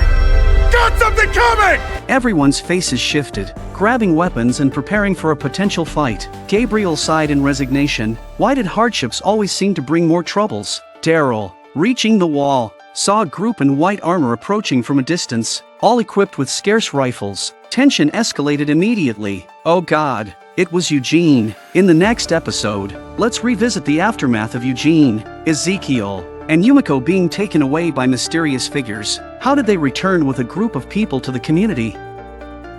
In the last episode, Alexandria's safe zone had a lot of problems. Before they could catch their breath, another group of uninvited guests arrived at the door. The atmosphere tensed, and everyone, armed and ready, prepared for a potential conflict. These men were dressed in white armor, and they were armed with fine firearms. Just when they thought there was going to be a confrontation, a familiar figure stepped out to intervene. We're all friends. They're here to help. It was Eugene, who had been away for a long time. Rewind to a month ago when Eugene first connected with a woman named Stephanie through a radio communication. They engaged in delightful conversations and even arranged a meeting point for their online romance to materialize, with the Whisperers devastating the hilltop. Ezekiel and Yumiko accompanied Eugene to the rendezvous point, driven by both Eugene's quest for love and the desire to forge new alliances against the Whisperers. Upon arriving at the designated location, instead of Stephanie, they were greeted by a group donned in white armor, subsequently blindfolded and escorted to a heavily guarded camp. The severity of the situation became evident. Eugene speculated that these individuals might be Stephanie's associates, but their intentions remained unclear. Soon, Eugene found himself in a small room, and upon having the blindfold removed, he was astonished. Before him were people dressed in immaculate suits, appearing utterly out of place in a post-apocalyptic world. Standing beside them was a man in orange-hued armor, presumably the commander of the soldiers, exuding an aura not to be trifled with. The woman calmly explained that they were federal inspectors, here for a level 1 assessment. Passing the evaluation would grant them entry to level 2, while failure would result in further measures, the nature of which Eugene couldn't fathom. The interrogation began, and to their surprise, the questions were surprisingly basic, almost absurd. Queries about parents' occupations, university details, and post-graduation work placements were straightforward and willingly answered. However, when asked why they had gone to the train station, Yumiko and the others fabricated a tale of a leisure trip. Only Eugene told the truth about his appointment with Stephanie and his desire to meet her, but he didn't mention Alexandria's safe zone. As time ticked away, the questions became increasingly bizarre, delving into the frequency of bowel movements and the choice of toilet paper. The relentless interrogation persisted for a grueling 7 hours. With Ezekiel finally reaching his breaking point, he turned to the man in orange armor, venting his frustration. "You must be in charge here, subjecting us to this pointless repetition. What's the meaning behind keeping us here and bombarding us with irrelevant questions? Your flashy orange armor suggests you're just a power-hungry jerk." The man didn't take offense, as if he wasn't being scolded. Ezekiel, already battling respiratory cancer, was now overcome with agitation, leading to violent fits of coughing. Surprisingly, the man offered him a cup of water, displaying an unexpected touch of consideration. After the exhaustive questioning, they sat together for a meal, discreetly exchanging information. Princess suggested finding a way to escape, expressing suspicions about the abnormality of these people. Ezekiel and Yumiko agreed, feeling that the so-called federal community might be a ruse. In unanimous accord, they decided to escape this eerie place. Eugene, however, urged caution, highlighting the politeness of their captors and the provision of food. "Stephanie had warned me that her companions were very careful, that we should cooperate with them in their trials and even confess where we came from." This suggestion met immediate opposition from Ezekiel. Fearing that these armed individuals might raid Alexandria's safe zone, Eugene quickly apologized, acknowledging his oversight, but insisted that these people could potentially aid against the Whisperers. Just then, 2 soldiers burst in, grabbing one of the diners forcefully. Despite resistance, the person was taken away. Witnessing this, Eugene's breathing quickened. The prospect of further measures seemed ominously cruel. What was once a desire to negotiate now transformed into a desperate urge to escape this sinister place. But how to get out is a problem. While they were thinking, Princess had a plan because she was very good at observation. Even though the soldiers were all dressed alike, Princess could tell them apart by a few features. 2 of them were lovers who disappeared for an hour every night during their shift. So, when night fell, Eugene and Yumiko quietly appropriated uniforms, posing as soldiers escorting Ezekiel and Princess outside. Navigating through the corridors and interrogation rooms, they glimpsed the individual undergoing further measures,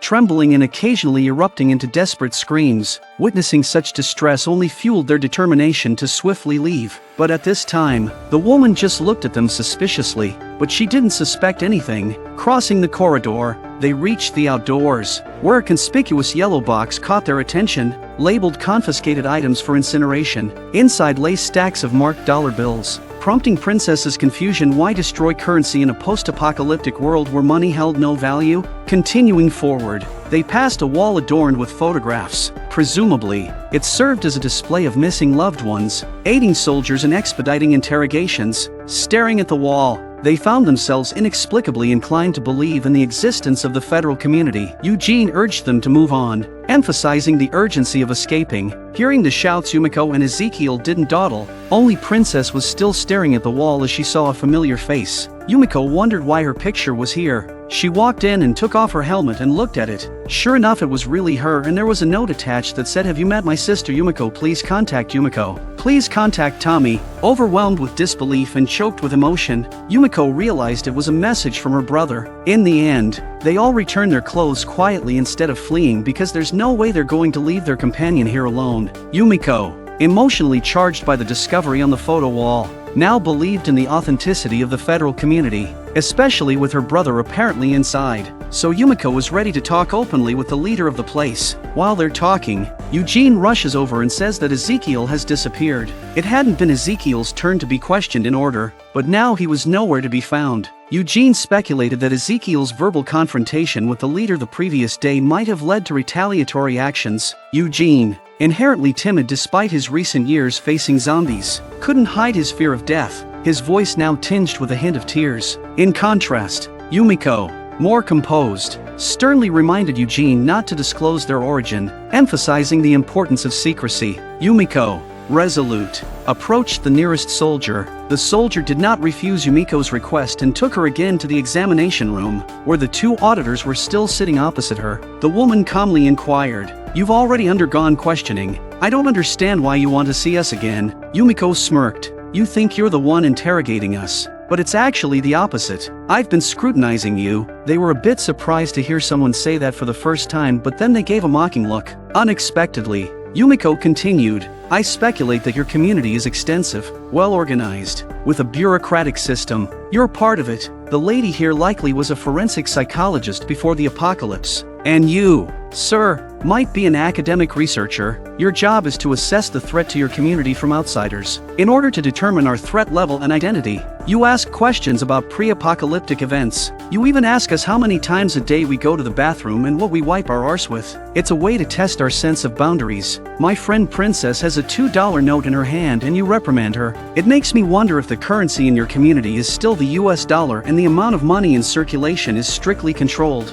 And of course, your community leader is a great man. He uses the dollar as currency because he understands that people miss the old world. You want to know who we are, whether we're a benefit to your community or just a drain on your resources. But the truth is, you also need to justify your existence to us. I used to be a lawyer, and naturally I like the idea of a world with rules, and I agree with your approach. So maybe you need me. My brother, a surgeon, is currently living in the Commonwealth and is looking for me, so I'd like to expedite the process of vetting the four of us under your law." Yumiko's pre-apocalyptic expertise left the individuals across from her momentarily stunned, as her speculations had hit the mark. Suddenly, the door swung open, and a man carrying a cup of coffee walked in. He had overheard the entire conversation. Yumiko couldn't hide a smirk, realizing she had achieved her goal. Meanwhile, outside the room, Eugene and Princess anxiously waited on a bench, clueless about the ongoing developments. Princess couldn't hold it in any longer because she wanted to go to the toilet. She didn't care about Eugene, who was terrified.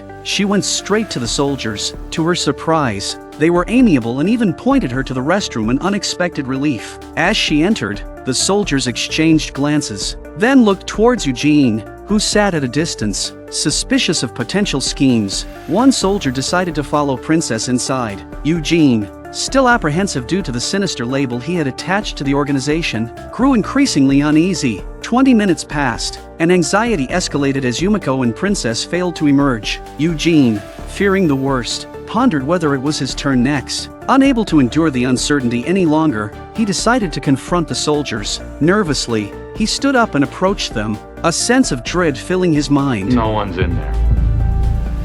No one is in there, sir. I need you to leave. Now. How could there be no one inside? He'd seen Yumiko go in there himself, and there were two sensors. Reluctant to provoke these seemingly unpredictable individuals, he turned away without entering. Eugene, restless during the late hours, couldn't shake the premonition that he might be the next to vanish. In anticipation, he fashioned a makeshift weapon from a piece of wood. The gate rattled, and Eugene quickly concealed his makeshift weapon as two soldiers arrived. Once again, he found himself in the interrogation room, facing the mail recorder, Evans. This time, Commander Michael took charge of the questioning. What have you done with my traveling companions? They're being processed. Eugene trembled even more at the answer. The word dispose in the administrative sense meant to destroy by secret means. Eugene couldn't help but envision Ezekiel and the others being processed into some sinister fate. Michael was very serious. He could see Eugene's nervousness and asked Evans, who was next to him, to pass him a piece of paper. Eugene took it with a shaky hand and wiped the sweat from his face. Eugene was overwhelmed with fear. The man across from him exuded an aura of someone not easy to get along with. Gathering his courage, he adjusted his emotions and began to speak. I have indeed been withholding some information. Initially, I wanted to be honest with you all, but I feared the judgment from my companions. In this past year of countless uncertainties and dangers, traveling with them, I stumbled upon a radio. Every day, I spoke into it, contemplating the slim chance that someone might hear. One day, to my surprise, a response came, a captivating voice. I talked to her and even fantasized about living with her. The introvert in me imagined it all happening. Then I lied to Stephanie and told her I was from a large neighborhood that was experiencing an unprecedented crisis. Stephanie, out of pity, told me to meet her at the train station. I cajoled my only 3 companions that there were people here at the station who could help us. Stephanie was the only thing on my mind. I was completely in love with her. That's what I was hiding. I shouldn't have lied to Stephanie and I shouldn't have lied to my 3 friends. Eugene was getting more and more emotional as he spoke. As if all this was really happening, the 2 men on the other side of the table listened to Eugene's lovemaking, which was boring, but they didn't suspect anything. Following the interrogation, Eugene was relocated with a hood still covering his head. When he got off the train, he was taken to a section of the car. He was a bit nervous, but there were other people here, and one of the soldiers came to help Eugene to untie himself. Eugene cried tears of joy that they were still alive and that it wasn't as bad as he thought. Ezekiel explained that the commander, having detected his illness, took him to the medical room for nebulization and medication. Their bed was so comfortable that I fell asleep. Subsequently, Yumiko visited him, and together they discovered Princess in another detention room. As the door opened again, the imposing figure of Michael strode in. He took the documents handed to him by his assistant, then faced them and read them out, indicating that they had completed the initial review and citizenship application assessment. Afterward, Michael informed them that soldiers would guide them to familiarize themselves with the community. Michael may look serious, but he's cute. The group could hardly believe they had been accepted into the Commonwealth. As Michael knocked on the door, soldiers ushered them out. This time, a girl in a floral dress entered, beautiful and captivating. Eugene couldn't help but smile. It seemed like his spring had finally arrived. Which one of you is Eugene? I'm Stephanie. Hi. Which one of you is Eugene? Hi. I'm Stephanie. In the previous episode, it was mentioned that Ezekiel and the other 3 successfully joined the Commonwealth. Eugene also met Stephanie, whom he had been thinking about, and at that moment, he even thought of names for their children. However, before they could exchange much information, they were taken to a studio where a documentary about the Commonwealth was playing on the television. In the video, a man named Lance, the director of operations equivalent to a chief executive position, was the narrator. The community was established by Pamela Milton, a former American governor. Currently, the population exceeds 50,000, and each person is assigned a job based on their skills. The community's development is almost indistinguishable from the pre-apocalyptic era. Boasting a comprehensive healthcare system, people are free to pursue their interests, and children enjoy a joyful childhood with laughter, play, and various delicious snacks. Safety, however, remains the top priority. The white armored warriors not only have to maintain the stability of the community, but also kill the zombies outside. Soon, the video concludes. Yumiko chanted the name Pamela, not realizing that the governor had created this place. Subsequently, the staff distributes envelopes to them, leaving everyone puzzled about their contents. Eugene opens his envelope and discovers he is assigned to a high school teaching position, residing in Bungalow 13 in Zone 1. It seems the community has arranged both work and accommodation for them. However, Eugene immediately stands up and confronts the staff. He's not dissatisfied with the arrangement, but he hasn't planned to stay here permanently. Their families are waiting for them to bring back assistance. The staff ignored Eugene and told him to go up the chain of command if he had any problems, so Eugene had to give up. Princess becomes a sales clerk, Ezekiel an animal caretaker. The others' jobs are also related to the pre-apocalyptic period. Yumiko's envelope, on the other hand, is unique and seems like an invitation, specifying a meeting at the National Affairs Office with benefits and treatment equivalent to internal staff. It appears that they value her talent. Eugene reiterates the need to quickly devise an action plan to avoid these deviations disrupting their original agenda. Their purpose is to meet with their leader, bring back assistance, and resist the Whisperers. Subsequently, they decide to split up temporarily, gathering information about the community. After they left, Yumiko approached the same staff member to inquire about her brother. Initially, the man was indifferent, but his attitude did a complete 180-degree turn when he learned about Yumiko's invitation to the National Affairs Office. Following the address given by the man, Yumiko arrived at a bakery. She was puzzled as her brother was an excellent surgeon, so why would he be working here? Upon entering, she was greeted by the sight of exquisite cakes, giving her a surreal feeling as if the apocalypse was just a dream, and the world was still normal. A man carrying a cake walked out, and upon seeing Yumiko, he froze. Hi, Tommy. The siblings were both delighted, having not seen each other for over 15 years. Even thinking the other might have died, Tommy couldn't help but be a little surprised to hear his sister's stories from the outside world. That his gentle sister could use a longsword and was a sharpshooter. The apocalypse had changed them both. Yumiko also asks her brother how he came to be here. Tommy explained that during the apocalypse, they wandered and eventually encountered the Milton family, who led them in building the Commonwealth. In the 15 years of development, he almost forgot about the outside world. Yumiko was grateful her brother found refuge here, considering the harsh realities outside. However, she was curious about why he chose to make cakes here. Given the high status of doctors in the apocalypse, Tommy replied that he always enjoyed baking. It brought him happiness. Becoming a doctor was an expectation from their father, so he kept his medical skills a secret, hoping Yumiko wouldn't reveal it. On the other side, Eugene and Stephanie were together, buying ice cream. They've discussed flavors on the radio before. A woman with black framed glasses approached,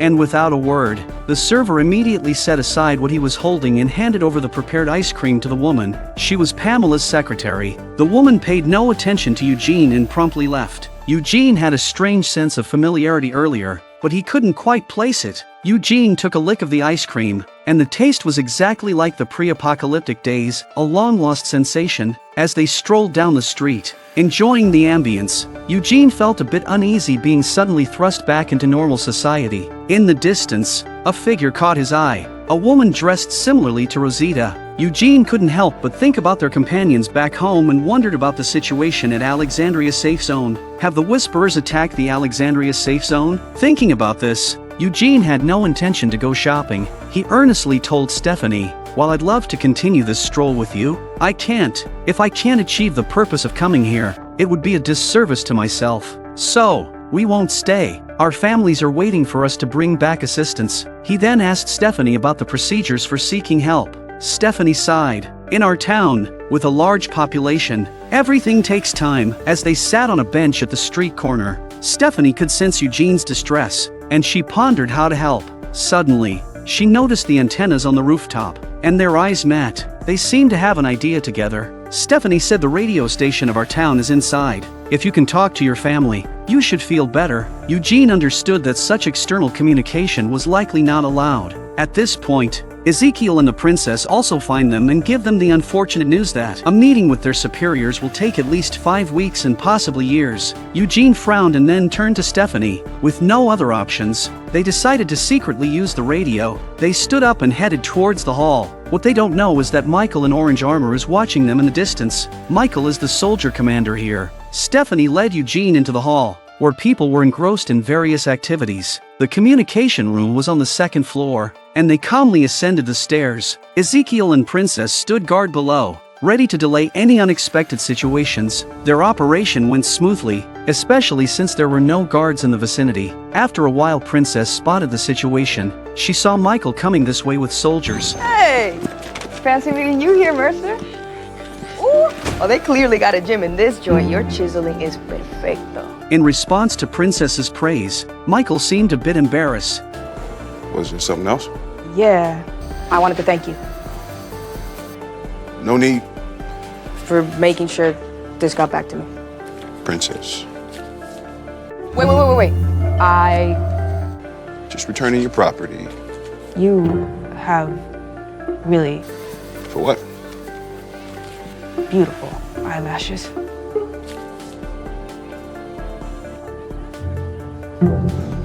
Meanwhile, at Alexandria's safe zone, Judith and Rosita were inside a house. This timeframe corresponds to the eve of the storm. Alexandria, this is Eugene. Come back. Hi.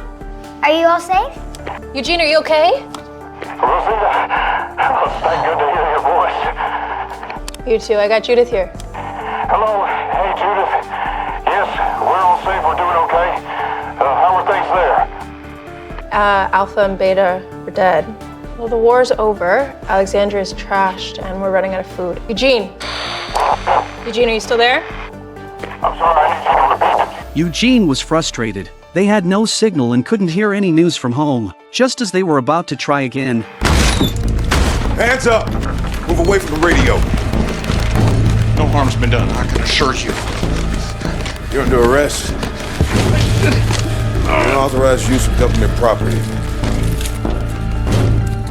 They're taken to an office and a man in a suit walks in. Eugene hurriedly asked Stephanie about the situation, but Marcus ignored him and solemnly declared, "You are hereby notified of the following charges: willful intrusion, reckless endangerment, illegal communication with outsiders. All of these are violations of the Commonwealth Penal Code. The judge will deliver a fair judgment, and if found guilty, you will be exiled far beyond the Commonwealth, never to return." Eugene regretted his actions and kept explaining that he had legitimate reasons and hadn't harmed the Commonwealth. Marcus remained cold, stating that they could present their case to the judge. That's some bullshit. I'll take it from here, John. At that moment, a man entered with Stephanie. They were both stunned as the man looked somewhat familiar. Let them go. So Hornsby, I can't. They're awaiting trial. Do not move them. Notify Mercer. After they left, Ezekiel exclaimed, "Isn't that the overseer Lance from the documentary?" Stephanie assured them that Lance was someone they could trust. However, she warned them not to get too excited. While he might be able to spare them from exile, there would still be consequences. They would have to pay for their actions. In a dilapidated house, two individuals in uniforms are engaged in dispatching zombies. The woman sighs. It's their third day on the job, and there's no end in sight. They were the four Eugenes who had broken the penal code of the Commonwealth. Though Lance has spared them from exile, they are required to assist the community in zombie clearance as compensation. However, Ezekiel, already battling cancer, often struggles to breathe in this environment. Princess, stepping out, observes Ezekiel's condition with concern. As Eugene's group finishes clearing a nearby house, Princess, well aware of Ezekiel's precarious state, urges Stephanie to take Ezekiel to see a doctor. Stephanie, unable to decide on her own, agrees to inquire with the steward. Lance, Ezekiel is hesitant, fearing the financial burden of medical care on his companions. Princess reassures him, emphasizing that friends help each other. Ezekiel is touched, but then they noticed Michael passing by with a man and a woman. The man derogatorily comments on the stench, arrogantly urging Michael to move faster. Who the hell was that? Meanwhile, Yumiko arrives at the National Affairs Office according to the invitation, eager to see Pamela for both work and to plead for her friends. She is met by a man who claims Pamela is too busy to meet her, but Yumiko was greeted by a man who said Pamela was too busy to see her now. Disappointed, Yumiko seeks out her brother to understand the local legal system. Their conversation is abruptly interrupted as soldiers, in front of everyone, seize Tommy without explanation. Infuriated, Yumiko inquires and learns that Lance is in the vicinity. Lance calmly assures her that her brother will be home tonight. Asking for patience, Yumiko doesn't understand why. Lance goes on to say that you need help to get your friends who are in trouble with the law free. Right? That's no small thing, but I'll help you. Don't ask so many questions and your brother will come home safely at night. Yumiko wasn't stupid. This man had been helping them from the beginning. She wouldn't believe him if he didn't have an agenda. Lance said bluntly to allay her fears. With Pamela's regard for you, you're sure to be at the top of the Commonwealth in the future. That's why I'll need your help one day in the future. This reason seemed so reasonable that Yumiko couldn't find any reason to doubt for a while. She could only choose to wait for now. After a while, Eugene and the group are still clearing zombie bodies. Visibly exhausted, Ezekiel returns, seemingly in good condition, bringing lollipops for everyone. After sharing the sweets, he turned to Lance and thanked him for taking care of him. The hospital had not only given him antibiotics but also fluids. Lance replied briefly and then started assigning tasks. Stephanie is tasked with leading Eugene northward to continue clearing zombies, while Ezekiel and Princess accompany Lance to the next location. Thus, the four of them embark on another challenging round of work. Stephanie, familiar with the area, guides Eugene northward. Along the way, Eugene notices a gazebo where two people are kissing, oblivious to the approaching zombies. He quickly draws his short knife and rushes to their aid. Fortunately, zombies move slowly, allowing them to eliminate the threat. The kissing couple happens to be the two individuals who were following Michael earlier. Showing no intention of helping, Eugene finally got rid of the zombies with a lot of effort, but to his surprise, the man came up to him and said, "What the hell was that about? You just disrupted our date." Stephanie saw that they were going to fight and pulled Eugene out of there. However, Eugene is visibly displeased with the man. Meanwhile, Stephanie notices more zombies approaching but struggles to get Eugene's attention due to their argument. Seeing the zombies getting closer and closer, she couldn't care less and rushed forward with her spear. The woman screams as blood splatters over her. Unable to tolerate it, Eugene insists that the man can criticize him but not insult Stephanie. Stephanie, frightened and seemingly aware of the man's identity, apologizes repeatedly. Lance and Michael, hearing the commotion, rush to the scene. "Look what these two maniacs did to my girlfriend," said the cocky guy with a look of indignation. "Especially you, Michael. It's all your fault. Where were you when you weren't keeping me safe? Some zombies just came and then this lowly civilian attacked me." Eugene tries to explain, but the man appears to be making baseless accusations. "Don't you know who that is?" In the end, Eugene is detained. What was initially perceived as the Commonwealth being a highly rule-oriented place now seems, in reality, to operate like the pre-apocalyptic world rules, forever favoring those with background power. At this moment, the door opens, and Lance walks in. He looks at Eugene and says, "That man is Governor Pamela's son, Sebastian. You could have been a hero for saving him, but you messed it up for yourself. You were being punished and now it's going to cost you even more to get out. If you can truthfully reveal where you're from and your specific route, I can try to get you off the hook." Eugene shook his head. There was no way he was going to rat out Alexandria's safe zone, so he politely declined. Lance sighs with regret, saying, "That's a shame. This is your home now, and your companions will have to fend for themselves. I won't help you anymore." With that, he gets up and leaves. Wait.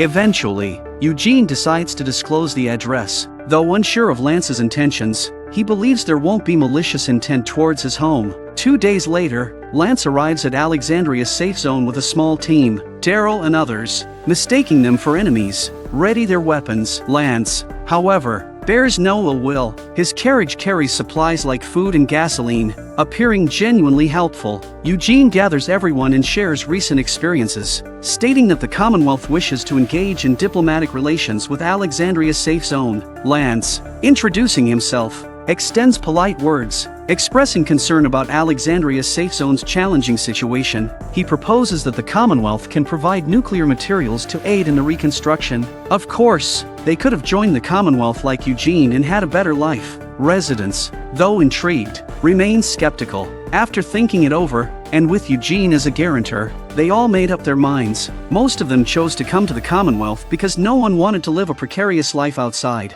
And as time went by, 30 days went by and they all got used to the life here and had their own jobs. Carol manages Tommy's cake shop. Jerry and his family find joy and stability. Ezekiel tends to the animals. Daryl cares for Judith and RJ in Michonne's absence. Connie and Kelly become journalists. Princess embraces a new wardrobe. And Rosita and Daryl join the military. Still in basic training, on Halloween, Pamela appears in the square, celebrating with the citizens. However, life in the Commonwealth, on the surface, appears harmonious. Maggie doesn't join them, returning to the hilltop with a few people as she distrusts strangers and questions the true nature of the Commonwealth's seemingly idyllic existence. Today, Commander Michael continued their training, but many spectators were disdainful. Daryl and the others had already surpassed everyone present in combat skills and tactics. But that's a side note. Afterwards, Michael began assigning tasks. He instructed team members to pair up and enter the deepest part of the adjacent house to kill zombies marked with red symbols. The fastest team would win. The challenge this time was that each pair could only carry a single short knife, requiring mutual cooperation for maximum effectiveness. Michael then proceeded to form the groups. Rosita teamed up with a man nearby, and Daryl paired with a man in front. Daryl reluctantly complied. Rosita and her partner engaged in polite banter, preparing for the competition with laughter. The man wanted to shake hands with Daryl, but Daryl handed him the dagger instead. Michael raised his right hand, signaling them to get ready. The whistle sounded, and the four immediately charged into the house. Rosita led the way with her partner following her as she had a lot of combat experience. Just as they entered the house, a tall zombie lunged at them. Rosita, in haste, was pushed against the wall but quickly regained her footing with a strong push, stabilizing herself. Once assured that there were no more zombies in the house, she handed the knife to her partner, and they continued to the next room. The man was inexperienced in combat, and just as he entered the room, the zombie pounced on him and he couldn't move. Rosita held the zombie firmly, and the man picked up the dropped knife, thrusting it into the zombie's head. After a quick adjustment, they proceeded. Their coordination improved significantly. In the last room, zombies marked with red crosses appeared. Rosita was about to assist when another zombie came from behind. Tall and formidable, though unarmed, her experience came into play. Rosita broke the zombie's leg and used the bone as a weapon, ending the fight in a bloody spectacle. Meanwhile, her partner successfully killed their target. It can be said that this team, in terms of coordination and speed, was flawless. Turning to Daryl's side, after rushing into the house, they find two zombies feasting on flesh. Daryl instructs his partner to keep moving and not waste time here. However, the man insists on helping, offering his dagger. Daryl refuses, unimpressed by the man's combat skills and confident that a couple of zombies pose no threat to him. Instead, he picks up a stone from the floor. In the next room, the man encounters zombies, but due to his limited experience, the knife only lodges in the zombie's shoulder. At this moment, a zombie marked with a red cross appears. Rather than assisting his teammate, Daryl heads towards the final target. The man, struggling, is eventually pushed against the wall by zombies. In the nick of time, Michael shoots and saves him. However, Daryl's face reveals no satisfaction as he kills the final target. Michael points out that the training was to test team cooperation in combat, but Daryl was focused solely on completing the mission. In contrast, Rosita's team performed exceptionally well. Michael then asked Daryl to come with him alone. After a while, Michael took Daryl to a wooded area with Sebastian. Rosita was a little uneasy and followed him. Michael simply asked and did not object. Instead, Sebastian sees Rosita's beauty and can't help but tease that the more volunteers like this, the better. It turns out that one of Sebastian's entertainment activities is coming out to kill zombies, always ordering Michael to follow him like a servant. Daryl and Rosita place down their bags, discovering that they contain the weapons submitted by Alexandria's safe zone. Rosita saw her long knife and Daryl touched his old mate. This reveals the decay of the Commonwealth system, where Pamela's son can surpass the commander responsible for community safety. Sebastian picked up these weapons and swung them one by one, and the ones that didn't feel right to him he just dropped them on the floor. Daryl tries to teach him the proper handling and technique, only to be met with mockery. They are more or less uncomfortable in their hearts. These weapons have been their companions through countless hardships, symbolizing their honor. Now, they are casually discarded. Sebastian eventually settles on a warhammer, finding it more to his liking. Meanwhile, Michael's team releases zombies from containers. With Daryl guiding only 2 zombies forward each time, Sebastian effortlessly dispatches the first zombie with a hammer and casually discards the weapon. Eager to try others, he picks up the short knife previously used by Daryl, preparing for the approaching zombies. As Sebastian thrusts the knife into the zombie's neck, it gets stuck, creating a momentary deadlock. Pamela happens to pass by and stops to watch her son. Seeing the unfavorable situation, Daryl picks up his crossbow. Instead of expressing gratitude, Sebastian glares angrily at Daryl, about to make a comment. Sebastian notices his mother watching and restrains himself. He can clearly see his mother's disappointed expression. This entire situation, caused by this jerk, tarnishes his performance in front of his mother. From that moment, Sebastian harbors resentment towards Daryl. After a brief contemplation, Sebastian decides to go towards his mother, intending to explain himself. Once he leaves, Daryl picks up the weapons from the ground. Michael, standing nearby, comments, "You shouldn't have intervened just now. He would have been fine. I know you're used to handling things on your own, not wanting to rely on anyone. I understand, but that's not how things work here. Sometimes, we have to help each other to succeed." Michael went on to say how it's different here than it was before the apocalypse. He emphasizes the need to understand social dynamics, as it could provide a good life for Daryl's family. Sometimes we have no choice but to let go of our way of doing things. As a commander, Michael should command great respect, yet he is subjected to Sebastian's orders. Bringing Daryl here, Michael aims to use himself as an example, advising Daryl to tone down his aggression. After a while, Daryl returns to their living quarters with food. The accommodations are not ideal, with noise from the street outside and upstairs. Judith happily shared with Daryl that she had made a friend today and given her a record. She then asks Daryl if she could have pocket money to buy a gift for her friend. Daryl is momentarily speechless. Realizing he has no money, he reassures Judith that once his job becomes permanent, they can move to an apartment, and he will have a salary. He didn't realize that 15 years after the apocalypse he'd be struggling to make ends meet again. He then asks Judith and RJ about their feelings regarding the place, as he contemplates leaving due to its lack of freedom. To his surprise, both kids express contentment and a desire to stay. Inwardly sighing, Daryl seems to understand Michael's advice sometimes. For the sake of family, one must relinquish their accustomed ways. In the Commonwealth Hospital, Carol walked through the lobby carrying flowers. Given our knowledge of Carol, it was evident that this woman was about to take action again. Oh gosh, I'm so sorry, I'm such a klutz. Carol does remain the strong woman she is. Subsequently, Carol quietly slipped into the archives. She's here because she saw Ezekiel in pain this morning and she's worried about him. Carol went to ask Ezekiel herself and got a good answer. However, the more Ezekiel reassured her, the more worried Carol became. This prompted her to discreetly enter the archives with the intention of examining his medical records. After a thorough search, Carol successfully located the file labeled with Q number 147. Upon opening the medical records, she found a densely written description of Ezekiel's condition. At that moment, someone entered the room, prompting her to quickly step aside and hide. However, upon recognizing the newcomer as Tommy, Yumiko's brother, Carol ceased her concealment. Due to their acquaintance through Yumiko, Carol straightforwardly explained her purpose. With a tone of sadness, Carol said, "I know Ezekiel's condition is severe and requires surgery. I also know that the Commonwealth has a large population and there is a waiting list. I want to know how long it will take to get in line for number 147. Tommy, taking the medical file, quickly scanned its contents and candidly replied, "Indeed, the wait is substantial. It might take a year or even 2. Patients are unaware of their queue positions. Please do not disclose this information to anyone else or we could all be in trouble." With tears in her eyes, Carol folded away her emotions. He knows the odds aren't good.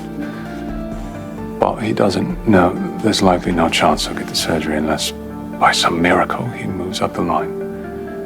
Tommy's words served as a wake-up call, making her realize that to miraculously advance in the queue, one needed the influence of those in higher positions. Exiting the hospital, Carol lingered near Pamela's office building, contemplating how to approach the influential woman. She happened to spot Lance holding a box and conversing with Pamela's secretary. Apparently, Pamela was hosting a party that evening, and Lance's prepared items were deemed subpar, leading to his frustration, causing him to discard them in a trash bin. Curiosity led Carol to inspect the discarded items, revealing a collection of red wine. An idea formed in her mind. After a while, Carol discreetly left the Commonwealth and found a pre-apocalypse wine shop.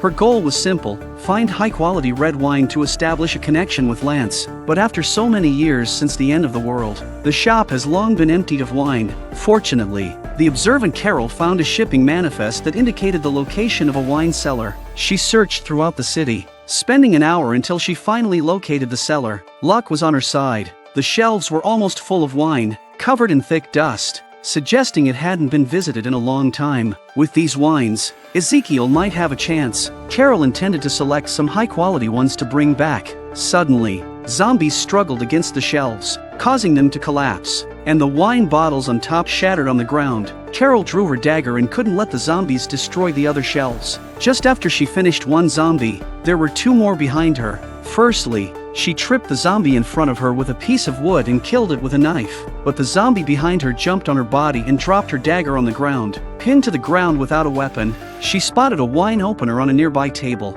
Half an hour later, Lance was still in his office, stressed about the wine situation. As someone who climbed to his current position based on merit rather than being part of the Milton family, he didn't want to leave a negative impression on Pamela, fearing he might be replaced one day. At that moment, Carol walked in without saying a word and placed a box of wine on the table. Lance, slightly surprised, approached and examined the wine. The quality met his requirements, and he finally felt relieved.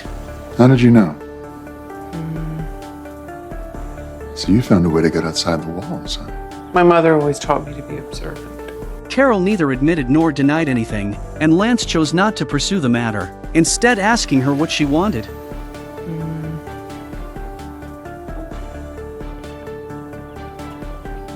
What do you want from me? I have a friend who's waiting for surgery, and I need you to get him to the front of the line. That's a big ask.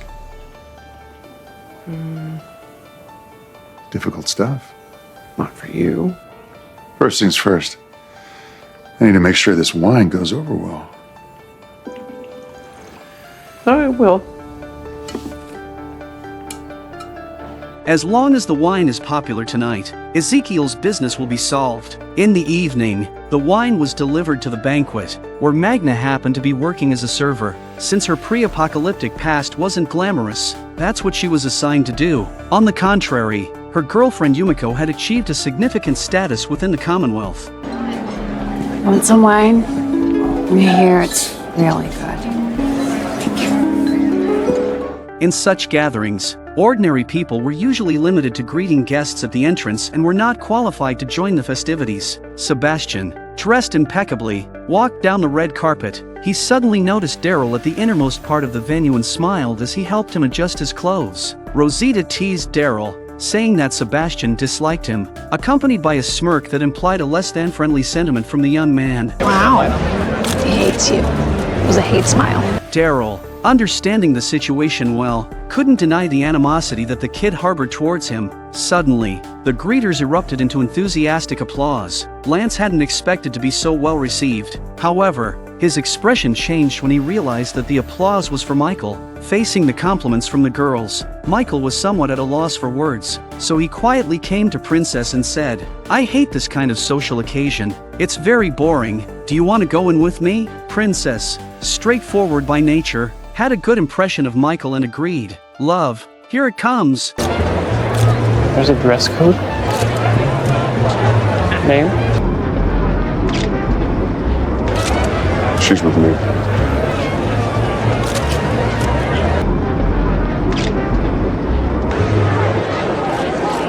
The man gave a blank stare and had to get out of the way. The commander was not someone he could afford to offend. Inside, Princess was captivated by the luxurious surroundings. Spotting her old friend Yumiko, she rushed over to greet her. Lance, dressed in a pink outfit, spotted Pamela and approached with a flattering smile to greet her. However, before they could exchange more than a few words, Pamela made an excuse about having to give a speech and walked away. It seemed that, despite Lance's high status, He wasn't part of the Milton family. Pamela greeted Connie in passing with her assistant. They knew each other from the pre-apocalyptic days when Connie was a well-known and upright journalist. As they conversed, a waiter observed them intently, seemingly eager to engage in conversation. After a brief exchange, Pamela prepared to leave. The man hastily put down his tray. The waiter looked a bit sad when he was rejected, and after a couple of glances, he could only turn around and go back to his work as a waiter. Princess and Yumiko noticed this scene and found the man familiar. Princess suddenly remembered him as the soldier she had fought at the train station. Could it be that he had ended up as a waiter because of that incident? If so, Princess felt a pang of guilt. Meanwhile, Lance took center stage, signaling for quiet. As the host of the banquet, he delivered a brief opening speech and invited the guest of honor to address the audience. Pamela gracefully walked up to the stage, met with applause from the audience. Only the waiter's expression remained somber. Pamela then expressed gratitude for everyone's presence and shared a special item for their enjoyment. Her assistant unveiled an exquisite portrait. Pamela's father, one of the founders of the Commonwealth community. The crowd erupted into applause once again. Pamela continued, thanking her father's sacrifice for the prosperous life they now enjoyed. She emphasized their collective efforts to restore the world to its former state. She believed her father, watching from above, would be immensely proud of today's Commonwealth. How much this place cares for and protects all its citizens. How much this place protects and cares for all its citizens. Bullshit! This is bullshit! Sir, that's Does enough. anyone here really believe the Commonwealth cares for all its citizens? Do you know who I am? Sir, this isn't the time. Please, you need to stop. Don't come any closer! Don't come any closer! I just want to talk! Will you please just talk to me? I would have died for this place. What's my name? I don't know, but I'd like to. Tyler Davis. I was a trooper. I tried to reach you. One mistake and I lost everything. I came here to talk to you, to make you listen. Tyler, I want to listen. Let's talk, just the two of us. Don't Just the two lie! of us. This is what you care about. Fancy parties and paintings. People like me were nothing to you. Disposable. You're wrong, Tyler. I see you're hurting, and I want to fix that. But first, you have to promise not to hurt anyone else. Please put down the knife and let my assistant go. How much this place protects and cares for all its citizens. Bullshit! This is bullshit! The man was extremely angry, believing that all the talk about caring for citizens was nothing but deceit. He was once a well-compensated soldier, but due to a minor mistake, he lost everything and ended up at the bottom here. Despite wanting to speak with the leaders, he was always shut out. In a fit of anger, he took this extreme action. The man, named Tyler, was now agitated, viewing everyone here as a bunch of hypocrites. He even destroyed the portrait as he voiced his frustrations. Please put down the knife and let my assistant go. As Tyler listened to Pamela's words, he gradually calmed down, realizing the magnitude of the trouble he had caused. The Commonwealth would undoubtedly not let him go, but thankfully, Tyler, inherently not malicious, left the girl behind and departed. Daryl immediately followed him outside. Despite Sebastian publicly scolding Michael, he had to swallow his anger. Get him. Daryl chased after him until he was outside the hall. He looked around and saw that Tyler was entering the haunted house. He quickly followed him. Once inside, Daryl carefully searched the room, not sure if Tyler was aggressive or not. As he walked, he heard movement just behind the curtains. Tyler was a little devastated. He knew there was no way he was going to get out of there. Sir, that means you got family. A lot of us don't get to have that anymore.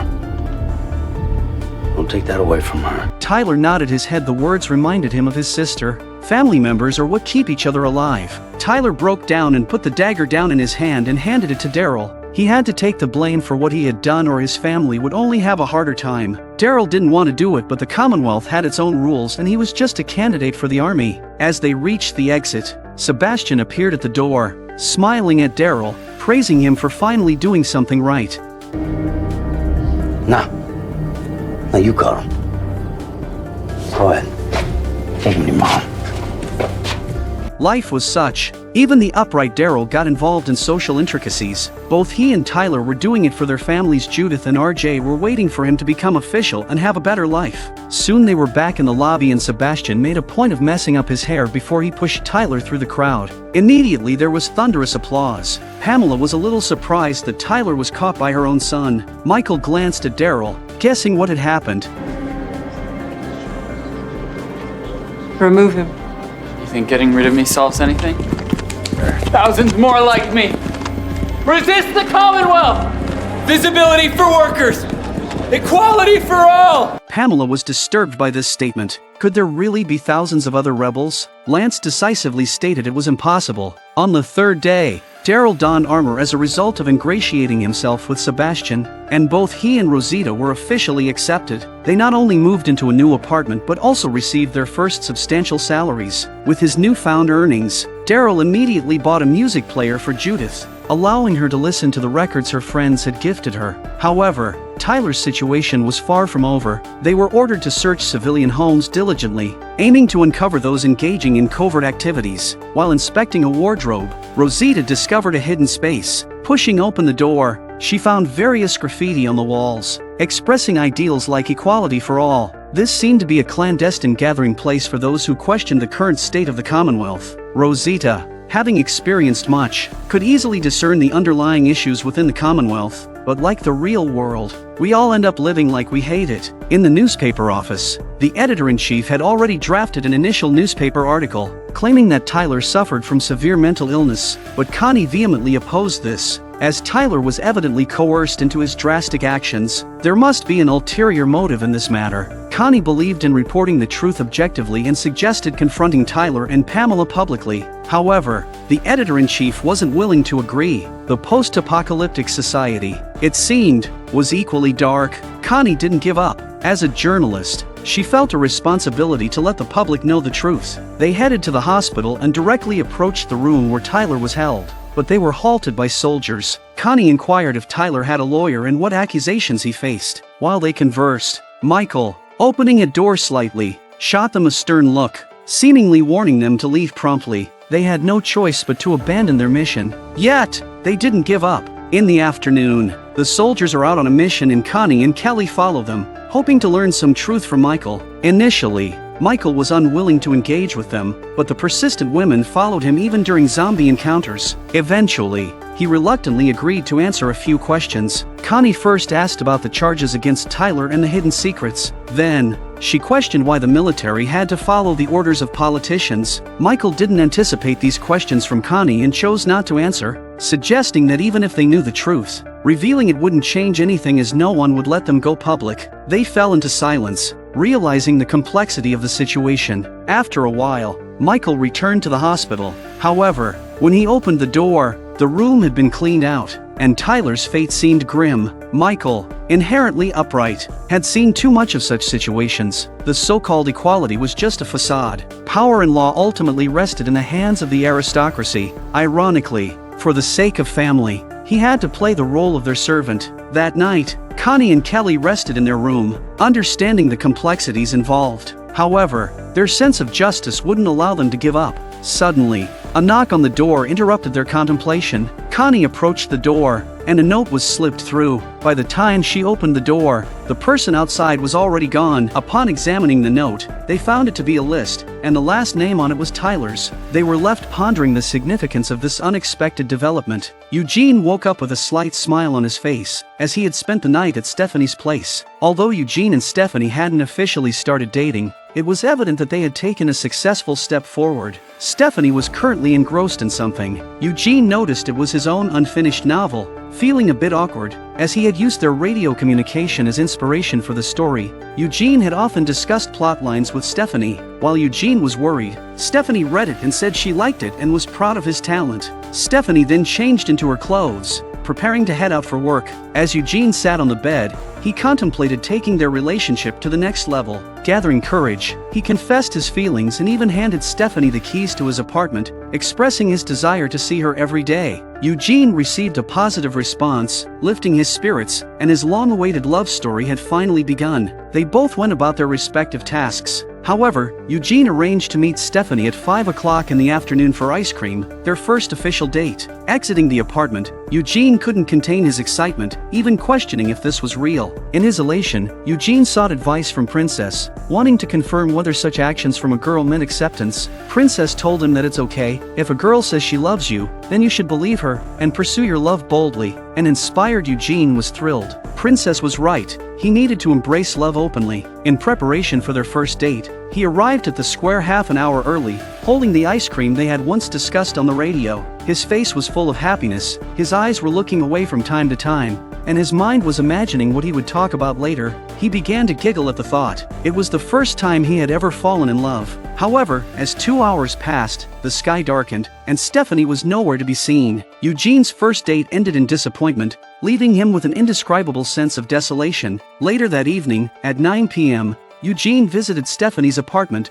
hoping to get some clarification. He rang the doorbell multiple times, but there was no response. Looking up, he noticed the lights were still on inside. Confused, he encountered a man walking out. Seizing the opportunity, Eugene slipped inside. He went to the door and knocked, but there was no answer no matter how much he shouted. Unbeknownst to him, the living room was pitch black, and no one was inside. The only lit room was the bedroom at the back. Stephanie was hurriedly packing her clothes into a suitcase, seemingly in a rush to leave. The next day Eugene enlisted the help of his good friend Rosita to let them go in as soldiers to see if something had happened to Stephanie. Rosita knocked on the door, but there was no response. Using the key, they entered the apartment and, after 5 minutes of searching, informed Eugene that there was no one inside. Eugene panicked. Was Stephanie avoiding him on purpose, or was there something going on? Rosita, unsure how to comfort Eugene, advised him to wait for 24 hours. If Stephanie was still missing, they should report it to the police. With tears in his eyes, Eugene felt as though he had grasped love only to have it slip away.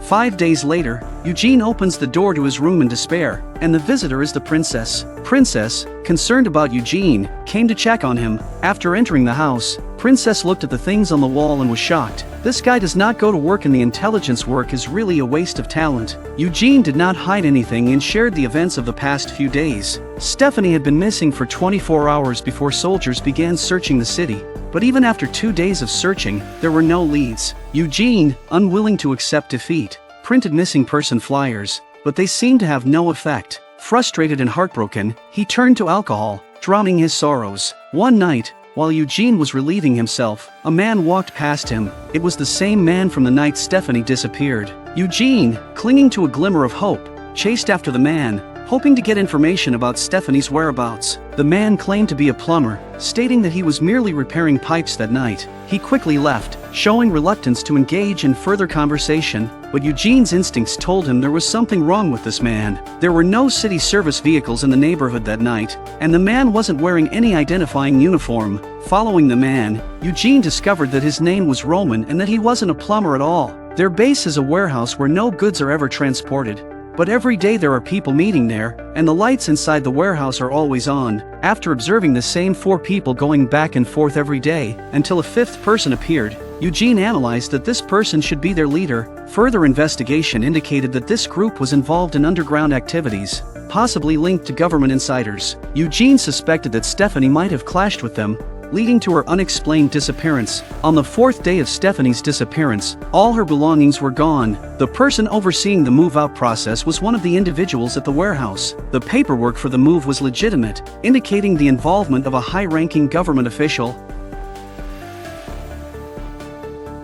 Eugene, having just found love with his girlfriend Stephanie, was bewildered by her mysterious disappearance. Even the soldiers couldn't locate her. Relying on his intelligence and wit, Eugene focused on a suspicious underground group in his search for clues. To uncover evidence against this organization, he and Princess decided to secretly infiltrate the home of the supposed plumber. The guy would be out running at this hour. They chose to enter by scaling the walls. Eugene quickly searched inside, while Princess kept watch at the window. But by chance, it was raining and he was already running back. Eugene discovered a box under the bed filled with various weapons, including a handgun. It seems that this organization really has a big plan, and all these can be used as evidence. 3 minutes later, the man returned to the house. Eugene and Princess, unable to escape in time, sought refuge in the adjacent apartment. They narrowly avoided detection. As they reached the end of the corridor, the elderly woman, who had witnessed their wall scaling earlier, summoned soldiers. In the end,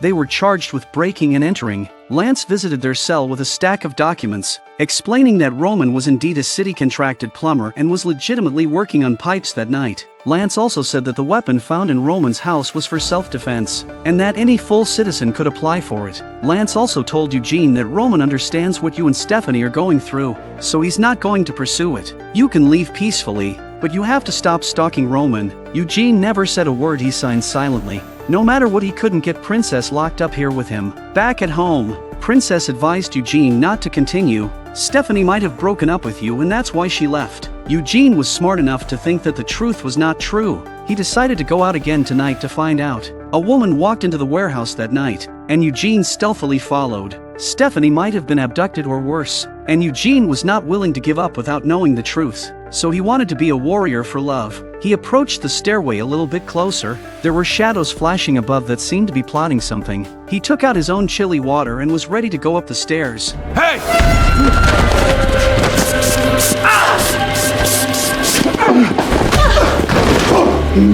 Told you I heard something. A sudden kick left Eugene breathless, and as he struggled to look up, he couldn't believe his eyes. The woman attacking him was none other than Stephanie. However, she appeared drastically different from before. As Lance descended the stairs, it became evident that Eugene's earlier speculations were accurate. There was indeed an insider within the government orchestrating these events. Lance took a glance at Eugene and then instructed the others to go upstairs. He would personally handle this matter. Eugene stood up, now realizing that this might all be a deception. It was laughable how he had genuinely believed that a girl would like him. Even getting lost in the illusion, he walked to the staircase and locked eyes with Lance. In this moment, he shed his former timidity and asked assertively, "Stephanie was never real, was she? Who is she? A spy? You used her to get close to me, deceiving my emotions just to learn about the Alexandria safe zone, didn't you?" He was truly waking up now, piecing together recent events, understanding that it was all a scheme orchestrated by Lance and this woman. Reflecting on everything that had happened recently, it all seemed to make sense now. No wonder they were caught at the train station. Stephanie was a fake from the beginning, just to deceive his feelings and get the address of Alexandria's safe zone. Lance watched as Eugene finished venting and then calmly said, "You're right, Eugene. I did lie to you, but what does it matter? I brought you here. Have I harmed your community? I've been trying to prevent you from falling in love, but you insisted on seeking the truth. That's why we're in this situation. You can expose this, but what about your friends? Will they be better off? I am still helping in rebuilding the Alexandria safe zone, funding Ezekiel's cancer surgery. Do you want to ruin all of this?" Lance said and turned around and left. He wasn't worried about Eugene telling anyone. Eugene sat on the stairs, drenched in cold sweat. Even if he revealed the truth, what could he do? His friends still had to live here. After a while, he pushed aside the anger in his system, left only with bitterness and sadness. He tossed the missing person notice into the fire. It was all a bubble. The dream had to end now. There was no Stephanie, no shared taste in ice cream, and certainly no one who liked him. He burned the novels they had discussed. Suddenly, a woman quietly appeared behind him. In the darkness, her face was indistinct, but she stared at the despondent Eugene. Taterbug. This is Blue Weevil to Taterbug. Please, come back. Eugene froze. This was the call sign he and Stephanie had used in the radio transmissions. Eugene slowly turned his head, and to his astonishment, the woman was Pamela's secretary, the same woman he had seen buying ice cream on his first day in the Federation. What in the world was going on? The woman, revealed to be Maxine, then disclosed the truth. She had been Pamela's secretary all along. One day, she found some radio parts in the trash bin at City Hall. While everyone considered it junk, her long-standing interest in electronic devices led her to take it home and repair it. To her surprise, she managed to fix it. Maxine had never intended to connect with the outside world. She simply found satisfaction in her technical accomplishment. However, one day, Eugene's voice resonated through the radio, leading to the establishment of their contact. Maxine didn't use her real name but casually mentioned a fake name, Stephanie. They talked about many things, reminiscing about their lives before the apocalypse and the towns they used to reside in. Astonishingly,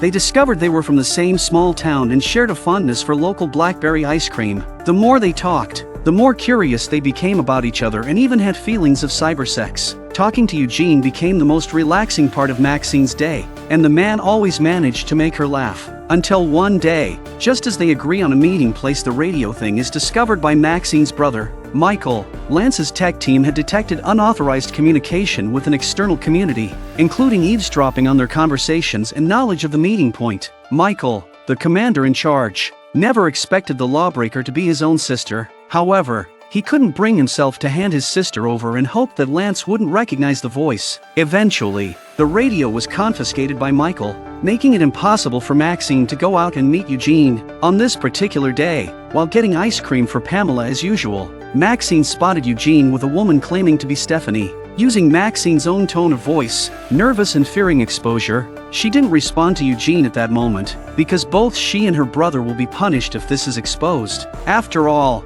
there is a possibility that this fake Stephanie was arranged by Lance. After walking a short distance, Maxine looked back and saw Eugene and the woman talking and laughing very sweetly. After hearing the entire truth, Eugene felt like a fool. He didn't know what Lance was up to, but it wasn't easy being used, and the woman in front of him had lied to him. Unable to accept the reality, he hurriedly left. Maxine watched him leave with disappointment and anger in her eyes. The next day, Eugene sat by the lake, lost in thought for 2 hours. This scene caught the attention of sketch artists. After a while, Rosita, pushing her child in a stroller, approached him. She could see that Eugene had become very depressed since Stephanie's disappearance, so she wanted to keep her old friend company. Eugene nodded his head. He wanted to tell the truth, that it was just that his mates were doing well here. It was hard work but generally safe and happy. Exposing Lance's true nature would make survival difficult for everyone, but the more Rosita talked, the more sadness came into Eugene's eyes. In the end, Eugene held back, simply stating that he and Stephanie had broken up. He hugged Rosita and cried for a while, relieving the pressure in his chest. Rosita smiled and said, "Eugene, you're a good person. You'll find someone better." That night, Eugene knocked on a door. Oh, please don't shut the door. I'm some raspberry goodness of the inside scoop variety. Please, it's very cold. Maxine saw that this guy had a good attitude and let Eugene in with a glance at him. Inside the room, Eugene saw various electronic devices on the table. He understood that, while this woman wasn't named Stephanie, she indeed was the online friend who shared his interests. Apologizing, Eugene said, "I'm sorry, Maxine. I rejected your explanation last night because I was avoiding. I was rude. Sometimes girls can be so unreasonable." Still, Eugene apologized sincerely. "I'm sorry, Maxine. I should have realized she was a fake. Can you give me a chance to make it up to you?" Eugene nodded, feeling his heart shatter, and prepared to leave. No longer wanting to disturb Maxine, Eugene stopped walking and thought, "Is there any hope?" As they chatted, the atmosphere gradually became lighter, and it seemed to go back to that time in the past when they used to contact each other by radio. The rift between them disappeared, and the possibility of being together depended on Eugene. On the other hand, Ezekiel came to the hospital for a checkup. Tommy greeted him and asked about his well-being, inquiring if he had eaten anything, as a blood test was required before surgery. Ezekiel was surprised. He had only come for a routine checkup. Why was there suddenly talk of surgery? Was it his turn already? But Tommy told Ezekiel in a very solemn manner that it is indeed your turn and you just need to wait for the operation. And the assistant next to him said that you were very lucky. Some people wait for years without waiting, and even the bills are paid for by someone else. Jerry laughed excitedly, believing his king was saved. However, Ezekiel felt uneasy. There was definitely something suspicious about this situation. Jerry reassured Ezekiel, "Don't overthink it, boss. Maybe it's a coincidence, a misunderstanding, or maybe it's a blessing from God. But no matter what, you will survive." After leaving the hospital, Ezekiel pondered for a long time. He was sure someone had helped him behind the scenes, and he seemed to have an inkling of who it was. Carol. Only Carol would do such a thing for him. Friday arrived, the day of the surgery. Jerry and Carol comforted Ezekiel, telling him not to be nervous as it would soon be over.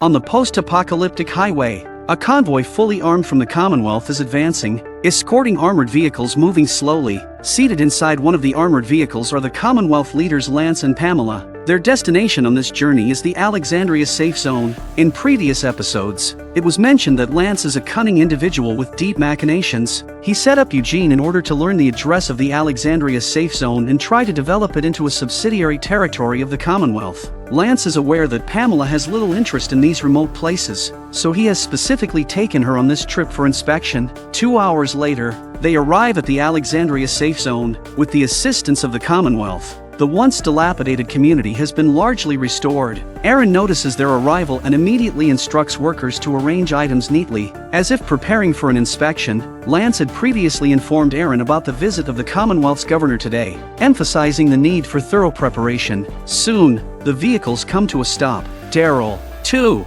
has returned, opting not to wear armor to avoid seeming out of place. Pamela, upon disembarking, is somewhat surprised. This place doesn't seem as backward and desolate as she had imagined. Hello there. Welcome. Aaron. Pamela Milton. A pleasure. Care for the grand tour? I would expect nothing less.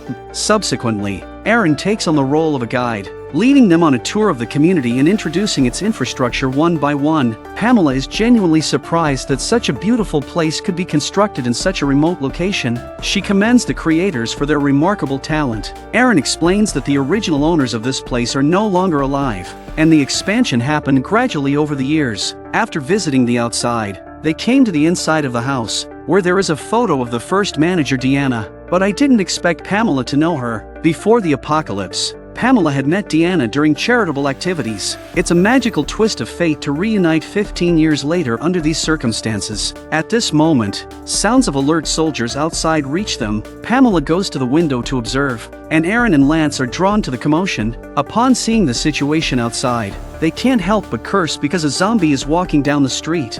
How did you lose, Deanna? She was bit.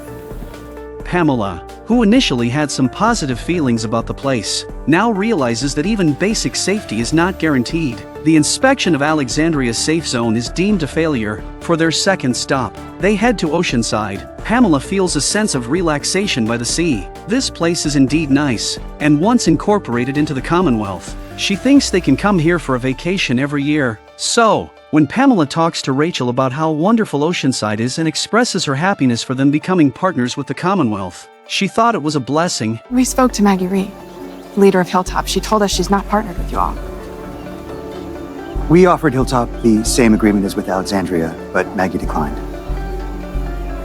However, Rachel continues, stating that the Hilltop and Maggie have been helping them, and they must respect them. If Maggie decides to cooperate with them, they will too. After being rejected, Pamela maintains a smiling facade, but Lance knows that the governor is extremely displeased. The convoy then continues forward, this time heading to the Hilltop. Because things aren't going well, Lance and Aaron blame each other for their mistakes. Lance felt particularly humiliated that he'd made repeated promises before coming here, and now this. Just as they argued, the carriage suddenly stopped. Something seemed to be happening up ahead, and everyone got off to observe. They saw people up ahead killing zombies, apparently survivors from nearby, dealing with about 7 or 8 zombies. The survivors' horses had also been startled and fled.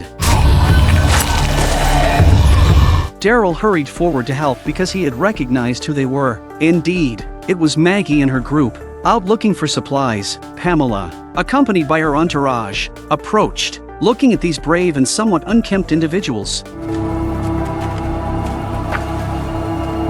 You must be Maggie. 5 minutes later, Maggie used their water for a quick cleanup. It had been a long time since she had seen her 2 old friends. Why do you trust these people? Daryl responded, saying that no one believed in them, but many of them went to the Commonwealth, and they seemed to be living happily. However, he emphasized that they would always be a family. They then invited Maggie to join the Commonwealth. This time, Maggie fell silent because life at the Hilltop was indeed challenging now, but she needed to think it over. Half an hour later, they returned to the Hilltop. Pamela, with her soldiers, set up camp there. Maggie remained skeptical and observant, but Lydia and the others were pleasantly surprised. These people were indeed not just talk. They immediately began helping to reinforce the water tower and were very friendly. With these soldiers guarding, residents could finally get a good night's sleep. Maggie found herself considering whether joining the Commonwealth was a good idea. After a while, Lance approached Maggie and began the persuasion process. Just when Maggie was hesitating and thinking,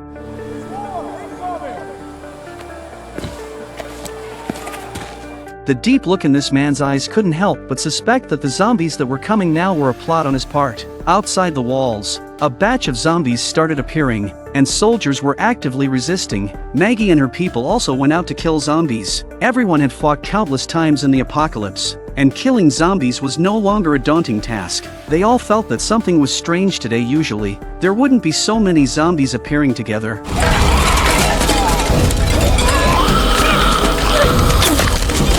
Michael is also here, and he's not only big but also very agile as a commander.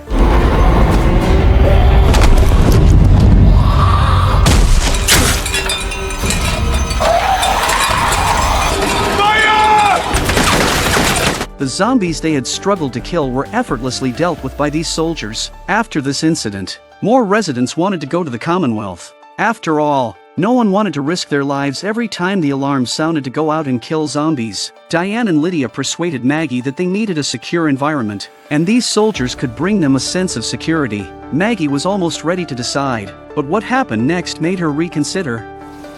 Let's go! At Michael's command, soldiers started assembling, and Maggie watched nearby. Daryl didn't join the assembly but continued moving corpses with Cole. Michael walked over and said to Daryl, Remember, they're always watching. Got me?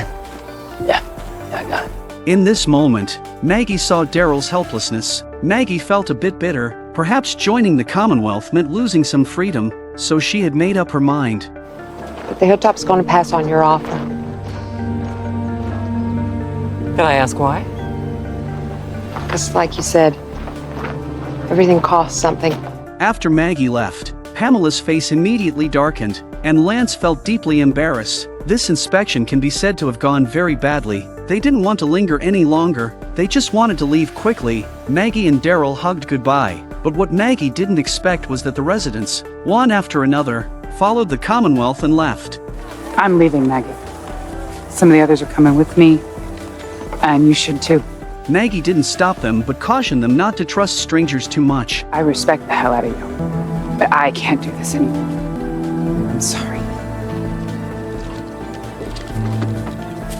In this incident, Lance lost face. The reason Lance actively promoted this matter was simply to have the Commonwealth absorb these 3 communities. Then, these communities would undoubtedly need manpower to manage, allowing him to smoothly control a force. But now, the Hilltop and Oceanside had made him feel embarrassed. Feeling angry, Lance went into the woods to vent his feelings.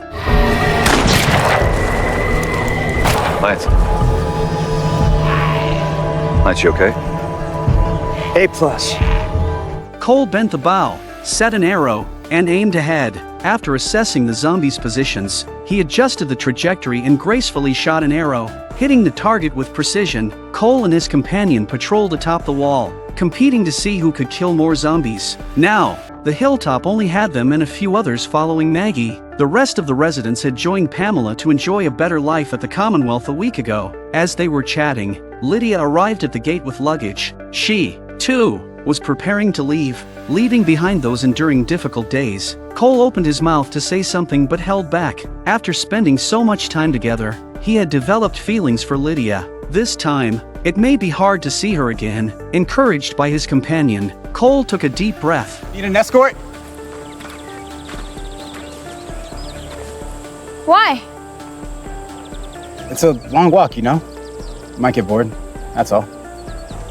Lydia smiled radiantly, feeling a fondness for the brave young man. However, at that moment, Cole's expression turned serious because someone was approaching from a distance. Using binoculars, Cole observed and saw a person riding a horse heading towards them. Nobody we know. Hold where you are! Hold! Or we will shoot! Faced with their potential threat, the person showed no intention of stopping and continued approaching the gate. When the person reached them, they could see a young man of similar age sitting on the horse. His clothes and the horse were stained red with blood, indicating severe injuries. Lydia approached cautiously, weapon in hand. Upon reaching the young man, she confirmed that he had been shot. Using his last bit of strength, the young man handed something to Lydia and urged them to hurry to the rescue. The young man died after saying that. After what happened, Lydia was going to stay put for a while. They gathered to discuss what had happened. The young man had a map with a marked location. Judging from the situation, he had likely come seeking their help, and something had gone wrong at that location. Maggie thought they shouldn't go out, considering their own precarious situation. Moreover, they lacked enough manpower to confront unknown adversaries, and this might be a trap, but Lydia and the others think no one would risk their lives in a conspiracy. What if the young man was sent by someone we know to ask for help? Refusing to help someone in need was not their style. After discussing, they decided to set out. Finally, Maggie also came to terms with the decision. She wasn't heartless, she was just concerned that their journey might put everyone in danger, but since they had made up their minds, she would give them her full support. You take over at the halfway mark.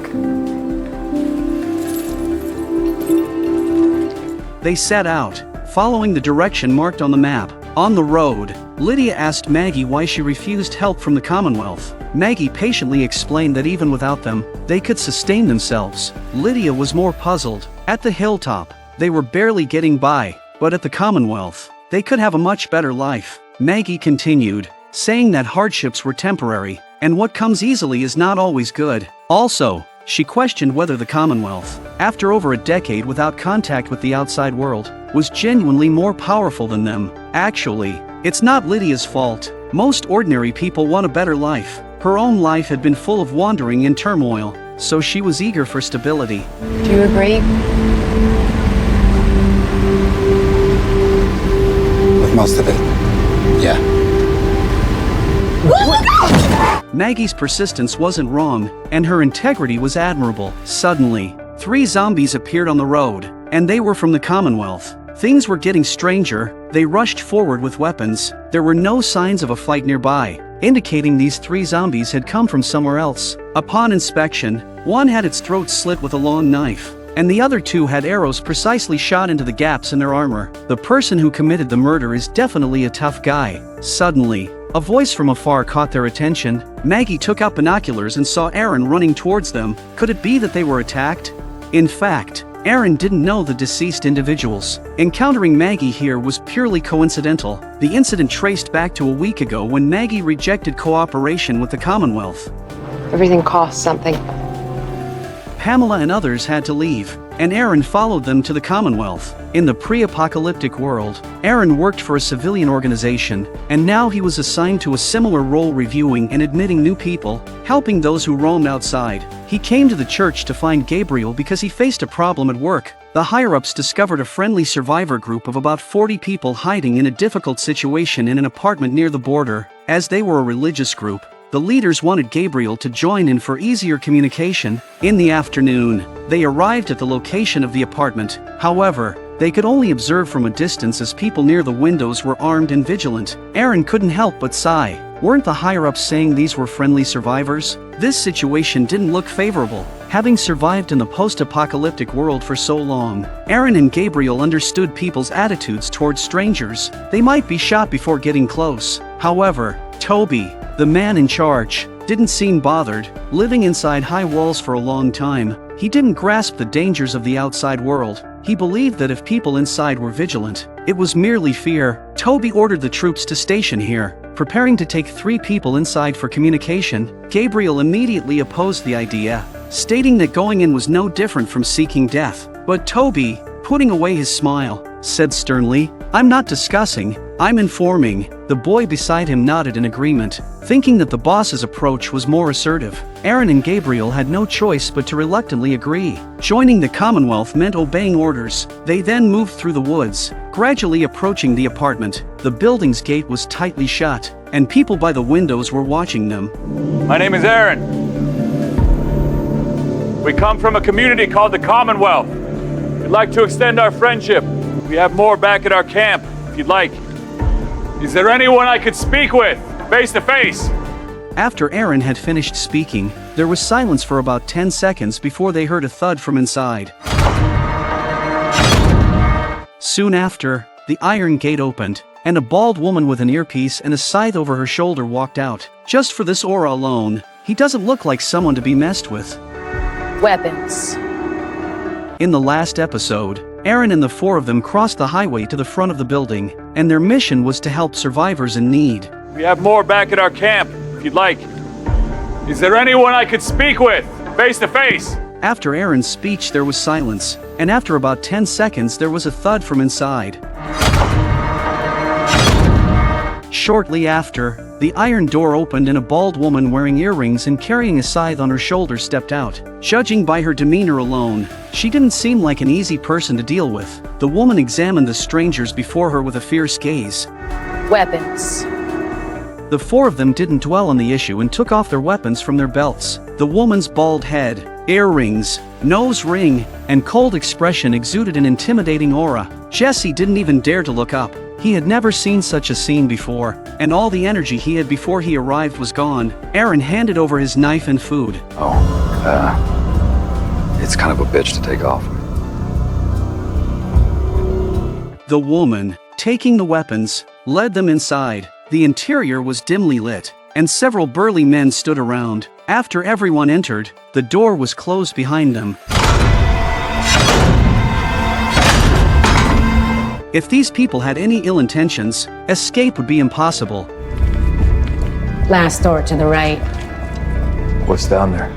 The woman didn't explain what was inside but just smiled and walked away. With no other choice, the four followed. Although Toby was the boss, he dared not say a word at the moment and could only follow behind Aaron. They walked through dark and mysterious corridors, occasionally catching glimpses of people in rooms watching them.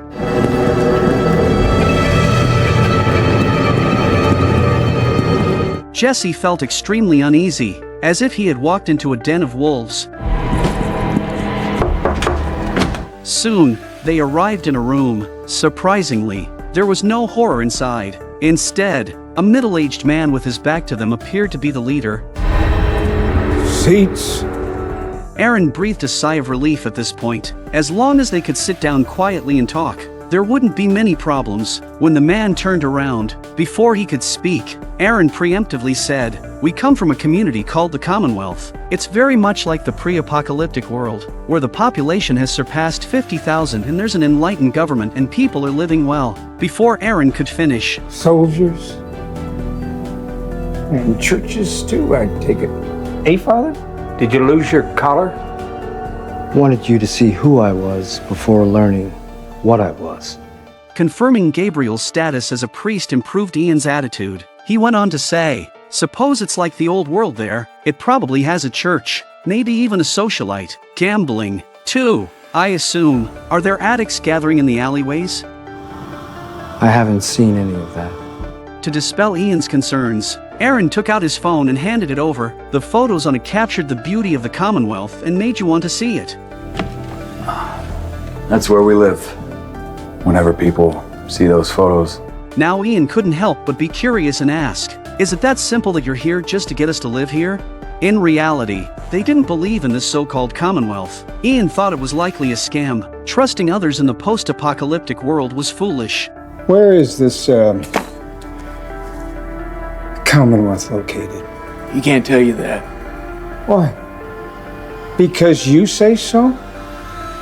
Yeah, that's right. Then why am I talking to him? Aaron thought to himself, "Oh no, why are you interrupting? Do you have to make your presence felt at this point?" Turn around and look in that back corner. The four turned to look, only to see cabinets filled with severed heads, creating an eerie and horrifying atmosphere. Ian explains that these are all assailants, murderers, rapists, and a few cannibals. And the one thing they all have in common is that they've all sat on your stools before. Aaron couldn't help but realize that Ian was making a blatant threat. Jesse was even more scared that coming out to help others might cost him his life. Toby's eyes also revealed great fear. Ian was angry because he had been having a good conversation with Aaron when Toby, breaking the rules, intervened with an attitude of bestowing favors. Ian didn't believe in the Commonwealth. He thought there was no such thing as a free lunch. Mr. Head Wolf? If you know where I live and I don't know where you live, how dumb would that be for me to let you go? What's your name? Toby Carlson. Toby? Get on your goddamn knees! Asses stay in the goddamn chairs! Get on your goddamn knees! Toby, no longer displaying his previous nonchalant demeanor, quickly knelt down, fearing that he might be shot if he knelt too late. Ian continued, explaining that someone had promised to bring immense wealth from a distant place, but he saw through the scheme. The person just wanted them to leave the house so that a raiding party could kill them. In the end, that person became a trophy on the shelf. As for you letting us go and live in the Commonwealth for no reason, do you think I'm stupid? Plenty of room on the shelf, right next to Billy. I don't want to be on the shelf, and I don't think you're stupid, okay? Tell me where your raiding party is, or I'm gonna start dropping bodies on the floor. Do we look like raiders to you? Wolves, dressed as sheep, speaking lies. Why did you come here? What do you want? Exactly. What do you have that we would want? This place is a shithole. Why would we want it? All we've done is given you food and water. You aren't starving right now because of us. Is that real? Or is that a lie? You know what else is real? Nobody dies, okay? You save yourself and your people by letting us go, and we will never come back here again, and we will never bother you. I promise that, okay? After some thought, Ian put down the gun. Aaron and Gabriel were correct. Poverty had left them with nothing worth scheming for. Moreover, if he fired a shot, it would only result in mutual destruction when the soldiers outside entered. You'll never come back.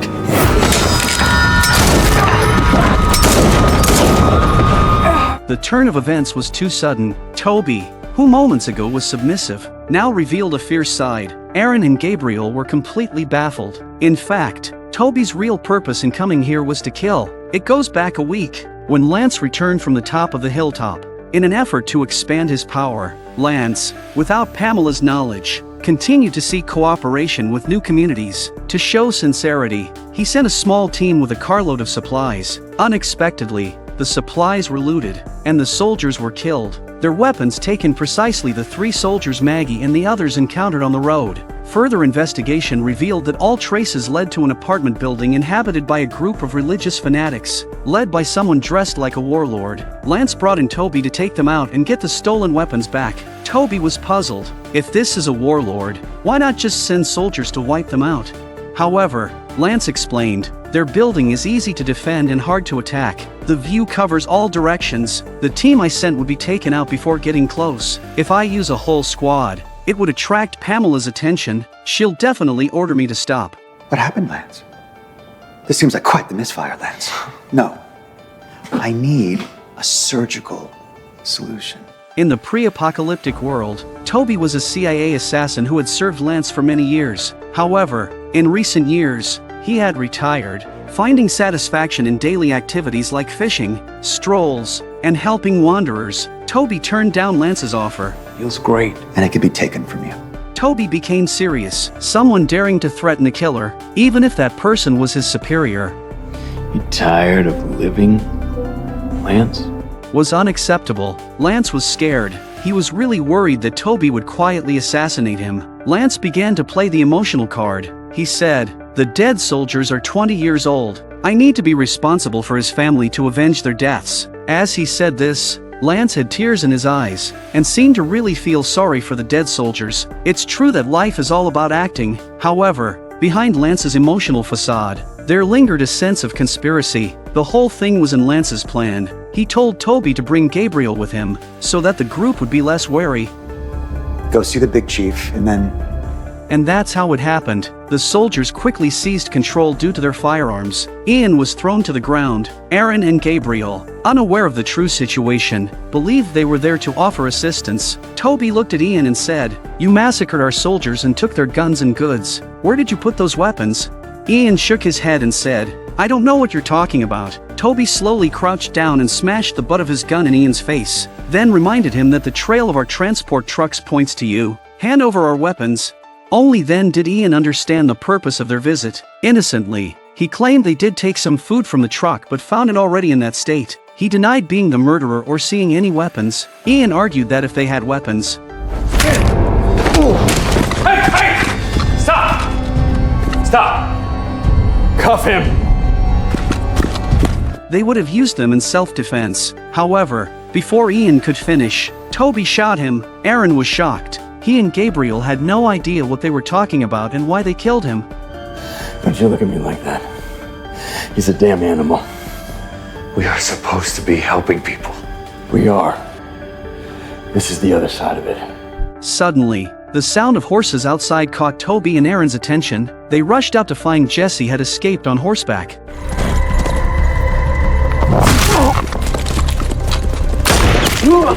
This episode concludes here. It turns out that Jesse is the person who went to the hilltop. However, the mystery remains about why he sought help and who robbed the truck.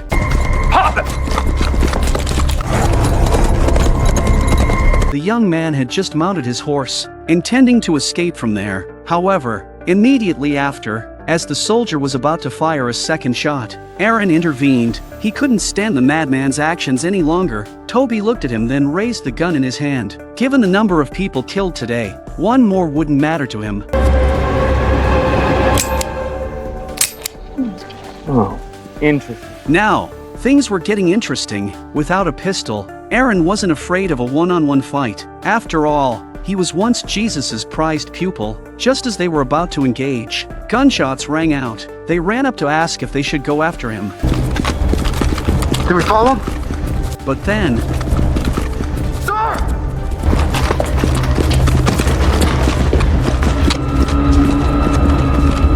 I turned my back for 1 goddamn minute! Toby ran in to see that the soldier guarding Gabriel had been killed. He took the soldier's gun and stuck his bayonet in the dead man's head to prevent him from becoming a zombie. Toby was perplexed. Wasn't Gabriel restrained? How did this happen? To understand, we must go back to the previous episode. Aaron and Ian had just reached an agreement when Toby suddenly went on a killing spree. Jesse was terrified. He thought they had come here to help, but the scene he witnessed was beyond his expectations.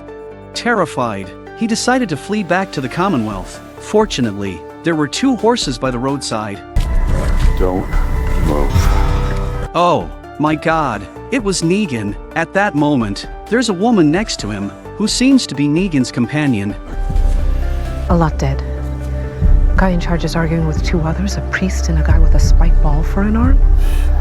Negan said, "Holy shit, aren't they Gabriel and Aaron?" Having left Alexandria's safe zone, Negan had joined a religious group. Today, upon returning with Annie, he heard gunfire from a distance. Realizing they couldn't rescue their old friends alone, Negan marked the hilltop on the map and instructed Jesse to find a woman named Maggie there and inform her that Gabriel and Aaron were in trouble. After completing these tasks, Negan and Annie stealthily entered the building. On the first floor, they witnessed Toby rushing out. Ian lay on the ground, lifeless, and a soldier guarded Gabriel. Seeing no one around, Annie boldly attacked the soldier, and Gabriel looked up to see the long-lost Negan. Negan unties Gabriel and they both look out at the same time, just in time to see Toby pointing a gun at Aaron. They're trying to figure out what to do when Annie warns them that someone's coming from behind and they need to get out of here. Gabriel doesn't want to leave his partner behind, and Negan pulls him right back. As soon as they left, 2 soldiers walked in. The subsequent plot was previously mentioned. Jesse, dragging his heavily injured body, did manage to reach the hilltop. Handing over the map to Lydia, he died before being able to reveal the predicament of Gabriel and Aaron. Fortunately, Maggie and the others decided to investigate, so they set out in a vehicle. However, on the way, they encountered 3 Commonwealth soldiers who had turned into zombies. These were the same individuals who were escorting supplies. Just as they dealt with the zombies, they happened to see Aaron, who had escaped from the building, running towards them. After a brief exchange, Maggie learned the truth of the situation. Rescuing Gabriel became their top priority. Maggie took out Jesse's map and asked Aaron if the route marked on it was the optimal way into the building. Little did they know it was Negan's doing. Meanwhile, on the rooftop of the apartment building, Toby donned armor. It seemed that this round of bloodshed had awakened the killer within him. His voice echoed throughout the building, warning those hiding in rooms to surrender their weapons or face annihilation. He didn't mind leveling the entire place. Negan and a few of his companions were hiding in a secret compartment, and naturally they heard Toby's voice. Gabriel anxiously asked Annie about the whereabouts of the weapons. Negan informed him that they had never raided this place and, consequently, hadn't acquired any weapons. After 10 minutes with no response from the building, Toby lost patience. He ordered the captives to kneel by the perimeter wall. Where are my weapons? I don't know. You really don't, do you? No. Okay. I believe you.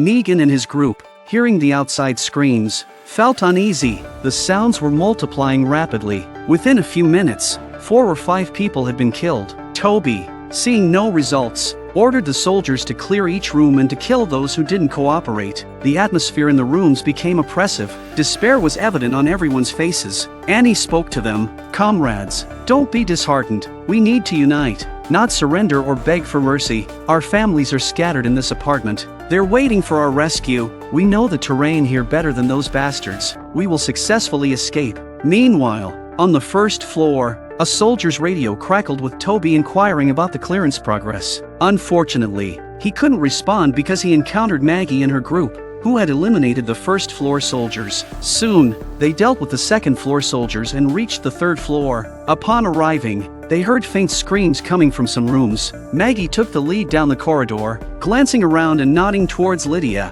They decided to split up to search for Gabriel. The narrow passage made it cumbersome for the 4 of them to stay together. After a while, Maggie and Aaron cautiously entered a room, conducting a thorough search, while Aaron checked the kitchen area. Finding only food on the table but no one present, Maggie explored the innermost dressing room and confirmed its safety. As Aaron peered through the window to assess the outside, suddenly a handgun pressed against Maggie's head. The assailant, slyly positioned behind Maggie, left no opportunity for Aaron. Unexpectedly, a scythe hooked around the woman's neck and it turned out to be Cole and Lydia. None of them would lay down their arms first. In the midst of this standoff, a voice broke the silence, leaving everyone stunned. They didn't expect Negan to show up. Negan nonchalantly patted Cole down and said, "We're all on the same side, so let's put down our weapons." What are you doing here? We live here.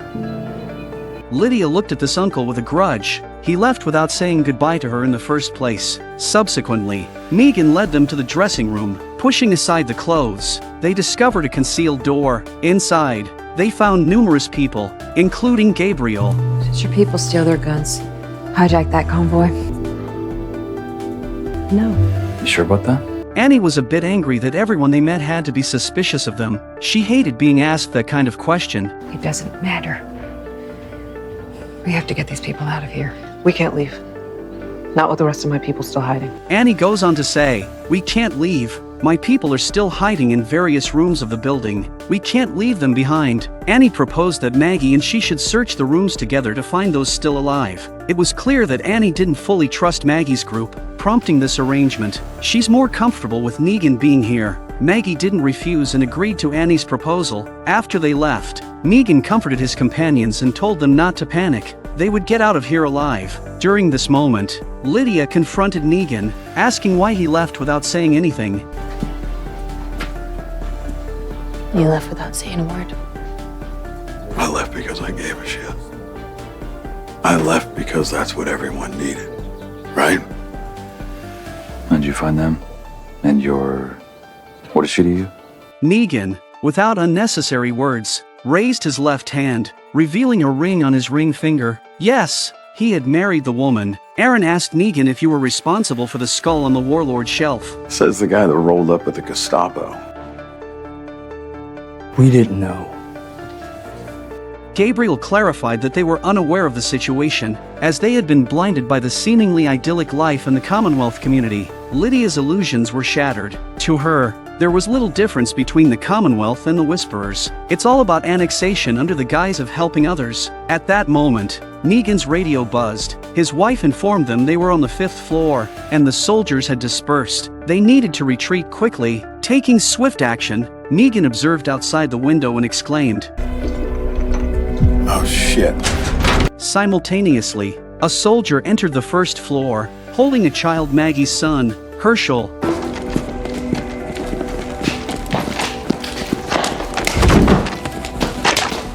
Sit and stay. Sarge, I found a truck on the perimeter. Kid hiding inside. Did you see a kid? Affirmative. The car the soldier was talking about was the one Maggie was driving. She just didn't realize the kid was hiding in it and following her. Negan had hurried down upon spotting Herschel, fearing harm to the child.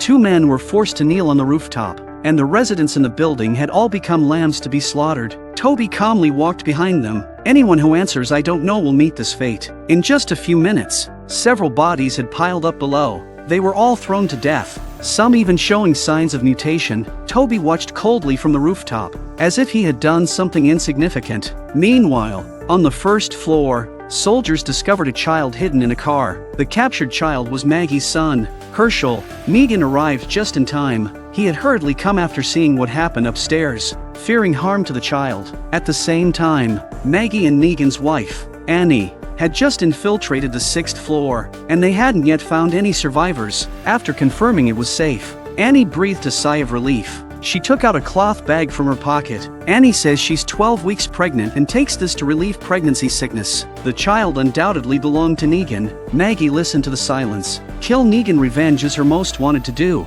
but now she has another reason not to bear to do it, because she was also a mother, understanding the importance of a father's love for a child. Coincidentally, at this moment, Negan's voice came over the walkie-talkie. Hey, Annie, you called me? I'm here. I found someone. Maggie's son. Maggie was stunned. How could Herschel be there? She quickly took the walkie-talkie and asked for details. If anything happens to him, Turns out you had a stowaway that you didn't know about. I'm coming to you. Negan. Be safe. No. You stay with Annie. It'll have to happen to me first. Maggie fell silent again. Negan's firm tone just now left her unsure how to face the situation. After all they had been through, she understood that Negan was a principled person, but their unique enmity still made Maggie instinctively worry about her son. It was a conflicting feeling. Annie shook her head helplessly. Negan didn't want her to be involved in their feud, but after some thought, she said, "Negan didn't want me to tell you about the pregnancy.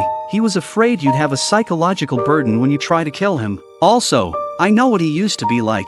Negan has told me everything." Annie continued, "We've all done bad things. I've seen what people do to each other for survival. Sometimes they hurt me, and sometimes I hurt them. I'm not proud of it, but it happened. Now all we can do is try to make the future better. I see Negan doing that." Maggie listened, and a strange mix of emotions filled her mind. It was a kind of conflict between wanting to let go and the inner voice telling her she couldn't. Downstairs, as Negan entered the room, Herschel said, "My mom told me to stay away from you," but at the same time, he was puzzled about why his mom always disliked this man. The current Negan felt lonely. Before his wife became pregnant, he wouldn't admit to his past mistakes. It was all about survival of the fittest. But now, on the verge of becoming a father, he could understand. He couldn't imagine what it would be like for his child to be born without a father. After some thought, he decided to reveal the truth and face it calmly. However, before Negan could speak, Herschel had already aimed the gun at him. Herschel often asked his mom, "Where did Dad go?" His mom always sadly replied that he was killed by bad people. Now Herschel had figured out that Negan was that bad person. Negan didn't deny it. This day was bound to come. He knelt down, prepared to be killed today, but he still said, "Listen, kid, what I took from you and your mom can't be undone no matter what I say or do. I don't blame you if you want to shoot me. The problem is, if you do, the gunshot will expose our location. Maybe I should die for the harm I caused to your father and family, but these people here shouldn't suffer because of me." Herschel, a smart and sensible child, naturally understood that Negan was speaking the truth. He had a look of resentment in his eyes, but he lowered the gun. Negan lowered his head. When Herschel pointed the gun at him just now, he had truly been prepared, but it had also terrified him. He couldn't fathom how his wife and child would survive the apocalypse without him. Of course, Maggie and Annie were unaware of the scene. They were still searching for their companions. Gunshots and screams echoed in the corridor. Toby had completely gone mad, ordering his men to kill anyone who didn't cooperate. If they didn't find weapons within an hour, burn the place down. After the soldiers left, Maggie emerged from the door. They had heard the jerk's words just now. Time was running out. Searching like this wasn't a solution. They were better off finding a way to deal with the soldiers. A few minutes later, the soldiers happened to find the room where Negan and the others were hiding, but after a thorough search, They found nothing. Toby lazily walked to the innermost part, wondering where these jerks could be hiding. He was about to have a drink to relieve his frustration when he noticed marks on the floor, because there are several footprints on the ground just as the wardrobe here disappeared, which cannot help but make him suspicious. He whistled for his men to be ready to fight outside. Inside, Megan and the others are even more tense, and as soon as they're spotted, they open fire. That goddamn priest again. Let's go! Aaron and Gabriel rushed to the rooftop, but there was nothing up there. Toby gestured for them to drop their weapons and not resist. Aaron reluctantly looked at the situation. They had no way out and had to drop their guns. Seeing this, Toby also put down his weapon. These two were no longer a threat. He shook his head and started to lose control. Aaron's ability is very strong, and he works very hard under him. Why should he betray the Commonwealth for a group of robbers and warlords? At this moment, a figure was approaching them, Cole, wearing a mask. Toby immediately called for all his men to come up and support. The soldiers replied. Toby suddenly smiled. Gunshots were heard on the walkie-talkie, obviously clearing some minor obstacles, so he wasn't worried. As long as the soldiers came to the rooftop, he would be fine. However, the door opened, and Maggie and Annie came in. Everything that happened just now was their plan. Toby was utterly hopeless. Someone coming to the rooftop meant all the soldiers were dead. Toby's retribution came so quickly. The person he had pushed down earlier had turned into a zombie. Hearing the commotion,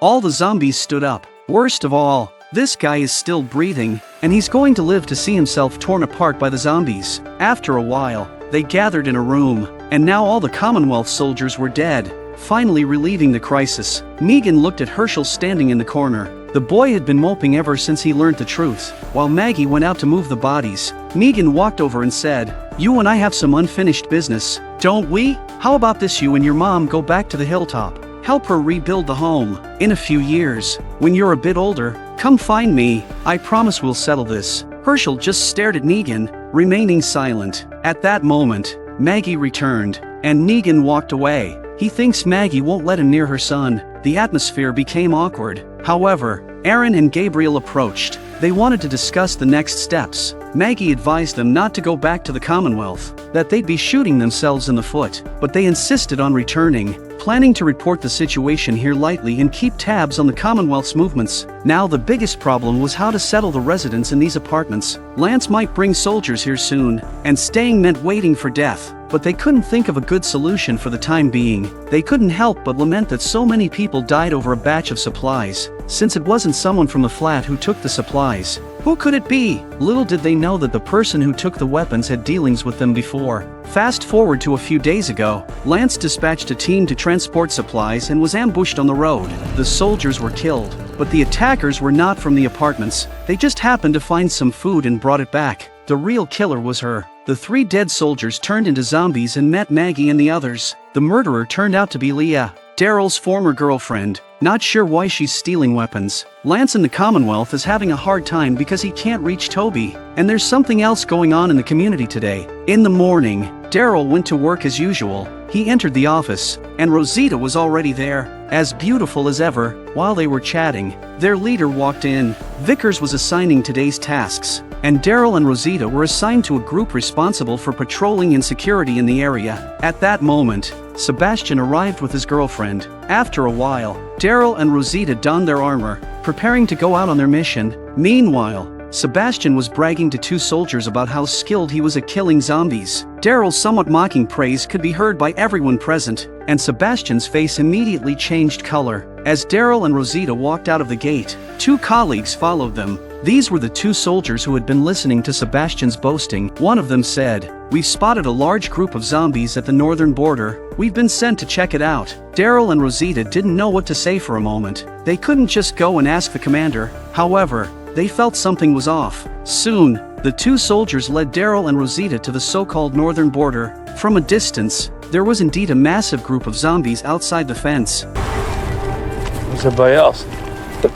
Daryl asked in confusion. Sebastian arrived with a zombie. In fact, there was no order to clear out zombies. Sebastian's credit cards were suspended by Pamela, and he needed the money for expenses. The house surrounded by the zombies used to be a banker's residence, with a large amount of cash in the safe. Sebastian wanted Daryl and Rosita to go in and get it. Sebastian chose Daryl and Rosita because On one hand, Daryl had just mocked him, and on the other hand, regular soldiers were too weak. Showing them the access card for the office, Sebastian informed them that there was a solar generator in the garage that needed to be activated to use the access card. Before Sebastian could finish, Daryl immediately refused. There are so many zombies down there. If they go down there, it's a death sentence. Then Sebastian waved his hand, and a soldier killed the zombie with a knife. Sebastian ordered them to smear the zombie's guts on themselves and then make their way through the zombie horde to get him that cash. Daryl looked at him disdainfully. He didn't want to deal with this fool.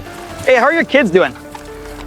Daryl was furious. How dare Sebastian threaten them with a child? The world of adults was never easy. That's probably why Maggie didn't want to come here. Eventually, Daryl and Rosita compromised. It was all for the sake of the child. And then Rosita started dissecting the zombies. Sebastian mentally sarcastically said, "Anyone has to do what they're told because his mother is Pamela." Half an hour later, they reached the foot of the mountain, covered in the flesh and blood of the zombies. Little by little, they were getting closer to the villa. With the protection of this armor, even if discovered by zombies, their chances of survival should be higher than usual due to their skills.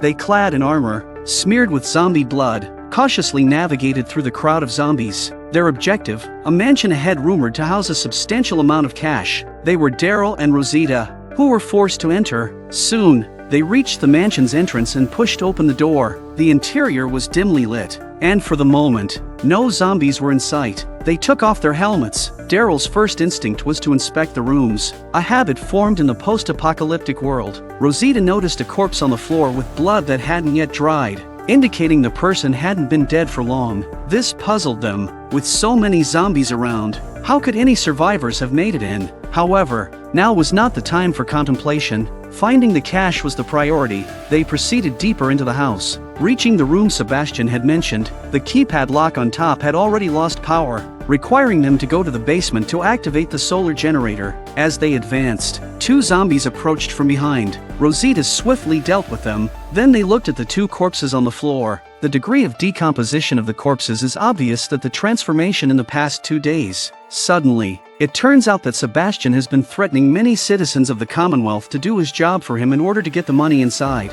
A woman, pleading not to be abandoned, revealed she had been trapped inside for several days and would starve to death if left alone. Rosita reassured the woman that they were not allied with those who sent her. The woman, named April, calmed down. She began her story, explaining that she was deeply in debt while living in the Commonwealth. One day, a man came to her home, promising to help her out of her predicament. All she needed to do was come here, steal money, and they would share the proceeds. She had no choice, as she had 2 children to support. As April spoke, she choked up. Daryl didn't wait for April to finish before telling Rosita to stay here while he went down to the basement to find a generator. 3 minutes later, Daryl successfully reached the basement, locating the solar generator. After pressing the start button, the device began running smoothly, but he soon discovered that there was a problem with the wire feed, and the machine seemed to be out of action, so he had to try to insert pliers to act as a wire. The generator showed signs of starting up,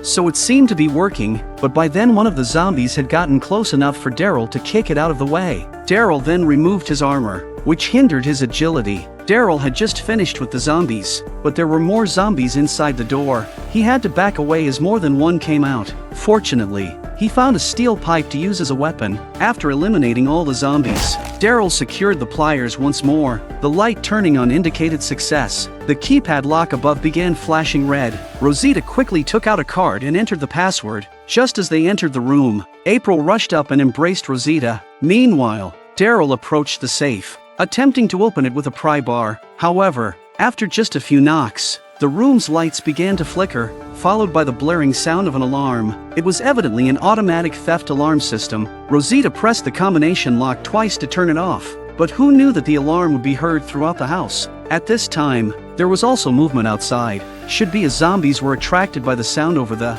Rosita, an expert in this field, urgently tried to disable the alarm. However, after 2 minutes of unsuccessful attempts, she resorted to violence, grabbing her helmet and smashing it against the keypad. It seems violence is more effective. Daryl successfully pried open the safe, revealing a stash of US dollars. Without hesitation, Rosita took out her backpack to pack the money. After loading the money, They used the locker to block the door, but listening to the noise, it felt like the zombies would break in at any time. Just then, gunshots from outside surprised them. They looked at the door unexpectedly. Obviously someone was cleaning up the zombies outside, but they didn't know whether it was a friend or foe. Weapons drawn, they prepared for the unexpected. Gradually, the outside fell silent, and suddenly, a rapid knocking on the door startled them. Nervously, they decided to take the initiative and guard the door in case of a sudden assault. To their relief, the unexpected visitors turned out to be Michael and Carol. It turns out that Carol and Daryl agreed to have lunch together today, but she didn't wait for Daryl, so Carol found Michael.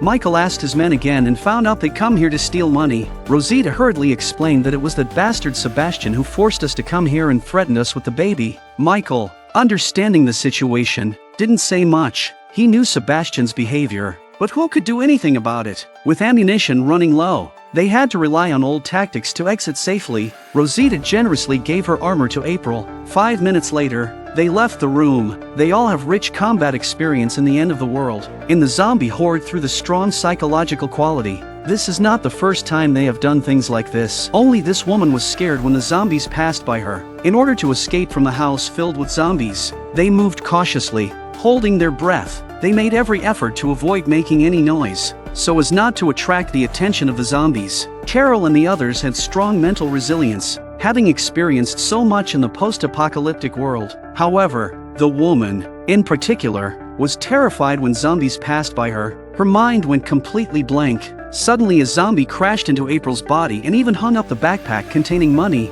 April was instantly frightened, trembling uncontrollably and pulling with increased intensity. When the zombie turned its head towards her, she became even more panicked. April used a knife to kill the zombie directly. The others, despite the risk of exposure, immediately cleared the nearby zombies to come to her rescue. 3 minutes later, all the zombies had been killed, but their attention turned to April lying on the ground. April had been gnawed by the zombies. Rosita sadly used the knife to send her off for the last time. Rosita is also a mother and can understand the helplessness of women who come here, but the poor April's 2 children have no one to take care of them. Michael opened the door, revealing that there were still many zombies outside. They had to continue moving forward. Half an hour later, they successfully returned. Sebastian was not there. Only 2 lackeys were waiting for them. More precisely, they were waiting for the money they had brought back. Michael remained silent. Sebastian's lackeys disrespected him, but he had to endure it. However, their disregard for the lives of the Commonwealth civilians infuriated Michael.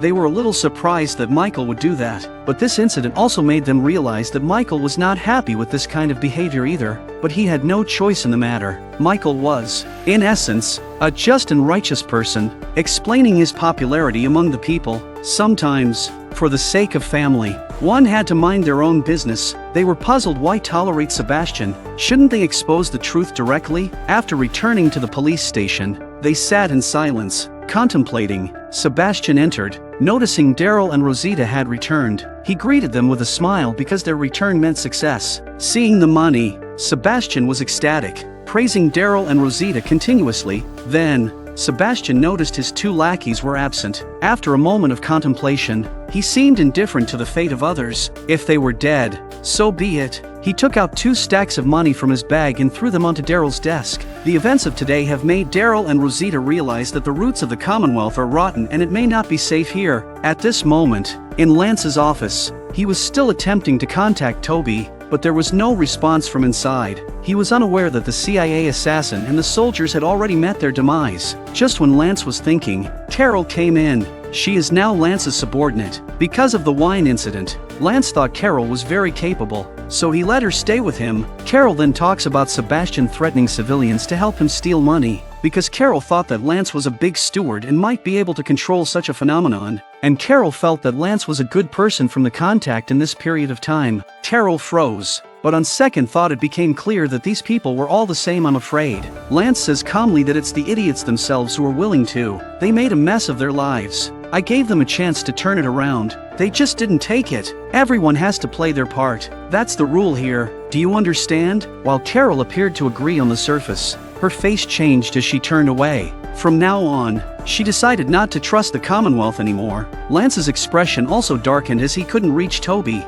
Something must have happened. The next day, Lance, accompanied by a squad of soldiers, arrived at the apartment. Upon reaching the ground floor, they discovered Toby's mutilated body. Daryl, with his experience, sensed that this incident was not simple. Upstairs, they found the surviving Aaron and Gabriel. Lance listened to their accounts and found it hard to believe. According to Aaron, they broke into the flat and there was a firefight that ended with the men here killing all the soldiers, including Toby. This was a group of highly trained and armed soldiers. There was a suspicious point. Why did those people spare Aaron and Gabriel? Moreover, the assailants managed to escape. Aaron and Gabriel were sure at once that this was the way it happened. Lance was furious. He didn't believe Aaron and Gabriel's story. Then Lance smiled and said, "I think there's a wild guess. It doesn't make sense that you two would be the only ones left in the flat after these violent maniacs brutally murdered the soldiers. But it doesn't make sense that you'd lie to me for a bunch of murderous maniacs. The only possibility is that these lunatics are not strangers." The atmosphere became tense. Daryl,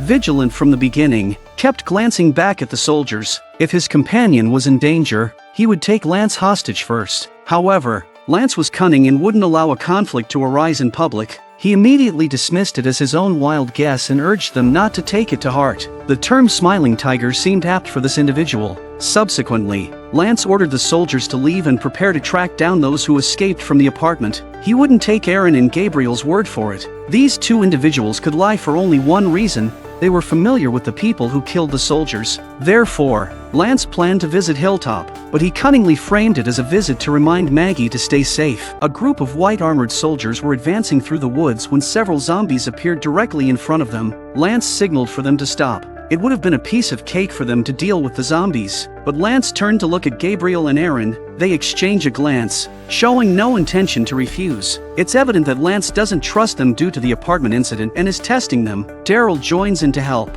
Military discipline and orders mean less to him than friends and family. The three of them, without fear, confront the zombies. The zombies in front of them pose no real threat. Aaron smashes a zombie's head with a punch, while Gabriel cleaves another with a knife. Daryl, showcasing superior skills, uses the rifle but to fend off one zombie before thrusting a bayonet into another's head.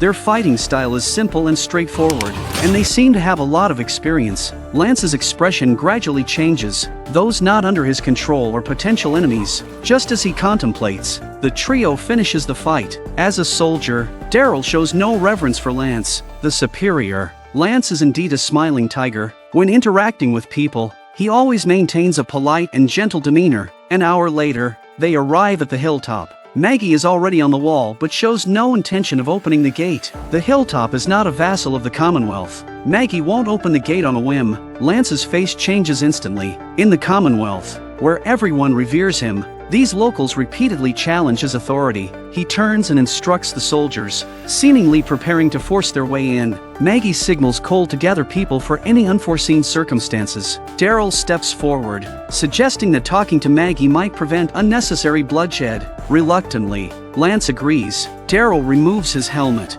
revealing his face, and says, "We won't leave until we've searched the place. I promise it'll be quick." Maggie ponders. Daryl's words imply that if they open the gate, there's no danger. Trusting her friend, she opens the gate. Lance, accompanied by the soldiers, enters. The subsequent events involve a meticulous search. The soldiers, to their credit, refrain from damaging anything. Half an hour later, they find nothing. Herschel passes by, and Lance immediately stops him. Despite finding nothing, Lance remains steadfast in his belief that Aaron and Gabriel are deceiving him. He is convinced there's something amiss in the hilltop, so he was going to start with this kid. Herschel is feeling somewhat guilty at this moment, contemplating whether or not to speak up. Lance runs up again, blocking Herschel. He takes out a hat from his pocket, claiming it's a gift for him. However, it's the same hat Herschel lost in the apartment. Lance brings it out as a test. Caught off guard, Herschel doesn't know what to do. Cole rushes over, grabbing Lance by the collar and slamming him against the wall. Visibly angry, soldiers, hearing the commotion, quickly approach with guns in hand. Daryl and Maggie realized something was wrong. Lance, somewhat nervous, tries to use words to prevent Maggie from acting rashly. He claims to be a good person with no ill intentions toward the child. Maggie said gently, "A lot of people have threatened my family like you have. and the grass is no doubt a meter high in their graves. Daryl's attitude was always firm. He may be a soldier of the Commonwealth, but he will always prioritize his family. Quickly thinking, Lance understands that these people are different from the naive civilians of the Commonwealth. If provoked, they might genuinely shoot. Today, he has to compromise. After the soldiers put down their weapons, Maggie retracts her handgun. This hypocritical man, Lance, now harbors immense anger inside but approaches Maggie, saying, Sorry if there was any miscommunication. Shame we couldn't be friends.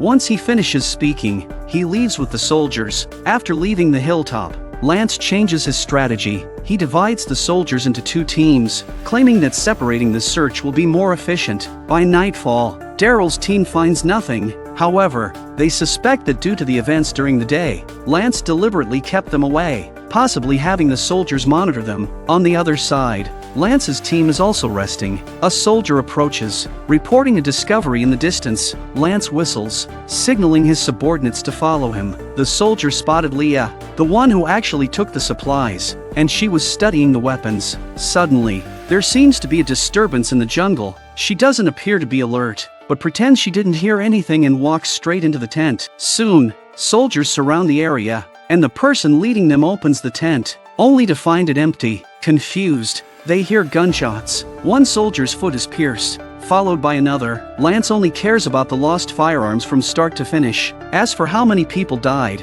he feels nothing. Now that the weapons were here, the purpose of the trip had been achieved. However, during the day, Maggie's actions irritated Lance. He couldn't order a massacre directly, as it would impact his reputation within the Commonwealth if word got out. So, recruiting this formidable woman in front of him to carry out the task is the best option. Amidst Lance's rhetoric, Leah walks out with a gun. Unbeknownst to Lance, both Leah and Maggie bear deep-seated grudges. Once, a woman ruthlessly killed soldiers and plundered supplies and weapons, dealing a severe blow to the Commonwealth. Without a doubt, she would face relentless pursuit.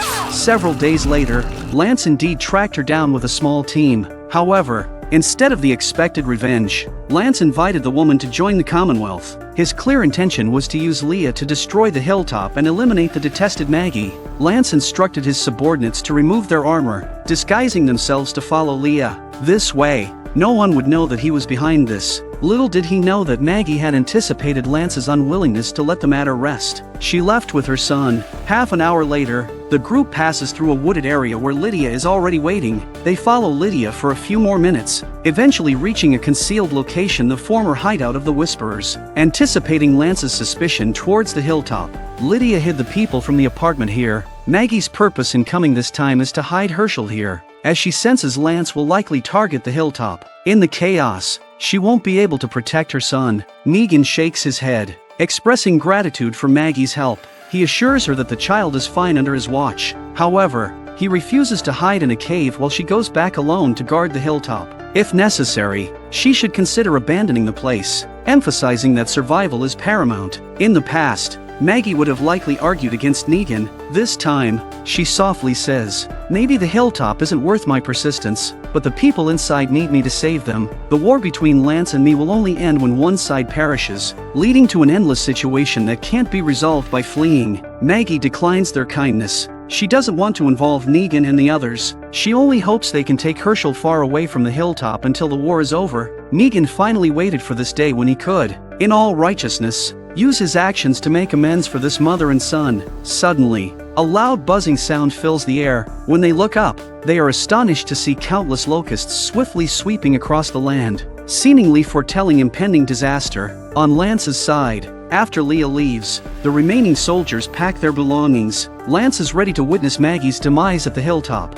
Believing victory is already within his grasp, he uses the radio to contact another squad. Daryl listens to their conversation nearby. With his experience, he knows that Lance, that bastard, is planning something against them. Having survived in the post-apocalyptic world for so long, they've seen all sorts of conspiracies. Now, they must be on high alert. A few minutes later, they arrive at an open area with many abandoned vehicles. The soldiers' pace slows, and they intentionally move behind the cars, seeking cover. How could they not understand that this is a prelude to an attack? Without realizing it, the soldiers had formed a circle around them, not giving them the slightest chance of escape. Of course, the three of them were no novices, exchanging a glance and preparing to strike first. Luckily, the abandoned cars provided cover, and they narrowly avoided a round of bullet fire. Unfortunately, Aaron was unlucky. A bullet grazed his shoulder. Daryl, the only one with a rifle, moved cautiously, looking for an opportunity. As he maneuvered, he seized the chance to rush from behind, smashing the butt of his rifle into the man's forehead. He knocked him unconscious and handed the weapon to Aaron. Relying on their post-apocalyptic experience, they weren't necessarily incapable of turning the tide. Gabriel hid behind a car, thrusting a knife into a soldier's thigh and swiftly kicking him unconscious. Another weapon fell into their hands. Now, the forces on both sides were nearly equal, and the pressure eased. After a fierce battle, all the soldiers were eliminated, leaving only the gasping captain. Daryl intentionally spared him, hoping to extract some information. The captain, thinking himself tough, believed that death was the worst that could happen. Surprisingly, Daryl didn't press him further. As Daryl looked up, the captain followed his gaze. In the distance, a swarm of zombies was heading their way, and there was no shortage of them. The captain genuinely felt fear. There was a distinction between a straightforward death and one filled with excruciating pain. After all, no one wanted to become one of those things after death. Though the information was vague, they could guess that the bastard Lance was probably going after the hilltop. Maggie was in danger now. At that moment, the man's walkie-talkie rings with Lance's voice. Daryl picked it up. Lance's face changed, but he had no intention of going after them. Instead, he intended to witness the death of Maggie first. In the evening, the houses in the hilltop were brightly lit. They aimed to discreetly eliminate everyone inside. The halls were quiet and there was no sign of anyone until they came to the ground floor and saw the lights spilling out of the rooms. The man in charge immediately signaled his men to get ready, and then he approached a little closer. Upon pushing open the door, they were greeted by the sight of several gasoline barrels. After Maggie sent her son out, she set up a trap inside the house, and these people did come, but they didn't see Lance's figure just now. He is really an old fox, always instructing others to do bad things. Everyone agreed to the plan, but just as they prepared to act, Leah emerged with a gun in hand. This woman was no pushover. She had deliberately stayed back and not joined the soldiers on the ground floor.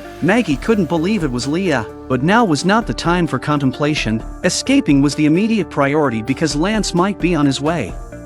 A group of men in black quietly approached the room, preparing to ambush and kill everyone at the hilltop. However, as the man opened the door, they were surprised to find several gasoline barrels inside. Maggie had anticipated the attack and set a trap. Now, they needed to enter the room, clean up the battlefield, and search for weapons before going after Lance, the mastermind behind the scenes. But Leah was the one who fired the gun. She was careful not to follow the soldiers, so she escaped. Maggie didn't think it was Leah, but they couldn't care less about their sadness and surprise. The most important thing is to get out of here now. Leah, calm and composed, continued to track them. Today would be the day she sought revenge. Half an hour later, Lance and his soldiers arrived at the hilltop, expecting to see Maggie dead. To their surprise, the bodies on the ground were all their own men. He looked at the sky filled with locusts and his anger was uncontrollable. Lance adjusted his emotions. He pulled out his walkie-talkie and asked Leah what her location was. Lance cursed angrily. Your way got my men killed. Collateral damage. Seeing the bosses emotionally disturbed next to the henchman said, "We have a lot of manpower has arrived now in 30 kilometers of scattered search. Surely we can find them." Meanwhile, Gabriel and the others are worried about Maggie and they are also heading towards the hilltop, killing a soldier on the way. They stumbled upon a temporary campsite with some leftover supplies. Searching for clues on the ground, Gabriel found something. Daryl recognized it. The three of them felt bad. Leah's appearance here was undoubtedly for revenge against Maggie, possibly in collaboration with the villain Lance. Daryl is in a hurry and suggests that the three of them split up to find out where those bastards are as soon as possible. Maggie and the others have escaped to a wooded area where the zombies are slowing them down. Maggie suggested Lydia and Cole go ahead, leaving her to lure the pursuers. Whether it was Leah or Lance, their target was her. Lydia and Cole didn't linger unnecessarily. Indeed, staying behind would only hinder their movements. After they left, Maggie remained calm. She took out her pistol and loaded it. In fact, Leah wanted to kill her. Why would she not want to eliminate the root of the problem? Soon, They crossed paths. Maggie wasted no time and fired the first shot. Leah's screams ring out and it looks like she should have been hit. Maggie caught up. Finding bloodstains extending into the distance, Maggie moved forward cautiously. Leah had been hit, but it wasn't a fatal wound. When Maggie regained consciousness, she found herself bound to a chair, with Leah raising a pistol toward her. Maggie struggled, but her hands were securely tied, making it difficult to break free. In an effort to buy time, Maggie spoke. "I know you won't kill me right now because you don't want it to be that simple. If you wanted me dead, you would have acted already." Leah, upon hearing this, reluctantly lowered her gun, acknowledging the truth, remembering Maggie's past betrayal and ruthless actions that led to the death of her family. Leah was determined to make Maggie experience the same pain. Meanwhile, Lance, accompanied by soldiers, was heading toward their location as Leah had left markings along the way. Maggie continued to talk, diverting Leah's attention from her and buying time to loosen the ropes. When the moment seemed right, Maggie began using words to taunt. "I killed your people because I wanted to. If you can't accept that, then just shoot me." Suddenly, Maggie shook off the ropes, kicked away Leah's weapon, and swiftly grabbed her gun hand. They engaged in a physical struggle. Soon, Maggie gained the upper hand, first disarming Leah of her handgun and then delivering a punch to Leah's face. Maggie seized the opportunity to take a knife from Leah. However, Leah, reacting quickly, pushed Maggie down, both armed with short knives. They stared fiercely at each other. These are two pure fighters who can't be seen as soft women. Maggie was thrown straight to the ground when she was careless. Leah took the opportunity to press on top of her. Then she beat Maggie with one punch after another. Leah used almost all of her body's strength. Leah then drew a short knife, intending to end Maggie's life. Leah met her demise this way, and Maggie breathed a sigh of relief when Daryl arrived. Daryl killed his ex-girlfriend with his own hands. "I wonder what kind of mood he's in." Noticing soldiers outside, Daryl aimed at Lance and fired, uncertain if the shot hit its mark. It wasn't the time to linger. On the other side, soldiers had also surrounded the area. Daryl helped Maggie up, and they quickly retreated. Lance almost died here. Lance angrily took the soldiers and rushed up to the house. He had to break this bastard into pieces. However, upon entering the house, they found Leah lying lifeless on the ground. They've escaped through the window. Lance hadn't had so many failures since he became governor of the Commonwealth, and this time he almost died. Meanwhile, Daryl and Maggie had distanced themselves from the cabin. Maggie's face was stained with blood, mostly hers but also some from Leah. A little while later, Aaron and Gabriel came to join them, and it was like they were back in the days when they were fighting with Rick. Although death could come at any moment, they were all on the road together. The once inexperienced group had matured and could stand on their own. On the other side, Negan also told the people in the cave to come out. Sooner or later they would be found by the carpet search. Everyone, including Negan, was now without a home. The next day, Lance had his soldiers take over the Alexandria safe zone and fly the flag of the Commonwealth. The hilltop faced a similar fate. Someday Lance would move some of his people to live in it, and then he would have a force of his own. Lance, walking confidently in Oceanside, wore a triumphant expression. Despite some deviations, he had achieved some of his goals. All the people here have been arrested because he thinks they're all on Maggie's side. Daryl skillfully dodged the attacks of the zombies, swiftly eliminating them with a well-placed strike. His agile movements and adept skills made dealing with the zombies seem effortless. Before they could catch their breath, gunshots echoed from outside. They looked out the window to see none other than that scoundrel Lance. He had taken over their home and was conducting a thorough search and hunt against them. Suddenly, footsteps behind them signaled someone's approach. They positioned themselves, ready for anything. It turns out that Gabriel and Aaron are back from scouting outside. Almost killed one of their own. Maggie was taken aback, panicking at the sight of Negan, fearing something had happened to her son. Annie quickly explained that he, along with Lydia and others, was safe and hiding in a secure location. Gabriel believed that since they had already clashed with Lance, it might jeopardize their friends still in the Commonwealth. The priority should be to go back and bring them out. However, Aaron immediately rejected the idea, fearing that returning to the Commonwealth meant passing through checkpoints. Maggie, on the other hand, was concerned about the safety of the hilltop residents. In the midst of conflicting opinions, Daryl urged everyone to calm down, presenting a compromise. He pointed at Negan, noting that everyone had overlooked something. These people hadn't seen Negan before, and he could act as a new recruit to pass through the checkpoint. Meanwhile, the rest could stay and deal with the soldiers. Negan didn't refuse. Now was the time he could truly help everyone. He reassured his wife that he would be back soon. The journey to the Commonwealth was long, so they devised a plan.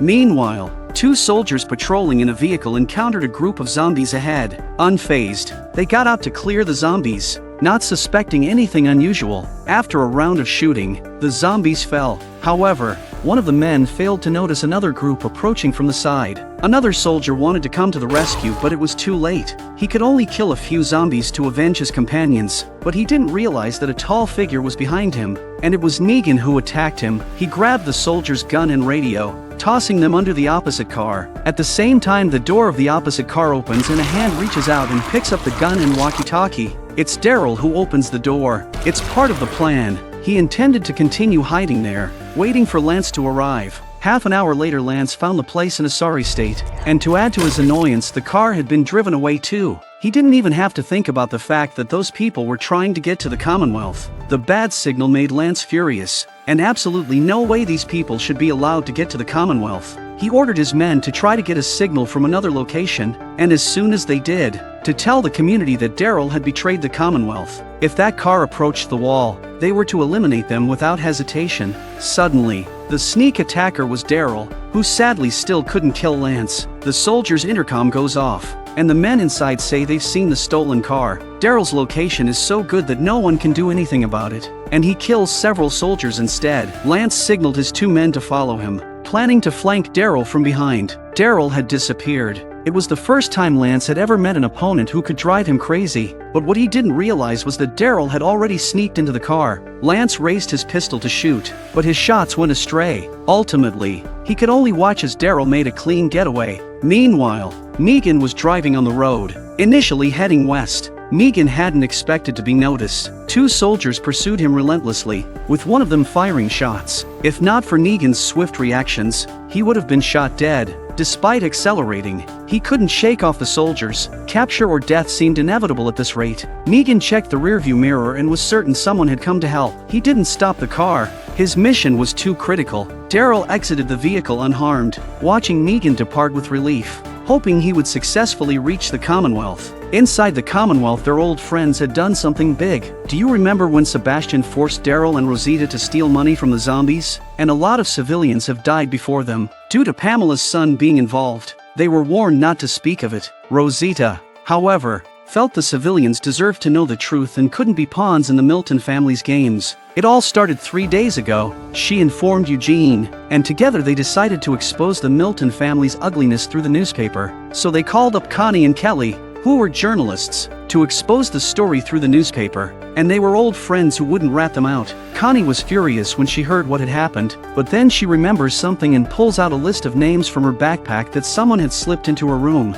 Rosita took a look and found the name of the deceased woman they had encountered earlier. Only there were only about 200 people on the list. Sebastian had killed more than that. Connie, true to her reputation as a journalist, says that the Milton family scandal must have been well hidden by officials, and that they need an insider to find out what's going on, but they don't know anyone like that, and even if they did, they wouldn't risk it for them. Then Eugene coughed. The person Eugene was looking for was naturally Pamela's secretary, Maxine. Maxine led Eugene to a secluded room. Upon learning that Eugene had asked her for help in finding secret files, she advised, "We should stay away from trouble rather than inviting it." Stephanie's affairs were just settling down and Alexandria's safe zone was being rebuilt and things were looking up. As she was about to finish speaking, Eugene continued, stating that the scoundrel had caused deaths, and many civilians had inexplicably disappeared. Your brother Michael can confirm that he was there. Maxine couldn't believe her brother, whom she thought was upright, could witness such events. The situation became awkward. After Maxine left, she went straight to the gym where Michael was working out. She directly questioned Michael about why he had concealed the disappearance of civilians. However, Michael told Maxine that it wasn't her concern and advised her not to get involved. The Commonwealth wasn't a perfect place, and the issues she mentioned weren't anything new. Maxine disagreed with this viewpoint, asserting that everyone had the right to survive, and her brother could do more to change the place. In the end, the siblings parted ways on bad terms due to their differing opinions. In the evening, Maxine visited Eugene's room. Seeing her distressed expression, Eugene continuously apologized for his actions during the day, acknowledging it had been somewhat tactless and morally coercive. Every individual has their own thoughts, and not everyone would stand up for such matters. Eugene's approach indeed bordered on being overbearing. However, to Eugene's surprise, Maxine's sense of justice surpassed his expectations. She firmly expressed her determination to change the place and not wait for others to take a stand. Eugene was relieved. This was the Stephanie he knew. Boldly, he took Maxine's hand. A heartfelt and resolute confession left Maxine enchanted. She was proud to love a person daring enough to overturn the chessboard. A true man. Eugene woke up once again from his bed, having spent a wonderful night. We had a lovely night, didn't we? Yeah, we did. They had officially established their romantic relationship. Eugene was no longer the somewhat timid and irritable man he used to be. Now, he exuded mature charm. It seemed that good things come to those who wait, and everything was falling into place. Maxine shared similar interests and personality traits with Eugene, making them a perfect match. After spending some intimate time together, Maxine got up. It was time for her to go to work. However, she had an additional task for the day, helping Eugene steal confidential files from the Milton family. Half an hour later, Maxine sat in her office, lost in thought. Although she had decided to assist Eugene, she couldn't shake off a sense of guilt. Pamela, rehearsing her speech, noticed Maxine's unusual demeanor. Max? You okay? You seem... Maxine hastily assured her that everything was fine, and Pamela, not prying further, returned to her office. Later, Maxine remembered something she had forgotten and caught up with Pamela. The accountant had sent the budget for the upcoming Founders' Day event, with a surplus of $50,000. How about starting a scholarship fund? Before Maxine could finish, Pamela's expression became a little more serious. She didn't care about poor families. Pamela only cared about power and face. All she had to do was to make the event a success and make her speech, and the people would respect her. You really should get going. You've got that 5 o'clock dinner. Yes. Thank you. But Pamela doesn't say what she really thinks and politely declines Maxine's offer. Maxine realized that Pamela, the supposed benevolent leader of the Commonwealth, was nothing more than a hypocritical, power-hungry politician. After Pamela left, Maxine quickly searched through the filing cabinets, nervously glancing at the door to see if anyone was approaching. Soon, she found a report on missing persons, detailing their specific information. Hey! I'm so sorry. I didn't mean to scare you. No, Sebastian, hi. No, you didn't. Is there something that I can help you with? Yes, Sebastian arrived, seemingly to check if Pamela was still upset. Maxine tried to be natural and said, "Your mom's gone to a meeting. I can tell her you were here." Sebastian, appearing somewhat intoxicated, began speaking incoherently. Oh God, I mean, you even take it home with you. Oh, no, I got it. It's okay. That's fine.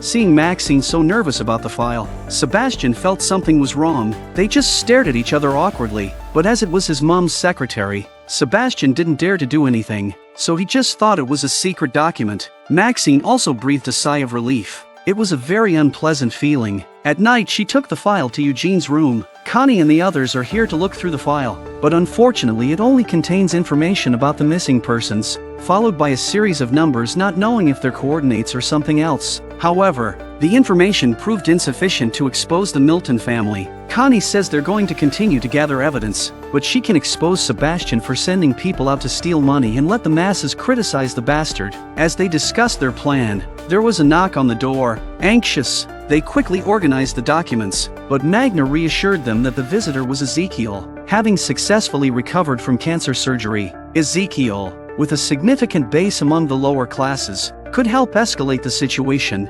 And I got a whole network, ready and willing to ride at dawn. With this, they gained even more confidence. The forthcoming actions meant there was no turning back. This was their first battle launched against the corrupt government. Despite the risks, it held significant meaning. They were about to embark on a historic revolution. The next day, Maxine returned to the office early, replacing the stolen files to avoid suspicion. Another half hour passed and Maxine was ready to face the storm. At that moment, Pamela came in with an indignant look on her face and threw a newspaper on Maxine's desk. It said, Pamela is lying to you, and it told of her son threatening civilians to steal money. In the afternoon, a large crowd gathered outside the administrative building, holding portraits of the missing persons and protesting. We want justice! And this woman Pamela panicked. On the broadcast, she addressed the citizens of the Commonwealth, claiming the reports were lies spread by malicious individuals to sow fear and anger. I understand my son. He is an upright young man and couldn't possibly do such a thing. But the people aren't stupid. Everyone knows what Sebastian is like. They just don't dare to speak out. And Sebastian has long since disappeared. Connie and the others found solace in the fact that the first step of their revolution seemed to be highly successful. Michael, accompanied by soldiers, arrived at the square. Instead of stopping the protesters, he instructed his subordinates to avoid any stampede incidents. What are you doing out of uniform? Personal day. Not today. Not with all this.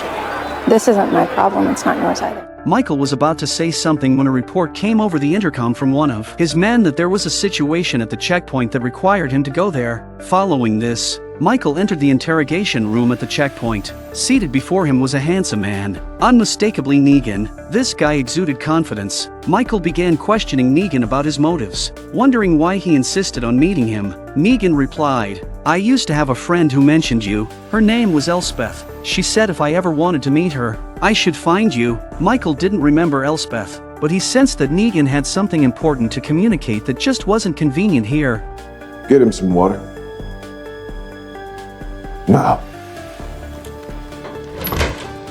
After the soldier left the room, Michael questioned Negan again, asking who sent him. Negan replied, "Daryl told me to trust only you. We're being hunted by a guy named Lance, who has been attacking us, but the problem is that we have fellow family members here at the Commonwealth, and I need to get in there and make sure they're safe." Just let you in.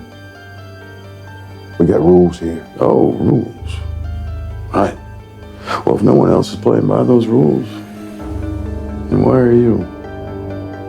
People in the Commonwealth have been marching in the streets demanding that Pamela hand over her evil son and give the victim's family a fair accounting. The sound of protests echoed throughout the entire city. At this moment, in a certain building where Daryl and Aaron were both absent, their children were under the care of Carol, unavailable to join the protests outside. Carol, curious, glanced towards the commotion. To her surprise, she spotted two individuals driving against the flow of traffic, seemingly heading towards their building. Carol, having experienced the apocalypse, had developed a cautious nature. Without delay, she instructed the children to gather their belongings and hide. 5 minutes later, a knock on the door echoed. As there was no response, the door was forcefully opened. Indeed, they were here. Upon entering, the intruders began searching every room. This is Daryl's residence, so by the looks of this they should be looking for Judith and RJ. Just not sure what they're up to. Carol, concealed outside, prepared to take action if she were discovered. Fortunately, the woman did not notice. Meanwhile, the three children hid under the kitchen cabinets. Failing to find anyone, the intruders prepared to leave for the school. Downstairs, Negan, observing the lively square, couldn't believe such a place existed in the post-apocalyptic world. What the hell? What are you doing here, man? Negan then remembered that he had business to attend to. Well, I'm here to save your asses. Where is Carol? At this moment, Carol was packing to relocate when she heard footsteps in the staircase. She promptly had the children hide. Approaching the door, Carol heard Jerry's voice. Unexpectedly, she opened the door to find Negan. Following that, Negan recounted the events of Lance pursuing them. Now Carol realized that those men were supposed to have come to take the children to force Daryl and the others. Good thing she's careful. Negan was here to tell everyone to get out of here. However, Carol wasn't going to leave. She had a plan that would allow them all to stay and live and get rid of the threat of Lance once and for all. Half an hour later, Carol instructed Jerry to take care of the children and brought Negan to a large building. She'd observed Sebastian enter the building and never come out. For her plan's first step, Carol aimed to find Sebastian, for which she obtained the building's blueprints. After meticulous comparison, they discovered an unusual place, a hidden room. Negan swiftly moved obstacles aside. As anticipated, there was a concealed mechanism, and Carol, prying off the outer boards, revealed a hidden door. They pushed the door open and the room was small with bottles of wine on the cupboards and floor and even the smell of urine. Sebastian was lying on the bed. This guy knew there was a crusade going on outside, so he hid in here. Carol kicked the pillow, and Sebastian groggily awoke. Confused, Sebastian looked at them, not understanding how they had entered. As he reached for a nearby pistol, Megan promptly pinned him down with his foot. What do we have here? Carol said, "There are people out there waiting to punish you. I'm taking you to your mother. I'm the only one who can save you now. You have to trust me." Commonwealth is her kid. I'm just a problem. Outside, Pamela was greeted by a chorus of voices calling for the Milton family to step down as she walked out of the administration building. Pamela didn't even dare to stay and got into the armored car under the protection of the soldiers. She then saw that it was written on the walls that the Milton family was out of power and her anger surged. Using the radio, Pamela adjusted the frequency and spoke through the intercom. B14. Do it right away. Just an hour after her call, there was an influx of zombies outside the Commonwealth. Pamela's cunning plan involved using an external crisis to downplay internal conflicts. A swarm has been detected 5 miles out. Lockdown has been instituted by order of Governor Pamela Milton. Return to your homes immediately. After curfew. Upon hearing this, the previously assertive crowd dispersed. Having lived within the walls for over a decade, they lacked the capability to deal with zombies. The soldiers now had a legitimate reason to expel them. Pamela knew this was a temporary solution. Once the zombie crisis passed, the people would likely resume their unrest. Moreover, her son would forever carry the burden of these accusations. At this time, the door to the room opened and Sebastian came in a state of disarray. The one thing he was most afraid of was facing his mother. Sebastian was expecting to be chastised by his mom, but he didn't expect. Yumiko was even more surprised. She doesn't understand what Carol is doing. After hugging he for a while, Pamela let go of her hand and slapped Sebastian straight across the face. This wayward son had brought shame to the family, engaging in such acts and being caught red-handed. What did you have to do with all of this? Say, Mom, they want someone to blame and I'm an easy target. That story is a lie. Pamela knows in her heart what her son is like. I think we can help each other. And who are you? Carol stepped forward, stating, "I work for Lance, but he's been hunting my friends in your name. I need you to stop him." Perplexed, Pamela questioned, "I know nothing about this, and I fail to see how it benefits me." Carol went on to say, "If your son didn't commit such a heinous crime, then it was done by other executives." Carol had already given Pamela a hint as to what she should do. It was a perfect plan, making Lance the scapegoat. The public wouldn't believe it if they found someone else to take the blame, but Lance is different. He's very high up in the Commonwealth, so no one would suspect a thing. Drop your weapon! Guns on the ground. Two people walked cautiously in the alley, frequently checking their surroundings. They were Daryl and Maggie, being pursued by Lance. As they walked, they suddenly heard the sound of approaching footsteps. They hid in a corner, ready to strike if discovered. These soldiers had been hunting them for a day and a night. At this moment, Gabriel and the others returned from scouting with bad news. Lance, that bastard, had surrounded the area with his forces, and the situation was grim. Is there any way to get behind them? Not without them spotting us. Unless they never see us coming. Annie's gaze fell on a manhole cover outside the fence. Her solution was to go through the sewer. They could sneak up on the soldiers from below and catch them off guard. They hadn't gone far when two zombies appeared ahead. Aaron and Daryl each dealt with one. Then they walked through an opening. The place showed signs of past survivor habitation, with everyday items scattered about. However, it seemed to have fallen into decay. Suddenly, a zombie emerged from behind a shelf. Instead of rushing to kill it, Daryl glanced at the manhole cover above and suggested that they lure the soldiers down there. The others froze for a couple of seconds. That was a good idea. Gabriel promptly fired at the manhole cover. 10 minutes later, two soldiers heard the noise and descended cautiously. They observed their surroundings vigilantly, but failed to notice anyone. Only a bound zombie was growling. Curiously, they stared around, unaware of the people at their feet. But then Lance rushed in with a large number of soldiers. He thought it might be a trick, so he sent two soldiers in first to test the waters. But then another group of soldiers came and surrounded them. Lance, the cunning fox, revealed a smug smile. The soldiers demanded they drop their weapons and release Lance, threatening to open fire if they refused. Just when tension peaked, Michael and Pamela arrived, followed by Carol and Negan. Clearly, they had struck a deal. Daryl doesn't know what's going on between them, and there's no way he's going to drop his weapon. It's what keeps them alive. Maggie also thought it was going to be a tough day, but then Pamela spoke up and said, "You heard Michael. Put down your weapon. This isn't just about you. I need him alive." Daryl was deaf to that. He didn't care if you were governor or not, nothing compared to the safety of his family and companions. Not like this. Choosing this piece of shit? Daryl. What have you done? Daryl didn't say another word. He didn't trust anyone in the Commonwealth, but he trusted Carol. Lance sighed in relief and glanced at Daryl as if to taunt him. "What can you do to me?"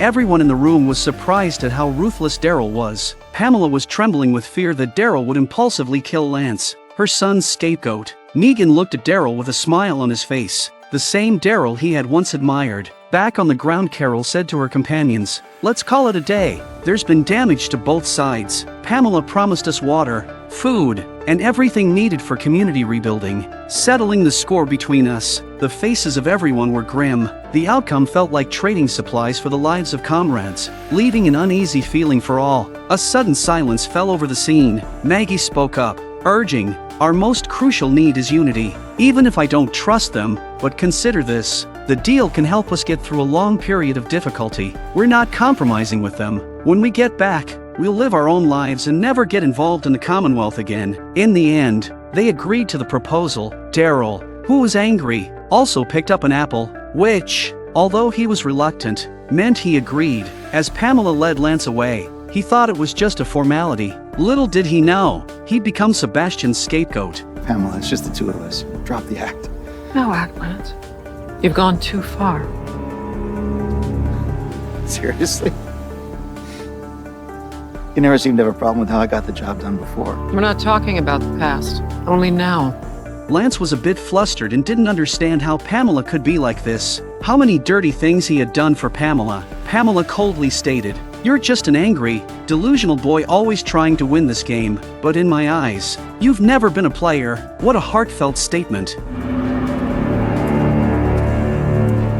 Upon returning to the Commonwealth, Pamela gathered the citizens and addressed them loudly. Lance, the overseer, abused his authority, not only threatening civilians to steal amidst zombie hordes but also indiscriminately killing innocents outside. Fortunately, with the help of these friends and allies, and our loyal armed forces, we have brought this individual to justice. I had promised you all before that fairness and justice would prevail. Having said that, a thunderous applause erupted from the crowd below. Only a few victims' families knew the truth. It couldn't be this simple. Pamela continued, stating that the unpleasant incident was behind them. Tomorrow, on the Founders' Day, they would celebrate unity in the community and honor the greatness of their free Commonwealth. Pamela's impassioned speech again garnered approval from the majority of the people. Eugene and Maxine wore grim expressions. Their first revolution was unexpectedly diffused. The woman was a real hypocrite, and the little bastard got to see the light of day again. When it was over, Maxine walked out of the house in a huff. After years of being Pamela's secretary, she knew better than anyone what Sebastian was like. She hated the fact that she couldn't look at the darkness of the place but couldn't do anything about it,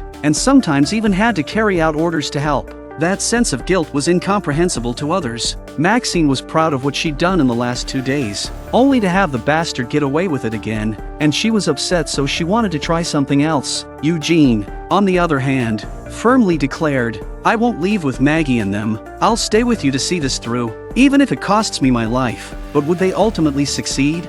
Under Pamela's manipulation, her indulged son successfully whitewashed his image, leaving Lance as the unlucky scapegoat. The corruption here made Daryl and the others realize that, despite the enticing life in the Commonwealth, it ultimately wasn't suitable for them. So, they began packing up, preparing to leave. Aaron and Jerry went ahead of the others to deliver some supplies to Oceanside. However, not everyone wanted to leave. One notable exception was Ezekiel. He enjoyed his current life, working as an animal caretaker and playing with the children. Surprisingly, even Negan didn't want to leave. In a hospital ultrasound, he saw his healthy child and, like any expectant father, felt an indescribable emotion. At that moment, the Commonwealth's hatred and vendettas became secondary. He just wanted a better environment for his wife. When Annie realized what he wanted, she refused because she couldn't accept this place when she thought of her fellow soldiers. Moreover, those in the apartment were relying on her. Megan respected Annie's decision. His wife and unborn child were now his reasons to live. Gabriel is also saying goodbye to the church.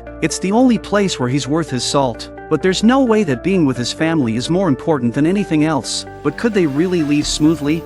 Simultaneously, another event was quietly unfolding. Today was the Commonwealth's Founders' Day. Traditionally, Pamela would give a public speech and organize a lottery, where the winner received a substantial prize. But this year, because of what happened earlier, Pamela wanted her son to take the opportunity to speak on stage to bring him closer to the people. Pamela instructed Maxine to give Sebastian the speech to practice. It is an absolute privilege to be with you here today as we honor the founding of our great home. Sebastian crumpled the speech after just a few lines, feeling he didn't need it to please the people. After all, he was a Milton, destined to inherit. You have jeopardized enough with your stupidity. They need to see that you have nothing to hide and be reminded that you are his grandson. I am. Then show them. Show me. When Sebastian saw that his mother was really angry, he reluctantly picked up the script and practiced again. After a while, Pamela left to prepare for the event, handing the recorder to Maxine with instructions to play it in the square later. Once Pamela left, Maxine picked up documents from the table and the recorder. Contemplating a risky plan, she walked to the table, put down her belongings, and quietly pressed the record button. Attempting to appear natural, she engaged Sebastian in conversation, offering him a glass of red wine. Maxine aimed to extract information from Sebastian through casual chat. Surprisingly, Sebastian, seemingly feeling aggrieved by his mother, uttered some damning words. He stated, "People don't care about the truth. We just need to tell them everything is fine, and they'll be immersed in the illusion." The Commonwealth is built on their belief in this nonsense. Or rather, these fools yearning for a dream that doesn't exist. It's all just a damn joke. The cruel reality is that the poor will always be poor. And we, the rich, can do as we please. It's never going to change. What you don't know is that my mom personally selects the winners for the annual Founders' Day lottery. Those foolish civilians still fantasizing about getting rich overnight? It's a laughable idea. They're just a bunch of pitiful people. Listening to these words, Maxine felt anger but restrained herself, packing up to leave. Staying longer might risk exposure. An hour later, Eugene began setting up equipment for the event. Maxine, holding the earlier recording, found him. This time, their mission was different. If the recording was played, they would undoubtedly be exposed. You're doing all right. Ladies and gentlemen, please take your seats as The event started, and key figures took the central stage. Through a series of public relations efforts, Pamela's popularity soared again, with the crowd cheering. of the Commonwealth, are you ready to witness a battle for the ages? As the host's voice fell, a spectacular WWE match unfolded on the stage, captivating the audience who wished they could participate. In contrast, a few of the workers building the stage were unable to watch, more or less regrettable. One man, however, was optimistic, having purchased a lottery ticket, hoping to hear his number called. As they chatted and laughed, the fence was opened, and two figures walked in. Can we help you? If suspicions were correct, this was an attempt to create chaos and rescue Lance. It's just a pity that these workers are the unlucky ones. Half an hour later, the central WWE performance concluded. The next segment promised an exciting lottery draw, and the surrounding audience fantasized about winning big. Pamela took the microphone, not starting the draw immediately but engaging with the audience first. Then, she mentioned her son, stating he had a few words to share. As Pamela spoke, applause diminished. The audience was well aware of Sebastian's character and some even rolled their eyes. Sebastian walked to the middle of the stage and stopped after 2 or 3 sentences because he felt very uncomfortable. Talking like that was not his style. The audience, witnessing this, looked at him mockingly. Pamela's expression changed. Sebastian set aside the speech script and said, "I know many of you have a negative opinion of me, and I deserve that. Winning your trust and living up to the role of heir will be a long journey. I don't know how to describe the significance of this place to me, but from now on, I will prioritize the people. I don't know if this will resonate, but I will strive to become better and consider the needs of the common folk. His attitude was humble and his tone sincere, devoid of the past arrogance. It seemed like he was genuinely trying to change, to consider the people. Maxine scoffed at this. Pamela nods, thankfully not too embarrassed. Simultaneously, Maxine turned to Eugene. Eugene presses the tape button with a gravity that will have consequences that no one can predict. Is built on buying into bullshit.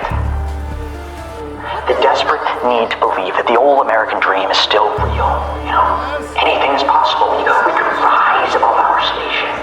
It's a friggin' joke. The reality is that the poor stay poor, the rich can do whatever the hell we want. The game is rigged. There are no bootstraps to pull.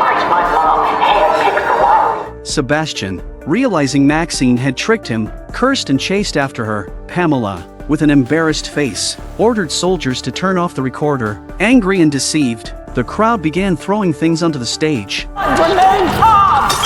Birds on the ring! Maxine quickly ran towards the outside of the crowd. If Sebastian caught him, it wouldn't end well. However, amidst the chaos, screams erupted. Maxine then saw several zombies coming towards the crowd. The dead workers. Maxine didn't know what to do but followed the others and ran away. In the chaos, Sebastian grabbed Maxine, but Maxine quickly got away. The scene was too chaotic and some people didn't realize that the zombies were right behind them and were caught off guard by the zombies. The Commonwealth was destined for a bloody night. Michael on the stage noticed the unsettling situation and swiftly organized people to deal with the zombies. Sebastian, once again catching Maxine, cursed at her. Seeing zombies approaching, a sinister idea crossed his mind: let this damned woman become zombie feed. Terrified, Maxine, lacking any experience with zombies, struggled not to be bitten. Eugene finally arrived from the distance. He accelerated and crashed into the zombies, but the zombies fell straight into Sebastian's arms.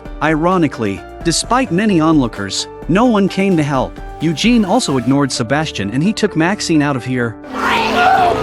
People were fleeing anxiously as several zombies appeared on the square. These people have been living inside the walls for 15 years. They've forgotten how to survive and now all they want to do is get out of this place. But there were still some people who were slow to run and they were pounced on by the zombies. And the consequences could be imagined. The entire square echoed with screams, and the air was thick with the smell of blood. It seemed that living a comfortable life in the apocalypse might not be a good thing after all. Just like Daryl and his group, who faced various hardships and could handle situations like these with ease. Even Judith, the little child, was killing zombies and helping others. In the chaotic crowd, Sebastian grabbed Maxine, shouting loudly as he contemplated how to deal with her. A zombie approached them. A sinister smile played on his lips. Maxine screamed in terror. Lacking survival experience, she instinctively tried to push away the zombie, narrowly avoiding being bitten. Fortunately, Eugene arrived just in time. He accelerated and collided with the zombie, inadvertently pushing it into Sebastian's arms. Facing Sebastian's plea for help, people remained indifferent. No one stepped forward, highlighting the poor reputation of this spoiled young man. Sebastian now realized how laughable his so-called training was in the face of real zombies. After all, he just has a mother who is the governor. In the end, zombies bit into Sebastian's neck, and his agonizing screams were pitiful. Gunshots rang out, and Judith arrived just in time to help. However, it was too late for Sebastian. Soon, a large number of soldiers arrived at the square, and it wouldn't be long before the chaos subsided. Eugene pulled Maxine away, knowing that the Milton family's reputation would suffer, and they would be held accountable. However, amidst the escape, Maxine was separated from the crowd. When Eugene realized it, she was nowhere to be seen. As Eugene frantically searched for Maxine, Daryl knew his friend had caused trouble, especially indirectly causing the death of Pamela's son. He needed to hide his good buddy. 3 hours later, the zombie crisis had been averted. Pamela looked at her son's body and didn't bawl in hysterics as expected. She seemed to be always calm in front of the people. Michael wanted to give Sebastian a proper send-off to prevent him from turning into a zombie, but Pamela refused. She stated that unless she gave the order, no one could do so. After a moment of silence, Pamela spoke to Michael. "I'm not blind to what kind of person Sebastian was, but he's my son, and no matter how others see him, I just want to help him. Family ties are not rational. As you well understand, Maxine's been loyal to me for over a decade. I think she's just confused. If you catch Eugene, we can make an example of him and get your sister off the hook.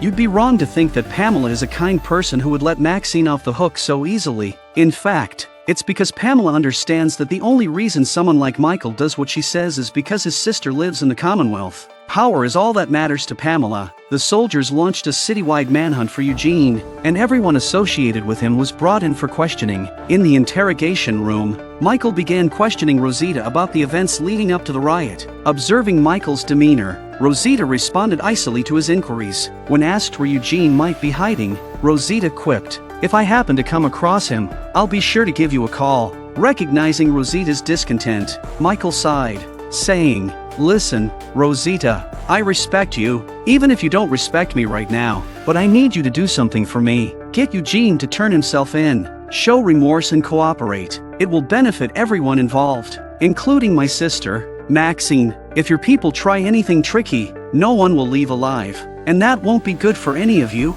Facing the threat, Rosita chuckled and left. She was disappointed in Michael, having expected him to be a reasonable man. Afterward, Rosita gathered some belongings and went to the church, where Eugene was hiding. They discussed the grim situation and concluded that they needed to get Eugene out as soon as possible. Daryl knew of an exit that they could slip through during a soldier shift change. However, Eugene expressed gratitude for their concern but insisted he couldn't just leave Maxine to face everything alone. He needed to find her and ensure her safety first. Understanding Eugene's sentiments, Rosita reassured him. She told Eugene to stay hidden while she went out to look for Maxine. Once Maxine is found, she'll help them escape. After listening, Eugene calmed down. Rosita didn't dawdle. She took her weapon and went out to look for Maxine. Soon it was dark and Maxine was still hiding. She looked behind the wall and saw Rosita looking for her. Maxine rushed forward to ask about Eugene. Naturally, Rosita saw Maxine too, but there were two soldiers behind her and she waved Maxine away. Maxine understood and went back the way he came. This led to Maxine being captured and taken to the interrogation room. In front of Maxine, Michael placed a prepared statement, hinting at shifting blame onto Eugene. Maxine, realizing the intention, sarcastically recited the statement aloud. The gist was that she had long suffered from sudden-onset depression, recently stopped taking medication, and, in a confused state, was manipulated by Eugene into recording Sebastian's words. This led to turmoil in the Milton family. Maxine expressed remorse and hoped for forgiveness from the compassionate society. Before Maxine could finish, Michael stopped her, urging her to sign it and accept the federal pardon. However, Maxine loudly told her brother that she did it because the Commonwealth was too corrupt. "You know, Sebastian pushed me to the zombies and then laughed about it. Eugene saved me. Do you want me to watch him die?" Michael, despite his actions, was only trying to protect his sister. Meanwhile, in a prison cell, Lance, hands bound,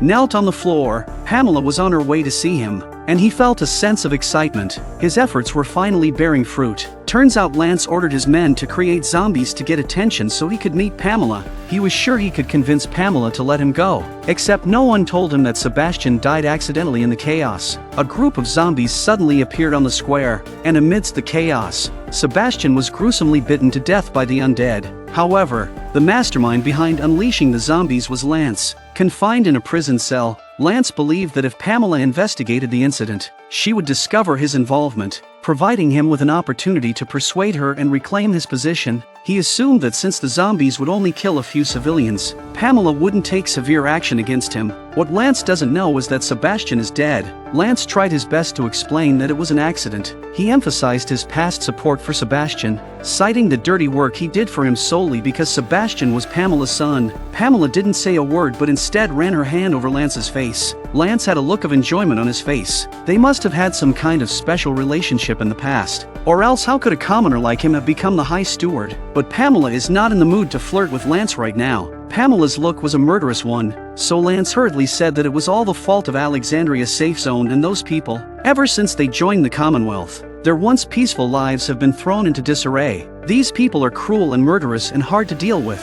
Give me a chance to redeem myself or there will be more chaos. Pamela let go and crouched down, reaching into Lance's pocket and pulling out a coin. Knowing Lance's habit of using a coin toss to make decisions, Pamela extended her hands, asking him to guess which hand held the coin. Lance was sweating profusely. This choice was a matter of life and death for him. Eventually, he nodded towards Pamela's left hand, exhaling a sigh of relief as he guessed correctly. The door to the room opened and a soldier pushed a zombie in. The dead Sebastian, Lance, bewildered, had no idea what was about to happen. Immediately, the soldiers locked the chain to the wall corner, intensifying Lance's nervousness. He wondered if this woman was going to go back on her word and kill him in this way. Then another soldier came in carrying the bodies of the two men Lance had sent to make the zombies. And now they were dead. The soldiers also untied the rope from Lance's hands. "What is this about?" Pamela turned to me and said, "Those two bodies are still warm. Feed them to my son. Didn't you say you wanted to serve the Milton family?" Early the next morning, Rosita,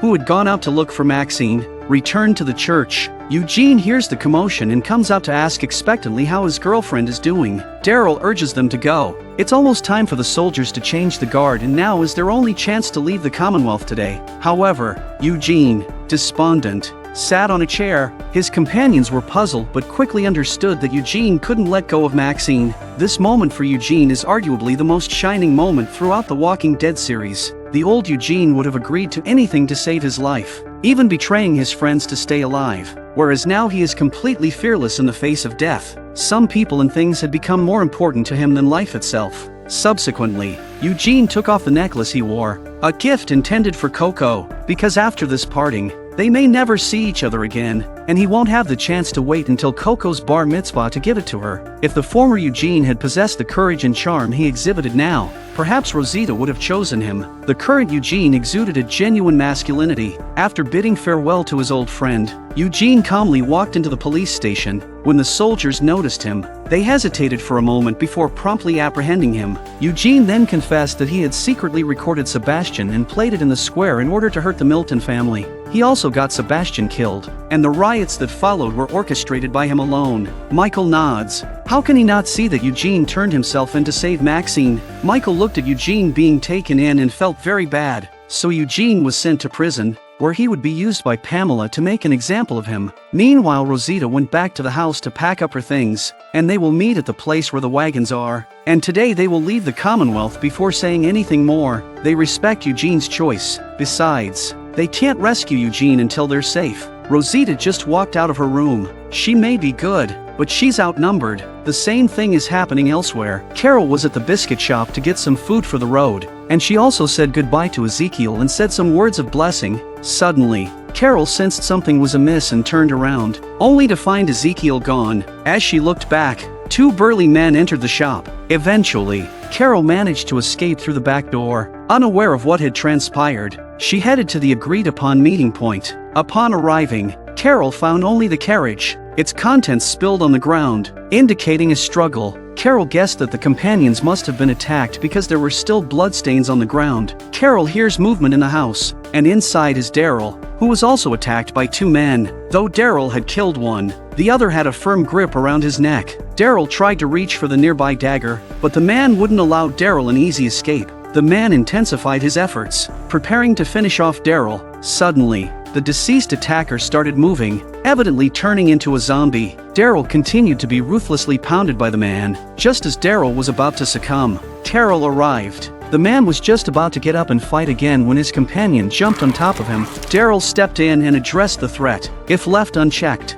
the zombies could pose a threat to the residents. It appeared that their group had indeed been attacked, and even the children were abducted. However, one person remained unharmed, and that was Yumiko. Filled with anger, Yumiko stormed into Pamela's office to settle scores. It was clear that Pamela was behind the attacks. It turns out that the biggest dude of all is not Sebastian, but Pamela. Within the Commonwealth, anyone who displeased Pamela vanished. Much like the soldier named Tyler, Pamela's capture of Rosita and others was a tactic to coerce Yumiko. Pamela wants Yumiko to represent the Commonwealth as a lawyer to sue Eugene. Now you're asking why they didn't just kill Eugene or find another lawyer. That's because the Commonwealth's laws are for ordinary people. Pamela aimed to use the legal process to eliminate Eugene, and having Eugene's old friend Yumiko prosecute him would further emphasize Eugene's supposed malevolence. It means Pamela's on the side of good. If Yumiko refused, everyone captured would die. Pamela even used Yumiko's brother, Tommy, as leverage. Yumiko is in a dilemma. She has no choice. A man pulled the reins, bringing the horse-drawn carriage to a stop. A horde of zombies was passing by in front of them. and attempting to cross would surely attract attention. Jerry suggested waiting until the zombies moved farther away before proceeding, but Aaron insisted on continuing forward, suggesting they take a detour. Their mission was to deliver supplies to Oceanside and ensure its safety, leaving no time to waste on the road. So they drove the wagon off the road to cut through the woods. What they didn't realize was that the zombies were far from simple. After a while, they had walked a considerable distance in the woods, but to their surprise, the carriage got stuck in a pit, and despite their best efforts, it wouldn't budge. Aaron encouraged them to try again and, if all else failed, to abandon the carriage. This time their efforts were more synchronized and the wagon was already showing signs of breaking loose. The wheels ran over Jerry's feet. Jerry took a moment to relax and then looked at his knee to see blood soaking through his trousers. Assisted by Lydia and others, Jerry tried to walk, but it was clear that it would be challenging to continue the journey. At that moment, Aaron surveyed the surroundings, seeking a place to rest. Fortunately, he noticed a building in the distance that seemed suitable. Additionally, there was even a surrounding wall. 10 minutes later, they entered the structure. It turned out to be an abandoned amusement park, seemingly untouched by human presence for a long time, and remarkably, there were no signs of zombies. Jerry chimed in that it was a great place. Not only was it big, but it was fenced and plowed, and next to the river it was a rare refuge. They made some simple adjustments as night fell. Resigned to spending the night there, Aaron and Lydia were on night watch. As they were chatting, it was slowly getting dark. They sat around the fire because of the cooler temperatures at night. Despite the seemingly secure environment with the surrounding wall, Lydia intermittently heard creaking noises that sounded like a door. Lydia felt a bit nervous, but Aaron reassured her, saying, "Don't worry, we've checked multiple times to ensure the main gate is securely locked. It could just be the wind making noises against the windows." However, the noises grew louder, and Lydia, certain it wasn't the wind, decided to investigate. With weapons in hand, Aaron and Lydia approached the source of the sound, only to encounter two zombies emerging from the entrance, followed by even more behind them. They were baffled. How did these zombies get in here, and there were so many of them? There must be at least 20 of them. Without hesitation, they confronted the zombies head-on. Lydia had just smashed a zombie with her stick and was confronted by a second zombie, but this zombie grabbed her stick, and it was so strong that Lydia couldn't break free. Without hesitation, Lydia swiftly retrieved a knife from her waist and plunged it into the zombie's chest. We gotta get to Eli right now! Lydia pushed the zombies away and they moved towards the house, calling out for their companions as they ran. Cole rushed out when he heard the commotion. He also froze. How could so many zombies come in? Jerry's leg was injured and he walked slower, but there were a few zombies around him. Go now! The number of zombies is really too much and are surrounded from all sides so that they have no way back. Now they can only hide inside the house. Okay, there's 50 of them! How they get in the walls? Just as they were puzzled, the doorknob began to turn. They couldn't believe their eyes as it indeed was turning. The hell? Where did they take this frickin' doorknob? If zombies were capable of opening doors, it could only mean that the Whisperers were among them. With no time to ponder, the counter in front of them was already giving in to the force of the impact. Aaron urged them to climb up onto it. Lydia wasted no time. She stood on the table, removed the cover above her head, and flipped up. Soon, they reached the second floor, a small balcony. As they looked at the zombies, it was clear that their numbers exceeded 50, and more were constantly converging. Aaron, having switched with Jerry, urged him to go up first. Jerry, not only chubby but also injured, climbed the stairs panting heavily. Soon Aaron came up too, and they had a quick discussion about what to do. Leaving these zombies unattended might lead to the collapse of the entire building. Aaron made up his mind. He instructed the two young ones to jump down and attack the zombies from the side while he operated from the inside, coordinating inside and out to deal with the zombies, all the while being cautious of the Whisperers mixed among them. Without delay, Lydia and Cole leaped down. Jerry, in his current state, couldn't be relied upon. Suddenly, a hand reached up behind him, the same zombie that had attacked Lydia earlier. The zombie climbed up slowly. Luckily, Jerry noticed and turned around. Zombies not only climbed walls but also used tools. If not the Whisperers, then who could it be? Aaron rushed up, using his prosthetic limb to push the zombie away, but it quickly lunged back. Aaron punched and punched. He hated the Whisperers more than anything. Finally, He tore off the person's mask, only to be surprised that it was indeed a zombie. With no time to dwell on this discovery, Aaron pulled out Lydia's knife and plunged it into the zombie's head. Having done this, both stood in shock for a moment. As dawn broke, the zombies below had been cleared after a night of battle. Yet, they couldn't fathom how this particular zombie had achieved such feats. It defied logical explanation. Soon, they set off again, determined to reach Oceanside as soon as possible. This incident needed to be shared with their companions. Some zombies might have evolved a certain level of intelligence. Now to explain the timeline, they had left the Commonwealth a day earlier, unaware that Rosita and the others had been attacked, subdued, and taken away. Even the children weren't spared. Only Daryl and Carol managed to escape. Daryl and Carol, now lost and unsure of where to rescue their companions, were like headless flies. Initially, Daryl thought of seeking out Michael, but Carol suspected he might betray them. Carol then thought of someone else, Lance. Currently in prison, he was well acquainted with all things related to the Commonwealth. 2 soldiers were on duty at the prison. Suddenly, Daryl took action. The other soldier turned around, only to find his companion missing. He sensed something was wrong. Carol pulled her bowstring, readying herself. They didn't kill the soldiers, they merely tied them up. These guards were just following orders. With the keys in hand, they began searching cell by cell for Lance. After checking several rooms without finding Lance, Carol walked into the central cell. She hesitated on how to describe what she saw to Daryl. Daryl approached, took a look, and fell silent. They opened the door and walked in. The scene in front of them was a bit creepy. A normal person would have thrown up. Lance sat in the corner, muttering to himself. Surrounded by bits of flesh and bloodstains, he literally fed that body to Sebastian. Daryl pulled out a knife to give Sebastian his final journey. Following that, he pressed Lance against the wall, gripping his neck tightly. Where'd they take him? Seeing Lance remain silent, Daryl covered Lance's mouth and used his thumb to press on the wound on his face. Carol intervened, stopping Daryl. After all, Lance had once helped her, and he seemed visibly shaken and frightened. Shouting proved futile, prompting Carol to take out a knife and threaten, "We can't let you stay alive here. You need to tell me where Pamela sent our friend, or you'll die right here." Upon hearing this, Lance started to come to his senses, staring blankly at Carol and then shaking his head. As they were about to take action, Lance hurriedly spoke up. "I'll show you." This guy changes his face real quick. Just as they prepared to leave the cell, Daryl noticed a tracker on Lance's foot. While Daryl initially considered cutting off Lance's foot, he decided against it. Realizing they would have to carry Lance, they opted to leave the Commonwealth first and figure out a plan later. When they reached the doorway, I need to do something first. Wait.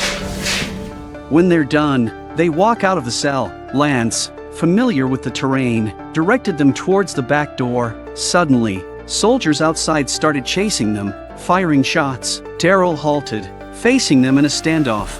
Go! Get him out of here! Not without you! I'll figure it out! Go! Carol, decisive as ever, took Lance and left.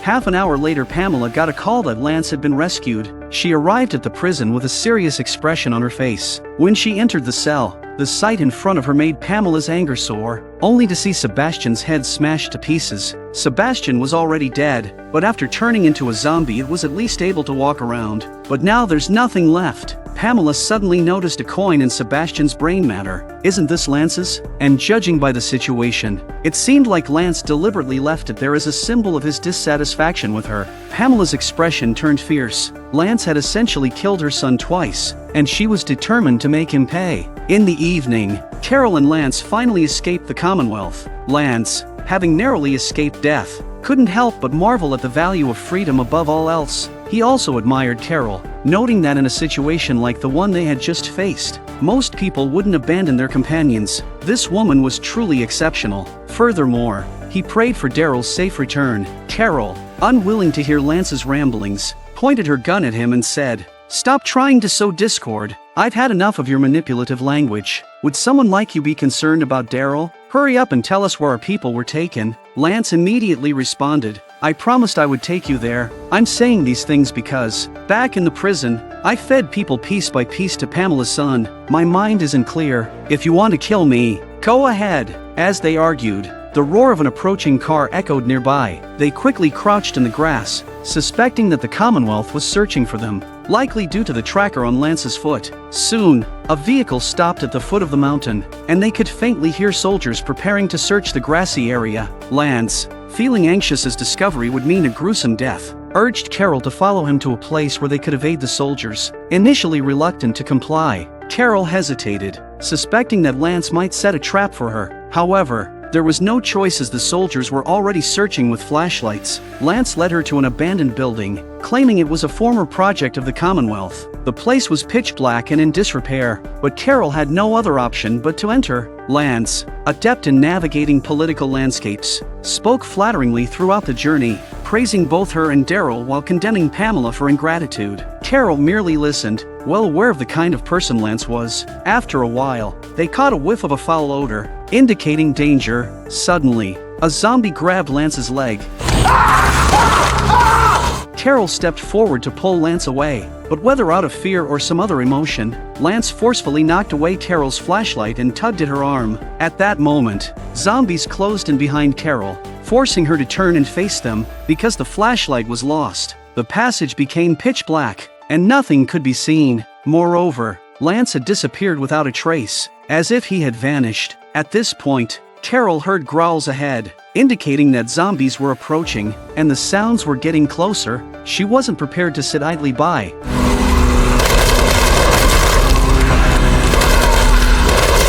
The firelight illuminated, and only then did Carol realize the multitude of zombies surrounding her. Just as Carol breathed a sigh of relief, another zombie lunged at her. She struggled to resist. The zombie seemed particularly slippery, likely soaked by the rain. Carol exerted considerable effort to push the zombie away and then proceeded to dispatch it with her handgun. A light also shone on Carol's body. Sorry, the lights went out. I thought you were right behind me. Carol said nothing, and Lance didn't help, probably hoping she'd die here. However, now wasn't the time for settling scores. The sound of gunfire would undoubtedly attract soldiers, so they needed to leave quickly. They ran for 10 minutes until they reached the roadside, finally stopping to catch their breaths. Just as they thought they could rest, Commonwealth soldiers, who had been waiting, appeared. Lance's tracker had given them away.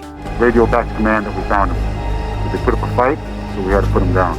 Yes, sir. These men were ready to kill them immediately. Just as they were about to shoot, the arrival was none other than Daryl, who had also managed to escape the Commonwealth. He had been trailing the soldiers and happened to rescue them. Carol was relieved to see Daryl was okay. Afterwards, they turned their gaze towards Lance. Lance, no longer daring to play tricks, could only immediately lead them to find people. They arrived at a train station guarded by 2 soldiers. Daryl and Carol were surprised because, according to Lance, the Commonwealth had restored the trains and was trying to expand its influence to create a bigger country. They aimed to conquer more communities, and those people Pamela disliked were all sent to an unknown location to build railroad tracks. Lance said to Daryl and Caro, "I'll take you to your friends. There are still a lot of forks in the railway that you won't find on your own." However, Daryl refused Lance. Not only was he carrying a tracker, but he was also ready to harm them at any moment.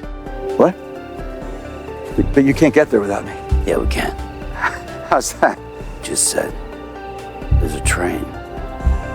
We wait for it to come and then we see where it goes. Lance became anxious, thinking that these people would surely kill Pamela. At that time, the Commonwealth would be a leaderless period, and he could step in to seize power. Lance then tried to brainwash them, saying it was for the sake of 50,000 people, and so on. But Carol directly told Lance, "Originally, we were going to kill you. Now we're giving you a chance to escape anywhere you want. This is already us showing mercy." But that's not who I am anymore. That guy is gone. He died back in that cell. Seeing Daryl walking towards him, Lance was left with the shadow of Daryl stabbing his hand with a knife. Daryl was undoubtedly a ruthless character. Lance turned away and left, leaving behind words that might really lead to his death. Daryl and Carol silently watched him leave, observing how he would choose. If he made the wrong choice, they wouldn't mind sending him on his way. Lance's eyes glanced towards the car. Daryl and Carol had long anticipated that Lance would act this way. It was also a test for him. Thus, this high-ranking official met his end in the desolate wilderness. They tacitly didn't say much. After 15 years in the apocalypse, they were no longer willing to kill, but sometimes they had to. Now, They had to go near the tracks and follow the train to find Rosita and the others. In the last episode, Lance was killed by an arrow from Carol, and the big governor died in the middle of nowhere. Now Daryl and Carol are going to rescue their friend, because according to Lance, the Commonwealth is now in possession of a train. The companions were supposed to have been taken away and sent to an unknown place to work as laborers on the railway. Their suspicions proved correct when, tonight, a convoy departs from the Commonwealth. Within the white camper, Ezekiel, Negan, and others have been blindfolded. Periodically, soldiers inject them with a substance, inducing a deep sleep, leaving them unaware of their destination. In the last truck, due to the rough terrain, a bag falls off a person's head, revealing Maggie. Upon waking, she surveys her surroundings and notices the soldier guarding her is asleep. She recalled what happened before she was knocked out. They were supposed to leave the Commonwealth together during the day, but suddenly they were attacked, and Herschel was taken. Maggie tried to calm down. Her son was still waiting for her to rescue him. Now she had to get out while the soldiers slept. Regular efforts to loosen the ropes proved futile, requiring a sudden burst of strength to break free. After breaking free from the rope, Maggie looked at her unconscious companion, but she didn't know who it was. Taking off the headgear, she saw that it was Gabriel. Maggie whispered to wake up Gabriel, and then she pointed to the sleeping soldier and told Gabriel to keep quiet. With Maggie's assistance, Gabriel frees himself from the bonds. Following this, Gabriel walked to the other side to help Rosita break free. They planned to sneak away quietly, as engaging in a fight would surely alert the convoy ahead. Rosita was the first to leap off the vehicle, followed closely by Gabriel. Maggie finally poked her head out, feeling the rush of speed. Just as Maggie was staring, the car lurched and the soldier woke up. When he saw the people running away, the soldier was about to shoot them. Luckily, Maggie reacted quickly and the driver was shot dead before he knew what was happening. The vehicle lost control, crashing into a large tree and coming to a halt. 3 minutes later, Maggie emerged from the back, unharmed but feeling dazed from the impact to her head. The two men in the front were not so lucky. The soldier in the passenger side was thrown off the car and hung on a tree. Maggie cautiously approached the front of the vehicle. Upon seeing that the driver was already lifeless, she quickly climbed up with the intention of retrieving the weapons. Suddenly, the distant roar of engines echoed, indicating that the convoy ahead had realized there was an accident and was returning to investigate. Maggie, with no time to grab weapons, hastily headed into the woods, well aware that getting caught would lead to a grim fate. Early the next morning, Gabriel and Rosita, who jumped off first, were lying on the side of the road. Because the car was traveling too fast, they passed out at that time. Suddenly a dark figure approached Rosita. It was the soldier that Maggie had thrown out of the car, who had been killed by the fall and was now a zombie. Rosita backs away when she sees it, but Gabriel rushes over and pushes the zombie out of the way. They cooperated effortlessly to eliminate the soldier-turned-zombie. Afterward, they quickly took the soldier's walkie-talkie to eavesdrop on internal conversations. Coincidentally, the walkie-talkie buzzed, and a soldier was reporting to the commander. The gist was that they hadn't found Rosita and Gabriel at the accident site but had discovered some footprints, presumably Maggie's. They were planning to follow this lead. Rosita said that Maggie could be found at any moment, and they needed to hurry to help. On the other side, the convoy, after a night of travel, finally reached its destination. Ezekiel and the others, no longer injected, woke up one by one. They were anxious, unsure of what awaited them. Annie mentioned hearing about a car accident with the following vehicles. Negan, being astute, noted the absence of Gabriel, Rosita, and Maggie. They could be in the missing vehicle. Either they had successfully escaped, or their escape had failed, resulting in their deaths. Suddenly, a man walked to the doorway and said, "Welcome, this will be a new beginning. All you have to do is follow the rules, and you'll survive well." The man then divided the people in the car into two parts, and those who had been pointed out went down to wait first. Annie was among those selected. In the current situation, they had no choice but to comply. Negan reassured his wife, saying, "Don't worry, I'll find a way to get out of here and our family will be safe." Those who got off first were taken to another place for hard labor. Negan and the others stayed to build the railway track until it was finished before moving on to the next place. Meanwhile, in the Commonwealth, Pamela was holding a press conference. She walked up to Yumiko and said, "I'm glad you're here to help me prosecute Eugene. You better not play any tricks, or you'll never see your companions again, including your brother Tommy." Yumiko, furious, had no options. Afterward, Pamela returned to the stage, and the host immediately began the opening remarks. The gist was about Pamela's deep grief over losing her son and her determination to sue Eugene for his death. Their hushed conversation was also overheard by Yumiko.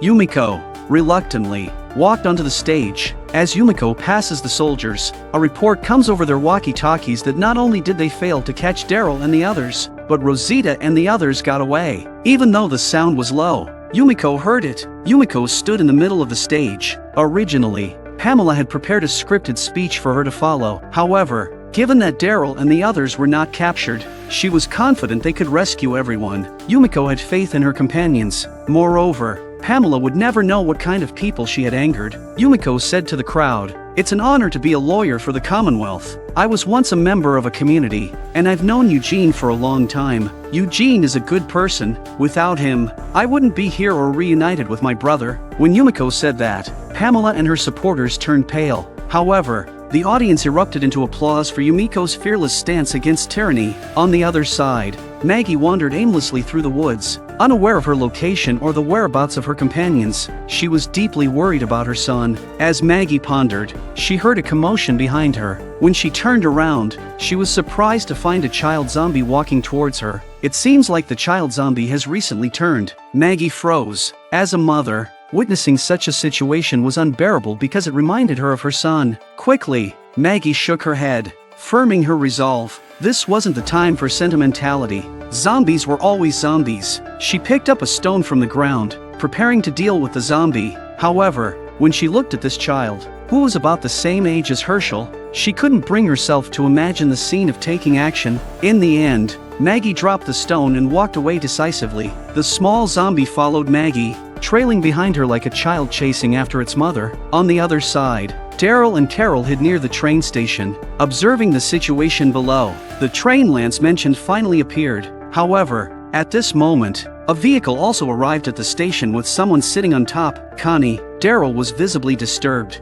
She was someone he cared about. The person escorting Connie talked to the soldiers coming down from the train. Then, he took out a walkie-talkie to request approval from their leader. These people were going to send Connie away on the train, and it seemed like she was categorized as some kind of second-class individual. It was speculated that those deemed less of a threat would be sent to do labor. Those with combat abilities like Maggie, Rosita, and Connie probably had different destinations. Then the train took off for parts unknown, with Daryl and Carol following them in their car. Meanwhile, in the vicinity, Rosita heard the sound of the train. She was surprised. How could such a thing exist in the post-apocalyptic world? Rosita immediately ran towards the direction of the noise to investigate. Half an hour later, Daryl left the train behind and arrived early at the intersection of the railroad, making some preparations. Then the train will stop here and they can rescue Connie and press for the location of the others. On the other side, Maggie continued to wander aimlessly. She had no idea where she was and could only roam around, hoping to find Gabriel and the others. Suddenly, the sound of a motorcycle approached. Maggie quickly found a place to hide. It was a soldier from the Commonwealth. Coincidentally, he parked his vehicle at the intersection, just a step away from Maggie. He was a patrol soldier dispatched to check various intersections. However, he had not found any traces of escapees throughout his journey. As the soldier prepared to move on to inspect another area, he suddenly noticed a small zombie walking towards him. Maggie noticed a rusty iron nail on the ground. She picked it up, preparing herself. The man's attention was entirely on the approaching zombie. Intending to deal with it using his handgun, the soldier was seriously traumatized. He tried to pick up the pistol to fight back. Fortunately, Maggie managed to subdue him without incident. However, at this moment, the small zombie had reached Maggie. Maggie rolled the child over and held the child so that the child could not move. Maggie's heart was torn. As a mother, it was really hard for her to do it. After much hesitation, Maggie picked up the long nail from the ground. Maggie looks at this kid and it always reminds her of her son. After killing the small zombie, Maggie's mood worsened. What if something happened to Herschel? Would he end up like this too? Countless thoughts flooded Maggie's mind. Lost in her thoughts, she didn't even notice the approaching sound of a car. A jeep arrived. And luckily, it was Daryl and Carol. They had been waiting near the train tracks, and upon hearing gunshots, they rushed to check.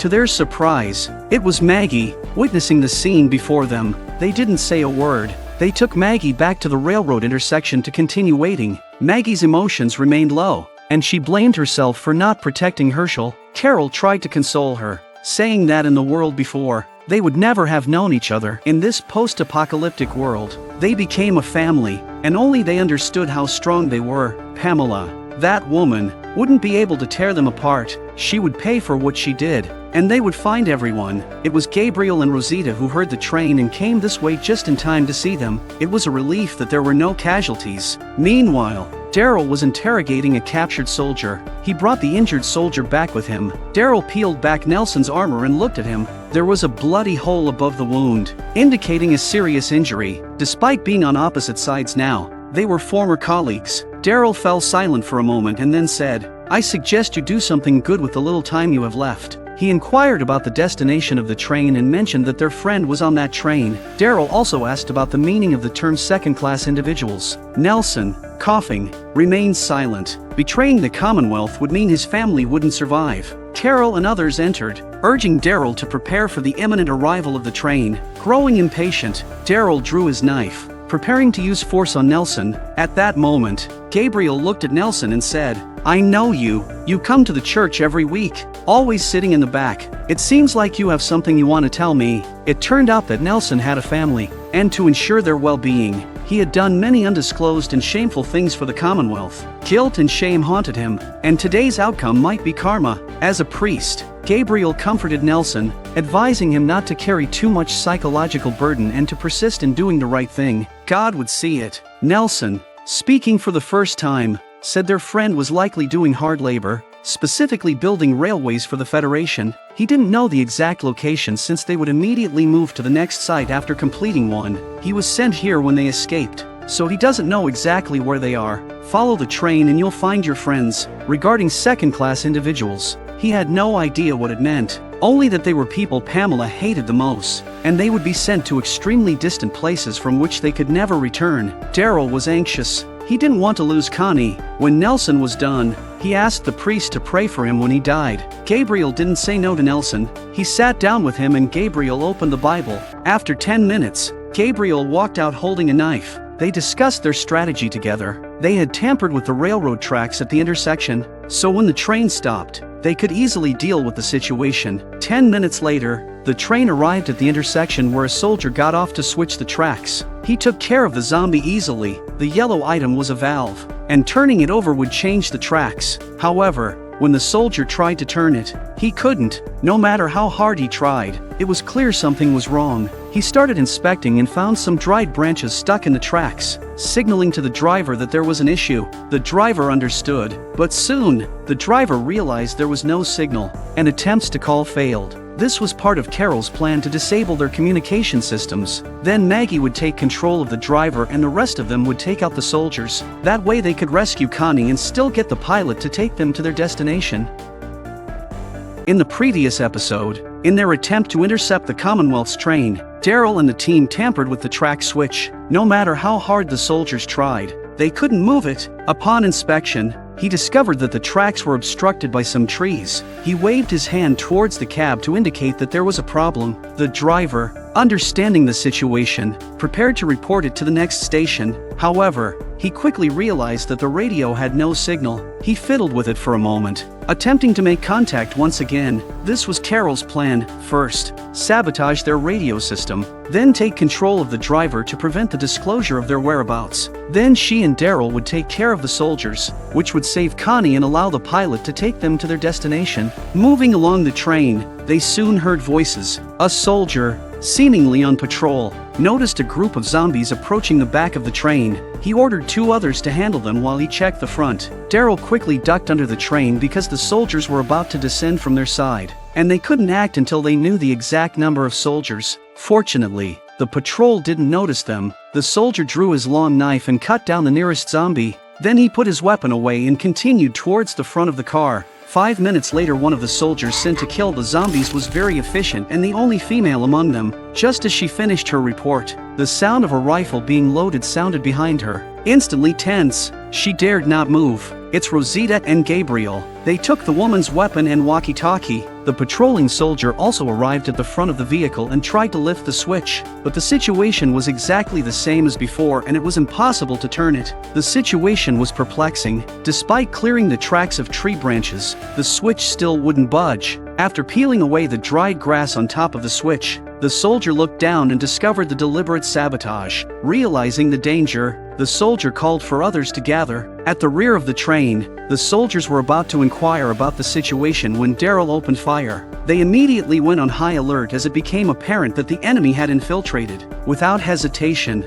they charged forward. Daryl attempted to open the train door but quickly faced heavy gunfire, forcing him to take cover. 2 soldiers, one in front and one behind, surrounded Daryl and Carol, trapped in the middle. They knew this couldn't continue. Fortunately, Maggie intervened, taking out one of the soldiers and relieving the pressure. Seizing the opportunity, Daryl charged forward. The remaining soldier, realizing the odds were against him, grabbed Connie as a hostage. He flung Connie aside and sprinted towards the train. Daryl didn't chase the soldiers, but went up to check Connie's condition, and only followed after seeing that she was fine. The soldier had already left on his motorbike. Carol fired a few shots but missed. They couldn't let him escape. If he relayed the message, rescuing others would become much more difficult. Daryl, on a motorcycle, quickly caught up. As the soldier saw he approaching, he veered into a thicket. Daryl immediately drifted to a stop and kicked on the gas to catch up. It wasn't long before he saw the motorbike hit a tree.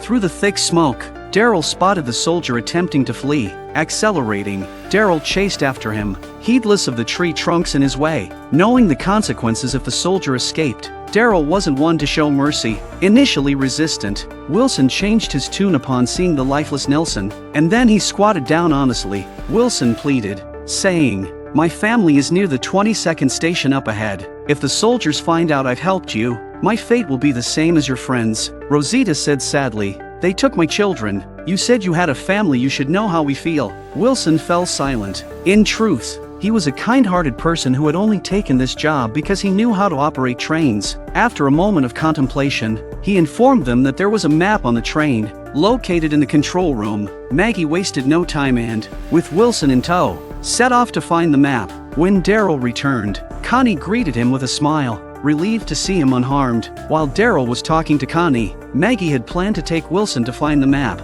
but to her surprise, Wilson secretly untied the rope and found an iron rod. Wilson didn't intend to harm anyone. He wanted to commit suicide because he was afraid that helping them would put his family in danger. His earlier statement that there was a map on the train was a lie. Carol quickly comforted Wilson, saying that he only needed to reveal the whereabouts of their people, and they would make sure he suffered minor injuries to make it look like a lucky escape. They never expected Wilson to be so determined. In order to protect his family from the Commonwealth's investigation, he resolutely chose to end his life. They weren't in the best of moods anymore. Although Wilson's death was not directly caused by them, it was still a consequence of their actions. Moreover, the worst part was that they had no idea where to go next to rescue their companions. The delayed arrival of the train at Station 22 would surely raise suspicions, leaving them directionless. Rosita proposed a solution: to repair the train's radio and impersonate soldiers to establish contact with Station 22. This might be their only chance to obtain useful information. Negan and the others were taken to a remote location to perform hard labor. The cold and hunger made it unbearable. There's 3 guards. Ezekiel looked up and indeed, there were only 3 soldiers guarding them. Kelly's message was clear. Ezekiel, being composed, knew that there was a high probability of being shot if they attempted to escape. Negan, preoccupied with the whereabouts of his wife, had no interest in working. He was constantly worried. Negan tries to find out where his wife is, but the soldier hits him in the face before he can finish his sentence. Everyone's attention turned towards the commotion. 3 workers saw an opportunity and dropped their tools to flee. Seeing others running, Kelly was tempted to join them, but Ezekiel firmly held her back, advising her not to act impulsively. No sooner had he spoken, the 3 workers were gunned down. It was fortunate they didn't follow, or they would have met the same fate. Everyone present realized that escaping was not as easy as it seemed. They had no choice but to work obediently and wait for the right moment. And so, they toiled until evening. Finally, it was time to eat, but all they received was a meager bowl of soup. The conditions were too harsh,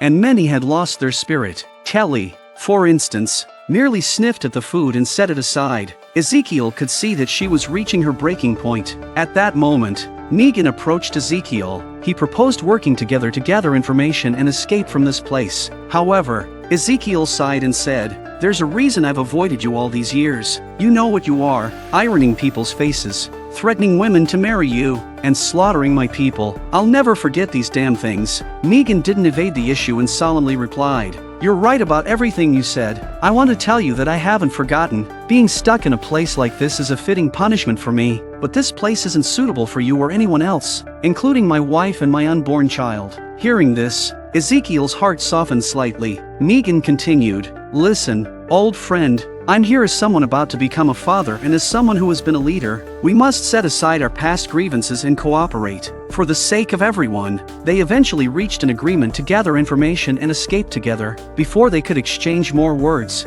the soldiers urged them to resume working. 3 hours later, the sky had turned completely dark. The men ordered everyone to load up their stuff and get ready to head to Campsite 22. As for where this Camp 22 is, no one cares. They just want to get a good night's sleep. Meanwhile, Daryl and the others had successfully repaired the radio. One of the soldiers they killed was a woman, so Rosita posed as her to contact Site 22. After waiting for a few seconds without a response, it became clear that this plan was not going to work. They're finally getting some hope. However, the person on the other end of the radio didn't suspect Rosita's identity and patiently spoke. "From your current location, go through the woods and then follow a rugged mountain trail. You'll come across a highway heading east. Keep going until you find a community called Banana Settlement. That's our rest stop 22. Once you're there, you'll see our comrades on patrol. I apologize for not sending anyone to pick you up right now. We have a convoy coming to our location for rest and recovery, and we can't afford to be complacent. It's the governor's orders,"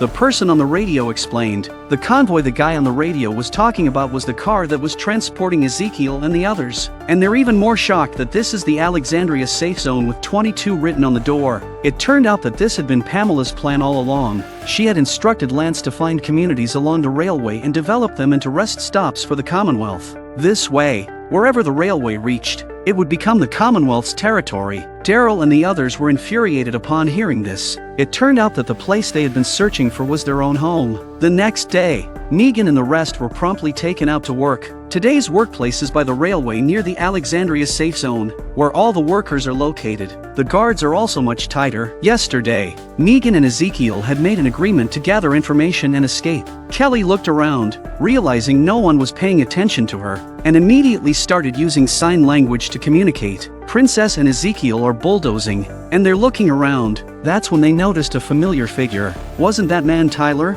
The one who had caused trouble at the party. It seemed that anyone who offended Pamela either ended up dead or brought here. Princess believed that Tyler must be courageous to have done what he did. They could try to persuade him to join forces and escape together. Ezekiel thinks about it and thinks it makes perfect sense. After a while, Negan arrived at the water supply area, where they had agreed to gather the collected information and report it to him. Having learned about the guard situation and combining it with his own observations, Negan quickly took out a piece of paper from his pocket and drew an escape route based on the gathered intelligence. If the timing was right, there was a good chance they could escape. Ezekiel also pretended to come for a drink and followed the plan to receive the map from Negan and pass it on to the others for examination. But then Negan saw his wife being scolded and doing manual labor. Negan could not hear Ezekiel's shouts. The soldier didn't say anything else. He understood that Negan was a responsible man, but the other soldier came up to him and was not so polite. Negan was also angry and started to fight, but was immediately slapped to the ground by the soldier. Annie couldn't bear to watch and rushed to help but was pushed down by the soldier. Annie,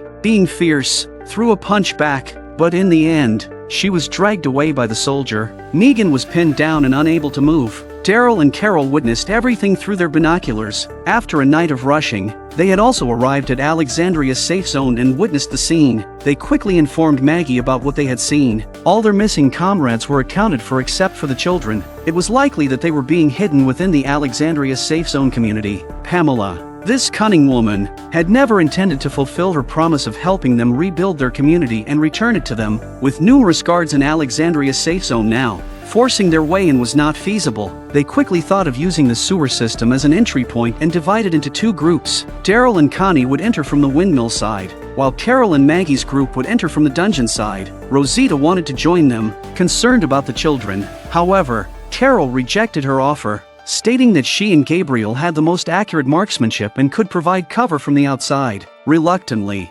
Rosita agreed, but she made it clear that if they didn't come out by the end of the night, she would go into search for them. They set off, hoping to find the children successfully. During lunchtime, Negan and Ezekiel sat in front of Tyler, preparing to persuade him to collaborate. With both groups joining forces, they would have a significant advantage, but Tyler responded by saying that they talked as if they hadn't tried before. Everyone who attempted to escape had died, so they should take action on their own. While Ezekiel is still trying to talk him down, two soldiers walk up behind Negan. Get up. Nope. Not until you tell me where my wife is. Negan was taken away by soldiers, leaving Ezekiel feeling concerned. He wondered if their plan to escape had been exposed. Negan was then taken to an office where the warden was sitting. As Roberts was about to leave, the warden called him back, indicating a strained relationship between Roberts and the leader. After Roberts left, the warden approached Negan with a piece of cloth and handed the same escape map Negan had drawn. Apparently, it had ended up in the warden's possession after being shown to others. The warden tossed the cloth towards Negan and said, "This is something I found at the construction site. You should know what it is." Negan remained composed and casually glanced at it, suggesting that it could be the work of someone bored, playing around. The warden was silent. He was just testing Negan, and it didn't look like Negan was lying. Continuing the conversation, the warden said, "The route on this map conveniently avoids the soldiers, indicating that someone among the workers is secretly plotting an escape. When I first saw you, I sensed leadership qualities in you. Now, someone is causing trouble behind the scenes, and I believe it's someone associated with you." When the warden saw that Negan wouldn't cooperate, he threatened that if he didn't find him, you wouldn't be able to see your pregnant wife again. Negan's expression changed, realizing that this bastard had found his weak spot. Furthermore, the warden made Negan a promise: if Negan identified the troublemaker, he could live comfortably with his wife in this place. Negan didn't immediately agree to the warden's demand. He needed to ensure his wife's safety first. Fortunately, Annie was arranged in a clean room, sleeping peacefully. The couple comforted each other, with Annie joking that their unborn child was just as tough as his father. Negan looked at his wife with a smile on his face and felt very uncomfortable. He promised Annie that he would get them out of there as soon as possible. However, Annie wasn't naive and understood the dangers involved. She urged Negan to be cautious, as their child needed a father. Negan reassured her not to worry, stating that he wouldn't put himself in harm's way. As for the warden's threat and conditions, he didn't mention them to Annie, wanting to spare her from worry. But how would Negan choose? Would he resist to the end, disregarding his wife and child? Or would he betray others to protect himself and his family? It was truly a difficult choice. In the afternoon, it was time for work again. The two men are shoveling together when they see the soldier walking away, and Ezekiel asks Negan what the warden wants with him. Negan is vague and evasive and won't say what it is. Ezekiel is angry that Negan is obviously hiding something from him. Ezekiel dropped his shovel and confronted Negan, saying, "Do you think we're friends? We never were. I haven't forgotten what you made me lose. Not even for a second. I can see in your eyes that you're still the same person. Killing my family and people, apologizing and changing won't make a difference. Even if we successfully escape from here through our cooperation, you don't deserve a new life, let alone being a father." Did Ezekiel's attitude give Negan any idea what he should do next? So, Negan sought out the warden. Meanwhile, in the underground basement of the Alexandria safe zone, Maggie and Carol had successfully made their way through the sewers. However, they had no knowledge of where the children were being held, so they had to search through each house one by one. This was already the third location they had checked. Just up the stairs, there are footsteps in the corridor and soldiers patrolling, which means this is an important place. Carol seized the opportunity and walked to the opposite side, while Maggie prepared to follow suit. The man quickly reached for his weapon. On guard, there were other people inside the house, so they had to remove he first to avoid being discovered. Eventually, they hid in a nearby compartment, waiting for the right moment, because there were people walking around outside, and the building seemed to be their office. However, Daryl and Connie's progress wasn't as smooth. The sewer they had entered led to the windmill, but they hadn't anticipated the numerous obstacles and zombies they would encounter inside. They had to simultaneously kill the zombies and push forward. At night, while the workers were asleep, soldiers suddenly burst into their bedroom, escorting everyone towards the windmill. Two soldiers were holding Ezekiel and Annie, who had no idea what was happening. Upon reaching the base of the windmill, the floodlights suddenly switched on, blinding them. A sense of unease filled their hearts. It turned out that Negan had gone to find the warden and admitted to being the one behind the escape plan. Ezekiel's words, although hurtful to Negan, were indeed the truth. No matter what he did, he couldn't undo his past mistakes. Therefore, Negan decided to take this burden upon himself. Annie couldn't bear to watch her husband die like this, so she broke free from her restraints and rushed forward. The soldiers then forced Negan to kneel, preparing to administer punishment. Annie pleaded desperately from behind, but her cries fell on deaf ears. The others stood by, unable to bear the sight but unwilling to risk their own lives. Ezekiel couldn't be happy that his enemy was about to die. In that moment, Negan didn't show fear. Instead, he looked at Ezekiel and smiled. It was a smile of acceptance, as if he was repaying his past debts with his life. To the warden, Negan's smile was a mockery. The warden wants to make an example out of him, not make a show out of him. Ezekiel realized that Negan was trying to save them by sacrificing himself. The warden didn't care about Negan's ranting. The more Negan did it, the more he liked it, and the more he could plant fear in the hearts of the others. Once upon a time, this tyrant's favorite method of enslaving other communities was to kill a chicken to scare the monkeys and create fear, preventing people from daring to resist him. Later on, he was defeated by Rick and imprisoned in the Alexandria safe zone for a staggering 7 years. Despite this, Negan never felt remorse for his past actions and instead believed he was saving the world. It was only when he met Annie and had a child with her that Negan realized the immense harm he had caused to Maggie and her unborn baby by killing Glenn in such a way. Negan's greatest fear now is leaving his wife without anyone to care for her and his child growing up without a father. Thus, he embarked on a path of redemption. He tried to genuinely connect with everyone, but the wounds he had inflicted in the past were not easily healed. Ezekiel, in particular, held onto his grudge and refused to forgive him. But tonight, just like Rick and his group back then, Negan knelt on the ground, pleading for his wife and unborn child to be spared from harm. History is always strikingly similar. Roberts is shaken, and he's not actually willing to do something like this. Indiscriminate killing was never his intention as a soldier. However, military orders are hard to defy. Ezekiel could no longer stand by and watch. Negan had sacrificed himself to protect them all. The moment Ezekiel stepped forward, it signified his forgiveness towards Negan. Negan proved through his actions that he had changed. Negan didn't expect someone like him, Ezekiel, to come out and help him, and Magna and Kelly, even the unfamiliar princess and Tyler came out. More and more people gathered around Ezekiel in silent protest. The soldiers were at a loss, believing that the warden would back down, but they were wrong. Roberts wore a look of disbelief. Was it really necessary to kill so many innocent people? Everyone present found it hard to comprehend. Seeing that the soldiers were about to open fire, Ezekiel stepped back with them and said, "You don't have to do this! This world is broken, but we don't have to be." Roberts realized that if he killed all these people, the Commonwealth would bring him nothing but confusion between right and wrong. You have to do the right thing in life, and the warden is not a good man. His brother is dying of a serious illness and the warden won't even let him go back to visit his family. The warden also noticed Roberts' abnormality at that moment, and it seemed that Roberts wanted to attack him. In this critical moment, the warden resorted to taking Kelly hostage at gunpoint. Just as they were in a tense standoff, the sound of a knife piercing flesh rang out. It was Daryl and Connie, having just emerged from the sewer. They encountered this situation. The warden was left on the floor like a dead dog, but he was still breathing. Most of the soldiers were outside the building. Maggie and Carol, while searching the house, unexpectedly heard Herschel's cries for help, along with someone berating him loudly. Luckily, Herschel was unharmed, just a bit startled. At this moment, Rosita arrived, and upon seeing the room devoid of her daughter,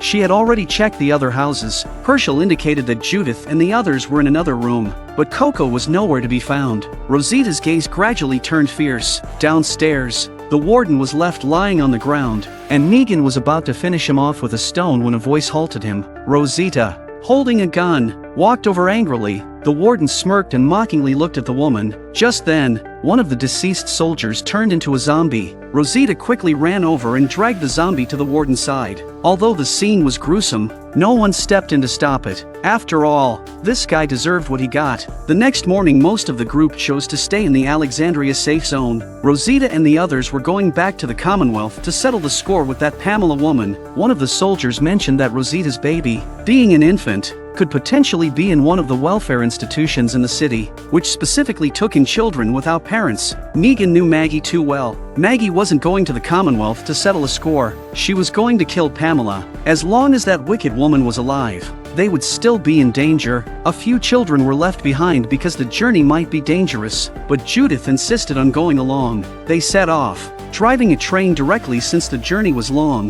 This time, their return to the Commonwealth was to expose all of Pamela's misdeeds and get her completely ousted. Meanwhile, at the Commonwealth, Eugene's trial was taking place, with Yumiko serving as his defense lawyer. Pamela sat in the plaintiff's position, her voice trembling as she spoke of the pain of losing her son. She became choked up and couldn't find the words, but not a single tear fell. After a heated exchange, Eugene felt that the judge was an impenetrable wall, seemingly biased towards Pamela, but Yumiko said, "We don't need to convince her. We need to speak to the citizens of the Commonwealth behind us." Eugene turned to look, and Yumiko was right. The people were the ultimate direction of public opinion. Yumiko then questioned Pamela from the perspective of the crowd, bringing up the recorded evidence from the square. "We all heard the recording of the plaza. The so-called lottery was fixed by you. And what is your explanation for your son's disparagement of the Commonwealth's name?" Pamela's answer was met with an outcry from the crowd. Had she no shame to stoop this low? Yet, no one dared to speak out against her.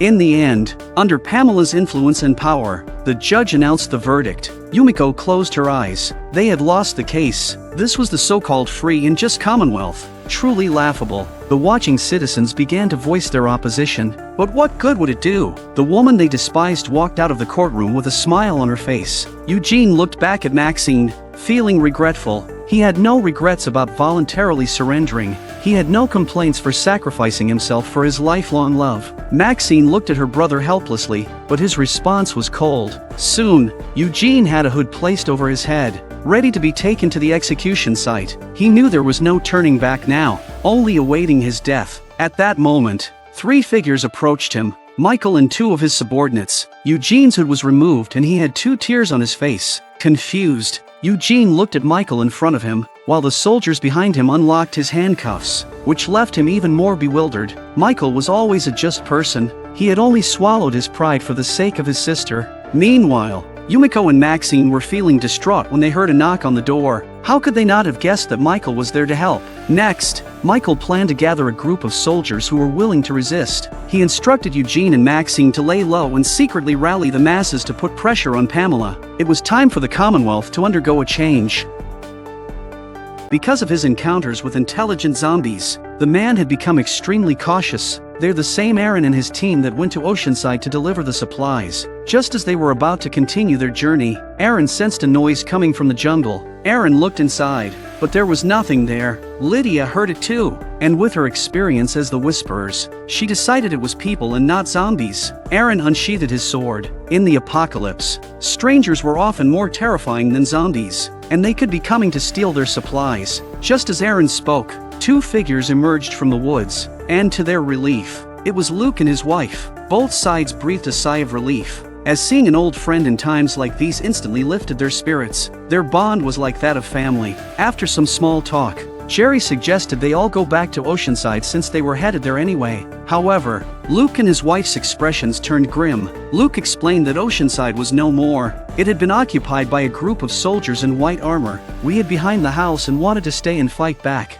But Rachel told us to run away and tell you the news. We didn't expect to run into you here. And now the soldiers are still chasing us. So, the farther away from Oceanside, the better. Aaron felt a sense of confusion. Carol had made an agreement with Pamela, so something must have gone wrong. He suggested they go to the Alexandria safe zone first because Daryl and the others should have returned as agreed. They could then plan a rescue mission for Oceanside together. Suddenly, they heard the sound of a car coming from downhill. Feeling the urgency, Lydia looked back and saw a small group of zombies appearing behind them. Lydia came up with an idea. They would disguise themselves as the Whisperers and blend in with the zombie group to make their way to the Alexandria safe zone, where they would be much safer. And so, they covered themselves in zombie blood and joined the group of zombies. Lydia navigated their way, leading the zombie horde toward the Alexandria safe zone. However, their plan was completely disrupted by what happened next. 2 beams of light shone into the zombie group. To their surprise, it was soldiers from the Commonwealth driving cars, using headlights to scan through the zombie group. This was strange. Normally, soldiers would avoid large zombie groups to conserve ammunition, but these two vehicles seemed to have halted, and when the light shone on them, they tried to lower their heads as much as possible. Although no one expected them to be hiding within, there was still a sense of fear. Slowly, they realized that the two vehicles were forcibly redirecting the zombies away from the path towards the Alexandria safe zone. They can't show anything unusual now. They can only follow the zombies. The knife in Lydia's hand accidentally fell to the ground on impact. It was just a minor incident, but one of the zombies behind her picked it up. This was terrifying because it indicated that the intelligent zombies they had encountered before were not a coincidence but rather a result of evolution within this group. The soldiers were guiding the zombies because they had received orders to do so. It all started in the last episode. Eugene was sentenced to death in a court of law, which caused a lot of discontent among the citizens, who gathered in front of the office building and shouted. Pamela is very cranky right now. That's not the only thing that bothers her, because Michael comes to tell her that Eugene has escaped. Michael says many people are unhappy with the verdict and they need more time to identify the suspect, and people have been disappearing from within the Commonwealth, all of which needs to be explained. Pamela knew Michael was talking about her, and that Eugene's escape had to be connected to him somehow. Pamela sent Michael out and left Vickers behind. Keep an eye on him. I want a door-to-door search for Porter. If he's found, shoot him on sight. Yes, ma'am. If things escalate, options are in place to do. After Vickers left, Pamela stood still, growing angrier as she thought about her current situation. As a respected leader, how did she end up in this position again? She picked up the radio on the table, preparing to execute her previous plan. The operation's codename was for her subordinates to lure a zombie horde to surround the Commonwealth. At that time, the foolish citizens would remember her. Aaron and the others were thus trapped in the midst of a zombie horde. They were unaware of the soldiers' intentions, and their priority was to escape the horde as quickly as possible. At that moment, only one vehicle was leading the way, and the soldiers didn't look back. This was their opportunity. Once the message was relayed, they subtly moved towards the direction of the trees. However, just when they were about to succeed, another soldier on a motorcycle rushed out, followed by a large horde of zombies. The two groups of zombies were merging and it was very difficult for them to get out. They could only be pushed by the zombies. But it didn't end there. More soldiers arrived with their respective zombie hordes, forming a massive army of zombies. After completing these actions, the soldiers accelerated their advance because the Commonwealth was just ahead, and they couldn't risk being seen by others. However, with such a huge number of zombies, the proportion of zombies that have developed intelligence has increased greatly. Can the walls of the Commonwealth really be defended? It was clear that Pamela was playing with fire, risking her own destruction. In that moment, Aaron looked into the distance and started contemplating. He came up with a plan to break free from the zombie horde. Not far from them, there was an abandoned RV. If they could reach it while passing by, they could shake off the zombies by climbing aboard. Aaron swiftly opened the door, with the others following closely behind. However, Jules got pushed forward by the zombies, and Luke desperately tried to pull his wife back. Nevertheless, Luke didn't abandon his wife. He continued moving with the zombie horde. As Cole tried to get on the RV, he too got pushed away by the zombies. Lydia rushed out to help her boyfriend, and in the struggle, they made a noise that attracted a nearby zombie. The zombie immediately bit Lydia's arm. They couldn't have been more anxious. The screams attracted the zombies and Aaron and Jerry pulled Lydia back as soon as they could, then quickly closed the car door. Lydia, still irrational, didn't pay attention to her injured arm and cried, insisting on going outside to save Cole. They tried to persuade Lydia, assuring her that Cole was still alive and that her reckless actions could cause her to lose him. After listening, Lydia finally calmed down and agreed to tend to her wound first. Jerry wasted no time and took out a long knife, preparing to amputate Lydia's arm. It was their only chance to prevent her from turning into a zombie. Meanwhile, Daryl and the others were on a train heading towards the Commonwealth to confront Pamela. Princess instructed Tyler to set up the antenna as she prepared to contact her boyfriend, Michael, for assistance. Entering the Commonwealth smoothly would be challenging without an insider to guide them. Soon, Michael received their radio transmission. After getting a positive response from Michael, Princess felt relieved.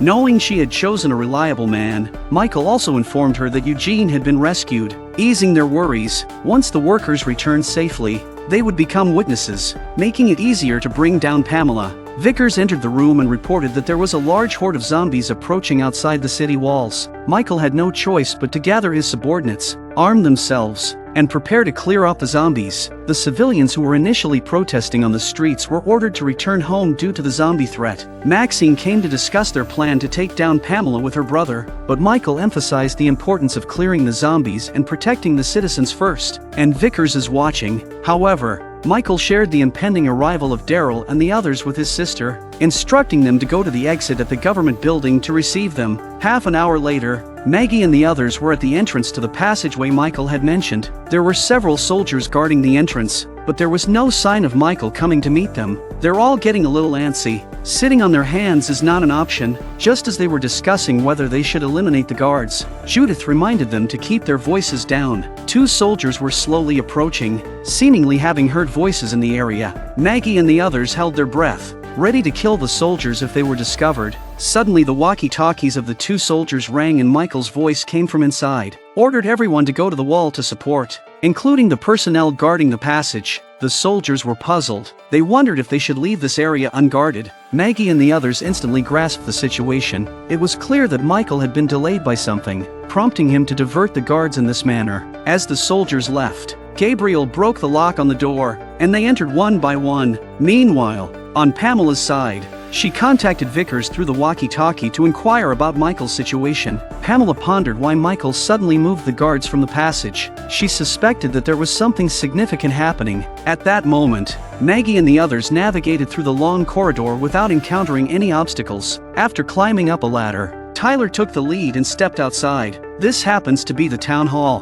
which is empty and very quiet at the moment. Daryl sensed that something was off. It was too quiet, and all the doors were chained shut, which didn't make sense. Ezekiel and the others, experienced in combat, skillfully evaded attacks and fought back. The firepower from above was fierce, forcing them to flee in all directions. Apart from the residents of Alexandria's safe zone with combat experience, the rest were almost massacred. These men are Pamela's private soldiers, and she guesses that Michael has other plans for transferring the soldiers. But she's right. Pamela stared angrily at Maggie below. Everyone stopped and Rosita and the others looked over in shock.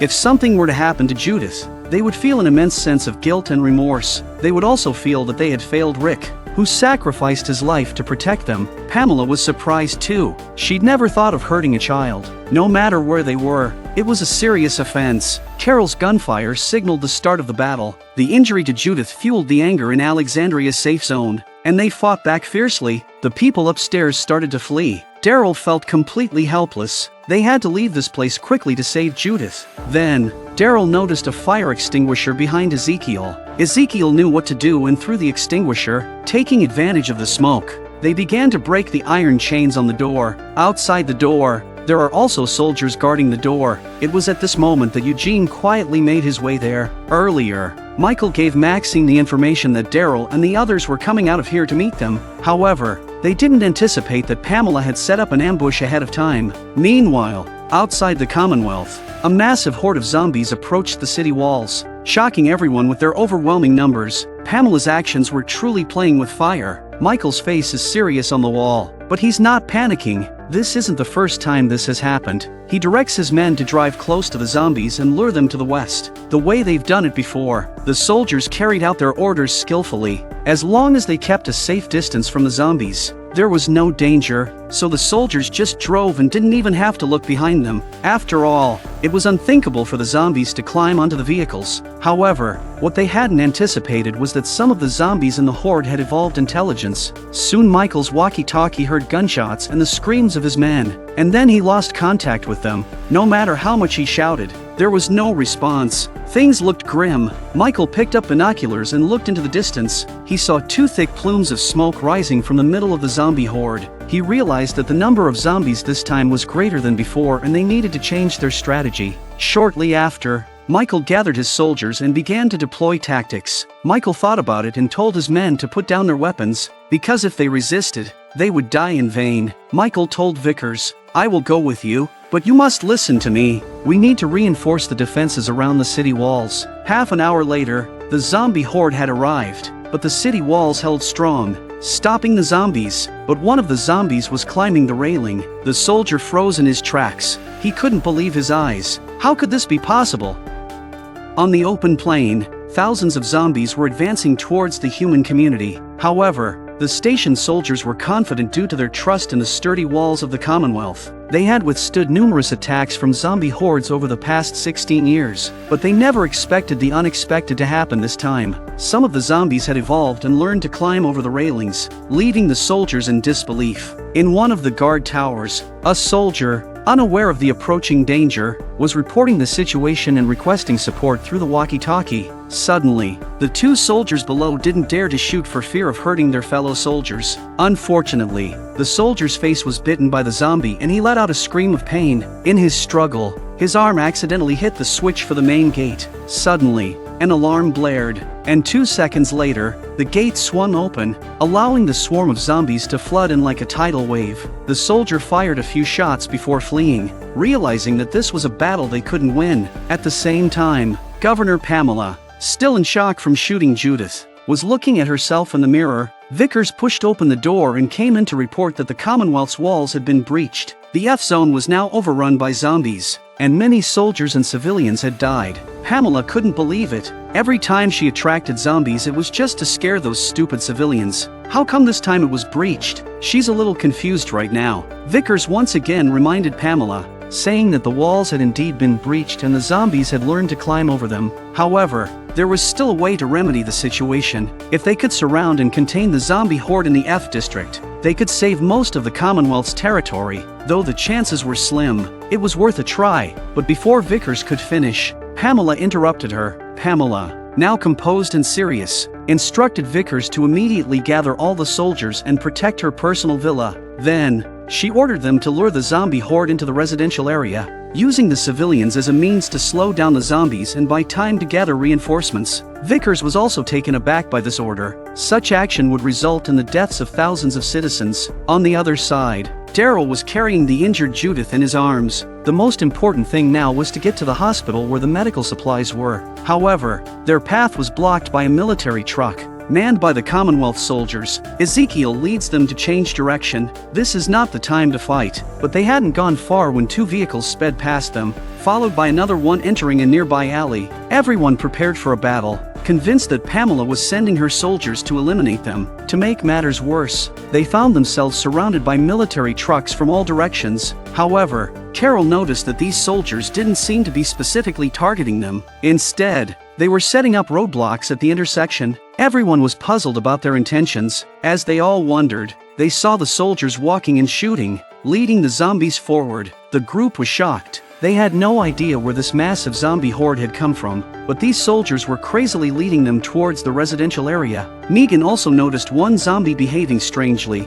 climbing over the railing, with zombies closing in from all sides. They were at a loss for what to do. Suddenly, two figures emerged from the swarm of zombies. Kelly is about to shoot, but Connie stops her because it's Luke and his wife. Luke and Jules were pushed by the zombies and didn't expect to see them. Daryl, anxious and aware that every minute counted for Judith's safety, looked for an escape route. Carol ran into the alley and saw that there was a way out in front of the zombies. Carol directed everyone to block the zombies to buy time. Despite the danger, the group acted in perfect harmony, having faced countless life or death situations before. Some fought off the zombies, clearing a path, while others held back the advancing horde. Daryl finally rushed into the alley under their cover. He prayed Judith would hold out. Her cry of "Daddy" melted his heart, as he had long since considered Judith his own child. 5 minutes later, they reached the hospital. Judith weakly opened her eyes, only to find no doctors around. It seemed they had fled for their lives, leaving only soldiers scavenging for medical supplies. Shortly after, she saw Uncle Daryl collapse to the ground,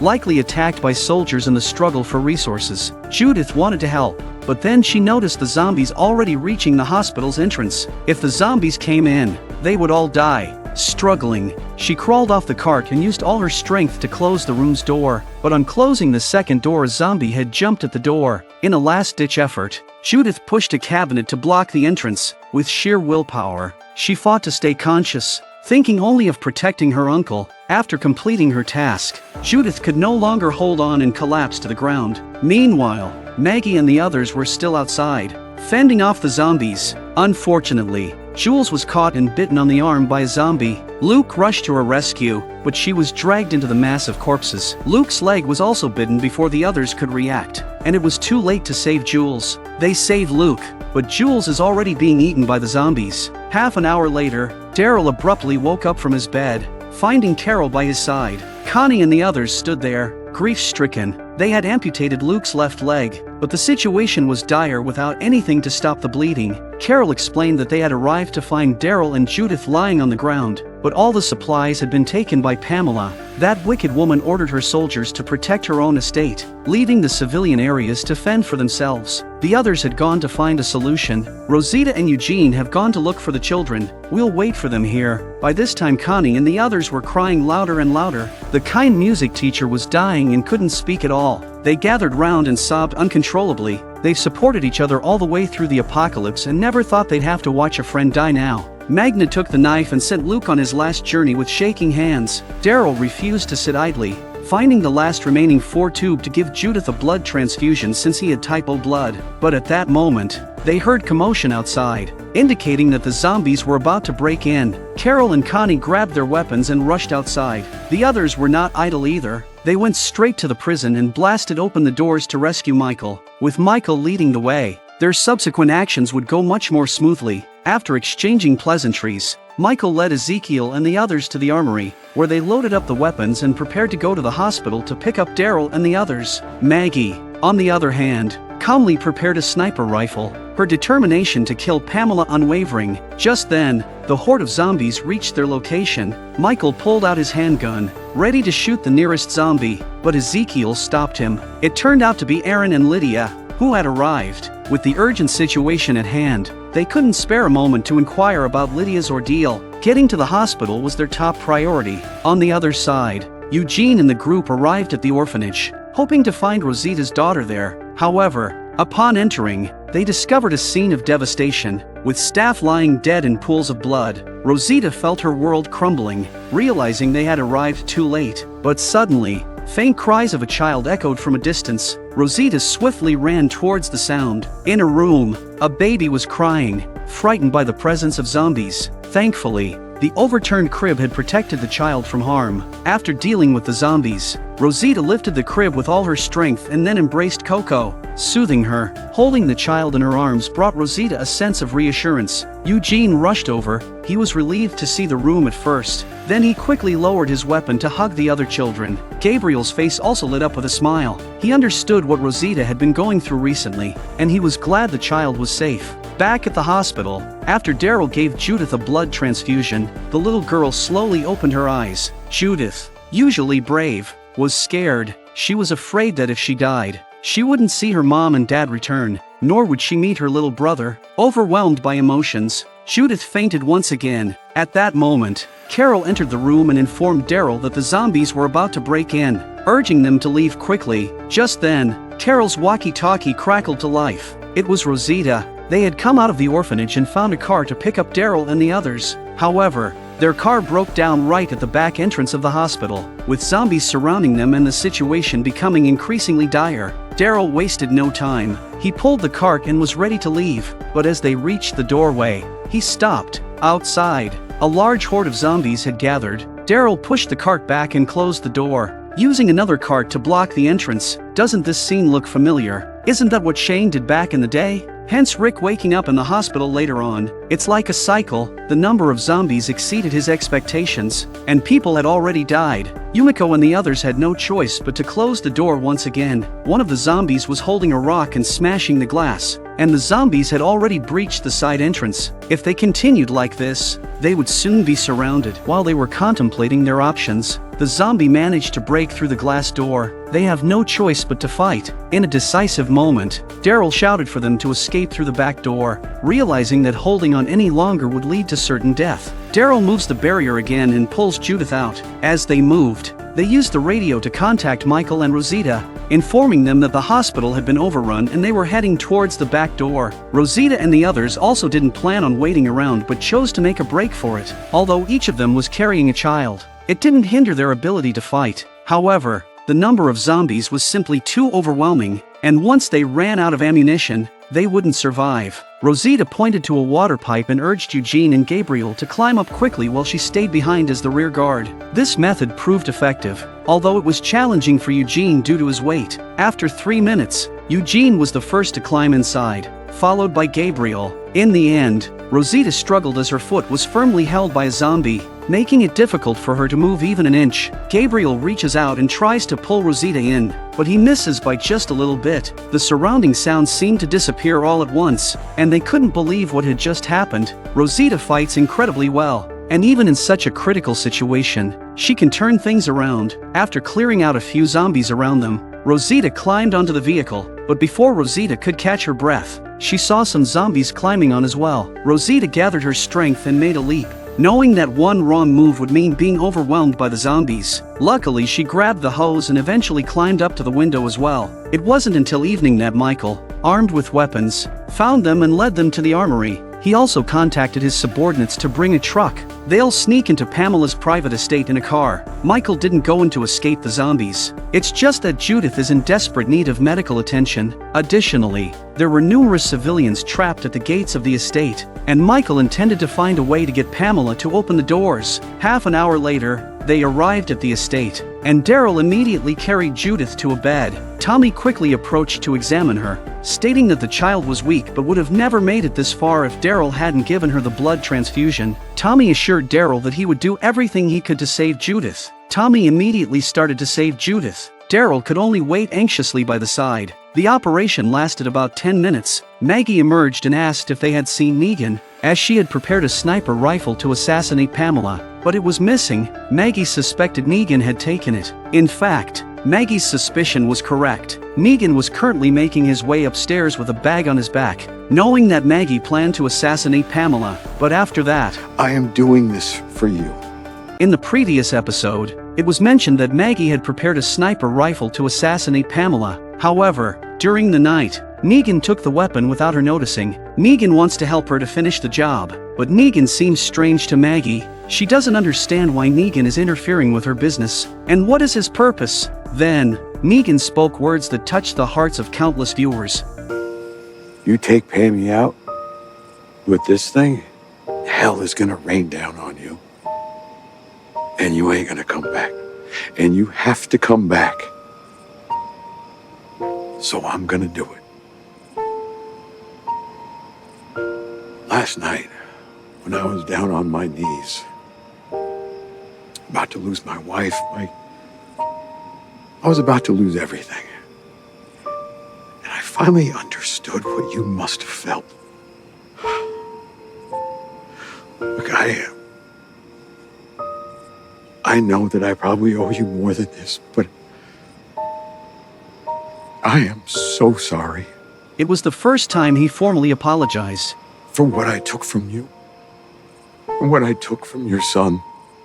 Negan recalled the previous night when he knelt before the soldiers, watching his wife about to be killed, feeling utterly powerless and terrified. Thinking back to what he did to Glenn in the old days, how painful and torturous it was for Maggie. These 10 years have gone by in a flash. Although he had tried to apologize and atone for his actions through his behavior, time could never erase his mistakes. Maggie listened to Negan's words in silence, unsure of how to respond. You coming?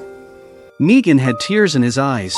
He thought Maggie had accepted him for real. Meanwhile, upstairs, Eugene was resting, exhausted from the day's battle. However, he noticed that Rosita couldn't seem to get enough of holding Coco since they reached safety. Eugene understood the pain Rosita had endured for days, losing her child, but he also knew she needed rest. Eugene approached Rosita, offering to help take care of Coco. However, Rosita declined, expressing her desire to spend more time with her child. Eugene sat down, changing the subject to discuss the future development of the children, his words becoming somewhat incoherent. Deep down, Eugene had a sense that something was wrong with Rosita, and he had an ominous suspicion. The look in Rosita's eyes told him the answer. Eugene's heart was in his throat and he couldn't speak. Rosita lifted her shirt and above her shoulder was a bite mark. He almost broke down in tears upon seeing the bite mark on Rosita's shoulder. Sometimes, despite enduring storms and witnessing rainbows hanging in the sky, there are individuals who, despite their efforts, can no longer see them. That's the helplessness of life. All we can do is cherish those around us while we can. Downstairs, Daryl and Carol stood guard, watching over Judith after her surgery. They saw Judith move, and a wave of relief washed over them. Hey, big ass kicker. Hey, the last kicker. damn straight.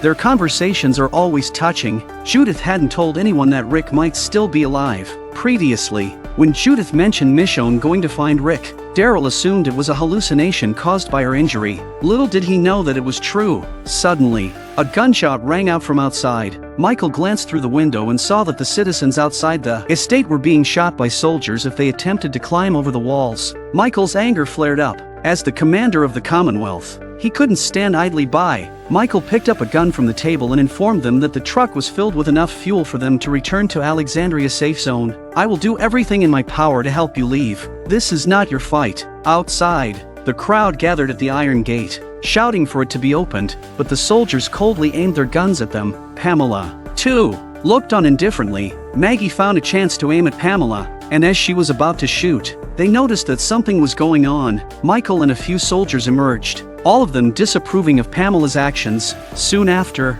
Daryl and the others appeared, armed as well. This time, they would bring about a complete upheaval in the Commonwealth. Daryl and the others and Michael surrounded the manor. They were going to finish off Pamela for good today. At this point, the people outside are even more terrified, because the zombies are already behind them, and if they don't open the door, they'll be eaten alive by the zombies. Having lived a comfortable life for too long, they no longer possessed the ability to protect themselves. Gabriel couldn't bear to watch any longer and walked straight towards the front gate. Gabriel resolutely continued on his way. If there truly was a God in this world, Gabriel would be the angel for these people outside. What the hell you doing? You got one enemy. We ain't the Walking Dead. These words struck a chord in Vickers' heart. They, too, didn't want to do this. They were simply following orders. Lower your weapons. Lower your weapons! He's right! Give the priest the key. On your command, General Mercer. It's a happy ending. Eventually the gates opened and people swarmed in for fear of being swallowed up by the zombies if they were slow. Once all the citizens were inside, they united and closed the gate together, keeping the horde of zombies outside. One piece of good news was that Cole, who had been scattered by the zombie horde, was among the survivors and was currently embracing Lydia. Pamela's mind went blank at this point. She couldn't believe she had fallen to this extent. She heads for the front door because there's an old acquaintance, the dead Lance, whose arrow Carol shot through his neck, is still there. Pamela stared at Lance in silence. She seemed to remember the beginning of the Commonwealth, when it was founded, when they were so innocent, and how they were blinded by their power. Pamela approached Lance, preparing to end her own life. But it was Maggie who intervened. Letting Pamela die like that would be too merciful. Afterward, things became simpler. As long as everyone worked together, nothing was impossible to achieve. They charged into the zombie horde with shields,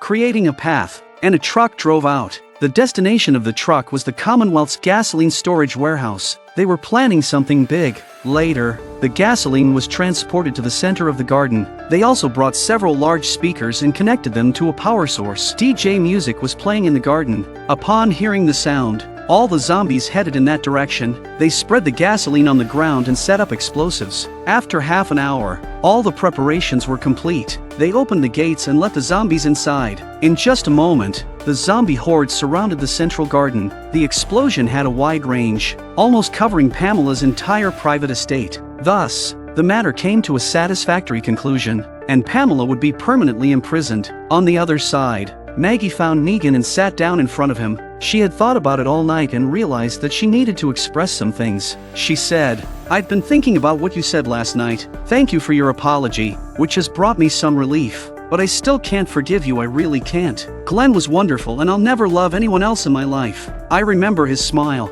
his kindness, and the way he made me feel. No one can replace that. So every time I see you, all I can think of is your bat smashing into his head, blood streaming down his face. He had something to say to me, but he couldn't get the words out. I can still hear you mocking him as he died. That's why I can't forgive you. Even if you saved my son, even if I know you're trying to change and make amends, I no longer hate you, but I can't pretend like nothing happened. You have earned the acceptance of others, and you can stay and live with Annie, but sometimes, I can't work with you. It's not hatred, it's just that I can't forget because all I have left are memories." After finishing her words, Maggie got up and left. Negan remained silent throughout the entire process. hating himself for his past actions. At noon, everyone gathered together for a meal, creating a beautiful and warm scene. Rick had also fantasized countless times about a future where they would all gather together for a celebration. What a wonderful thing that would be. But now, many people were no longer there, including Andrea,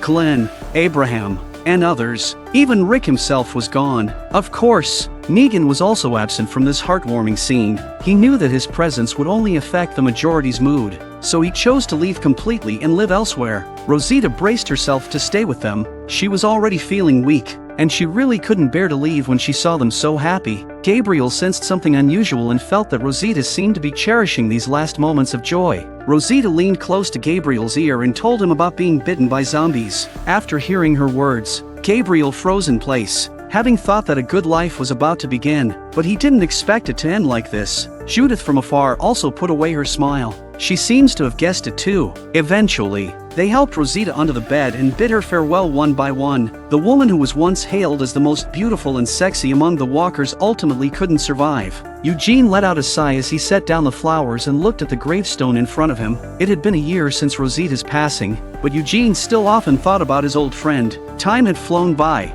and he and Maxine had a daughter together. Life was progressing towards a brighter direction. Meanwhile, the Commonwealth had undergone a dramatic transformation. The days of inequality and hidden rules were gone, with Ezekiel elected as the governor and Michael as his deputy. Their leadership was recognized and appreciated by the citizens. The Commonwealth thrived with firepower and vitality. At that moment, Connie stood up excitedly from the crowd and ran towards someone across the way. It was Daryl, who had returned after spending a year searching for Rick. He had scoured almost the entire state of Virginia. Connie and Daryl both had feelings for each other, but they had never confessed. Lydia and Cole had also arrived, representing Maggie from the hilltop, to visit their old friends. After a brief exchange of greetings, Lydia handed a gift box to Judith, saying it was brought on behalf of someone else. Judith unwrapped it, and inside was the compass that Negan had taken, alongside a letter. She instantly recognized who it was from. Judith looked around but couldn't spot the man. Shortly after,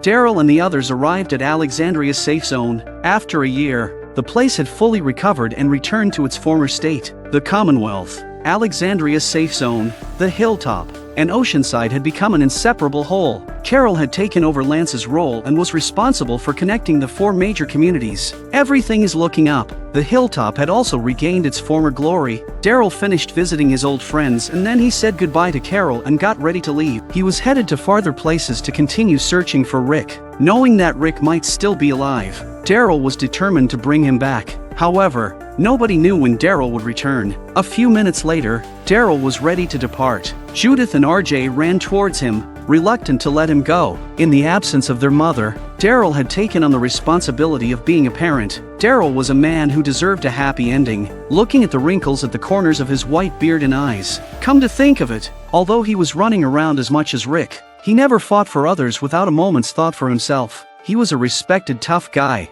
After a heartfelt farewell, he rode off on his motorcycle. There were 2 eggs at the end of the film which are now presented in their original form.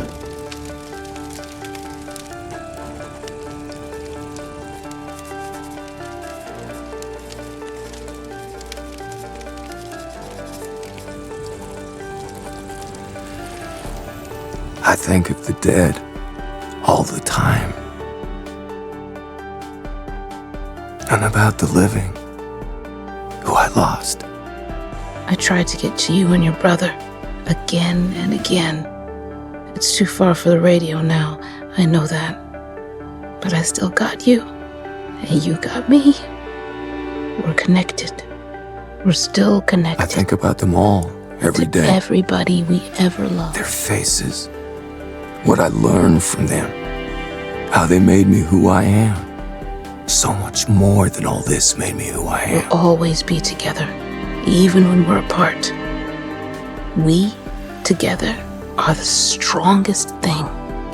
We're love, and love is endless. So we, those gone, all of our lives, those away, become in one life. We are endless. We're together, pieces of a whole that just keep going for what we gave each other. One unstoppable life. You showed me that. You gave me that.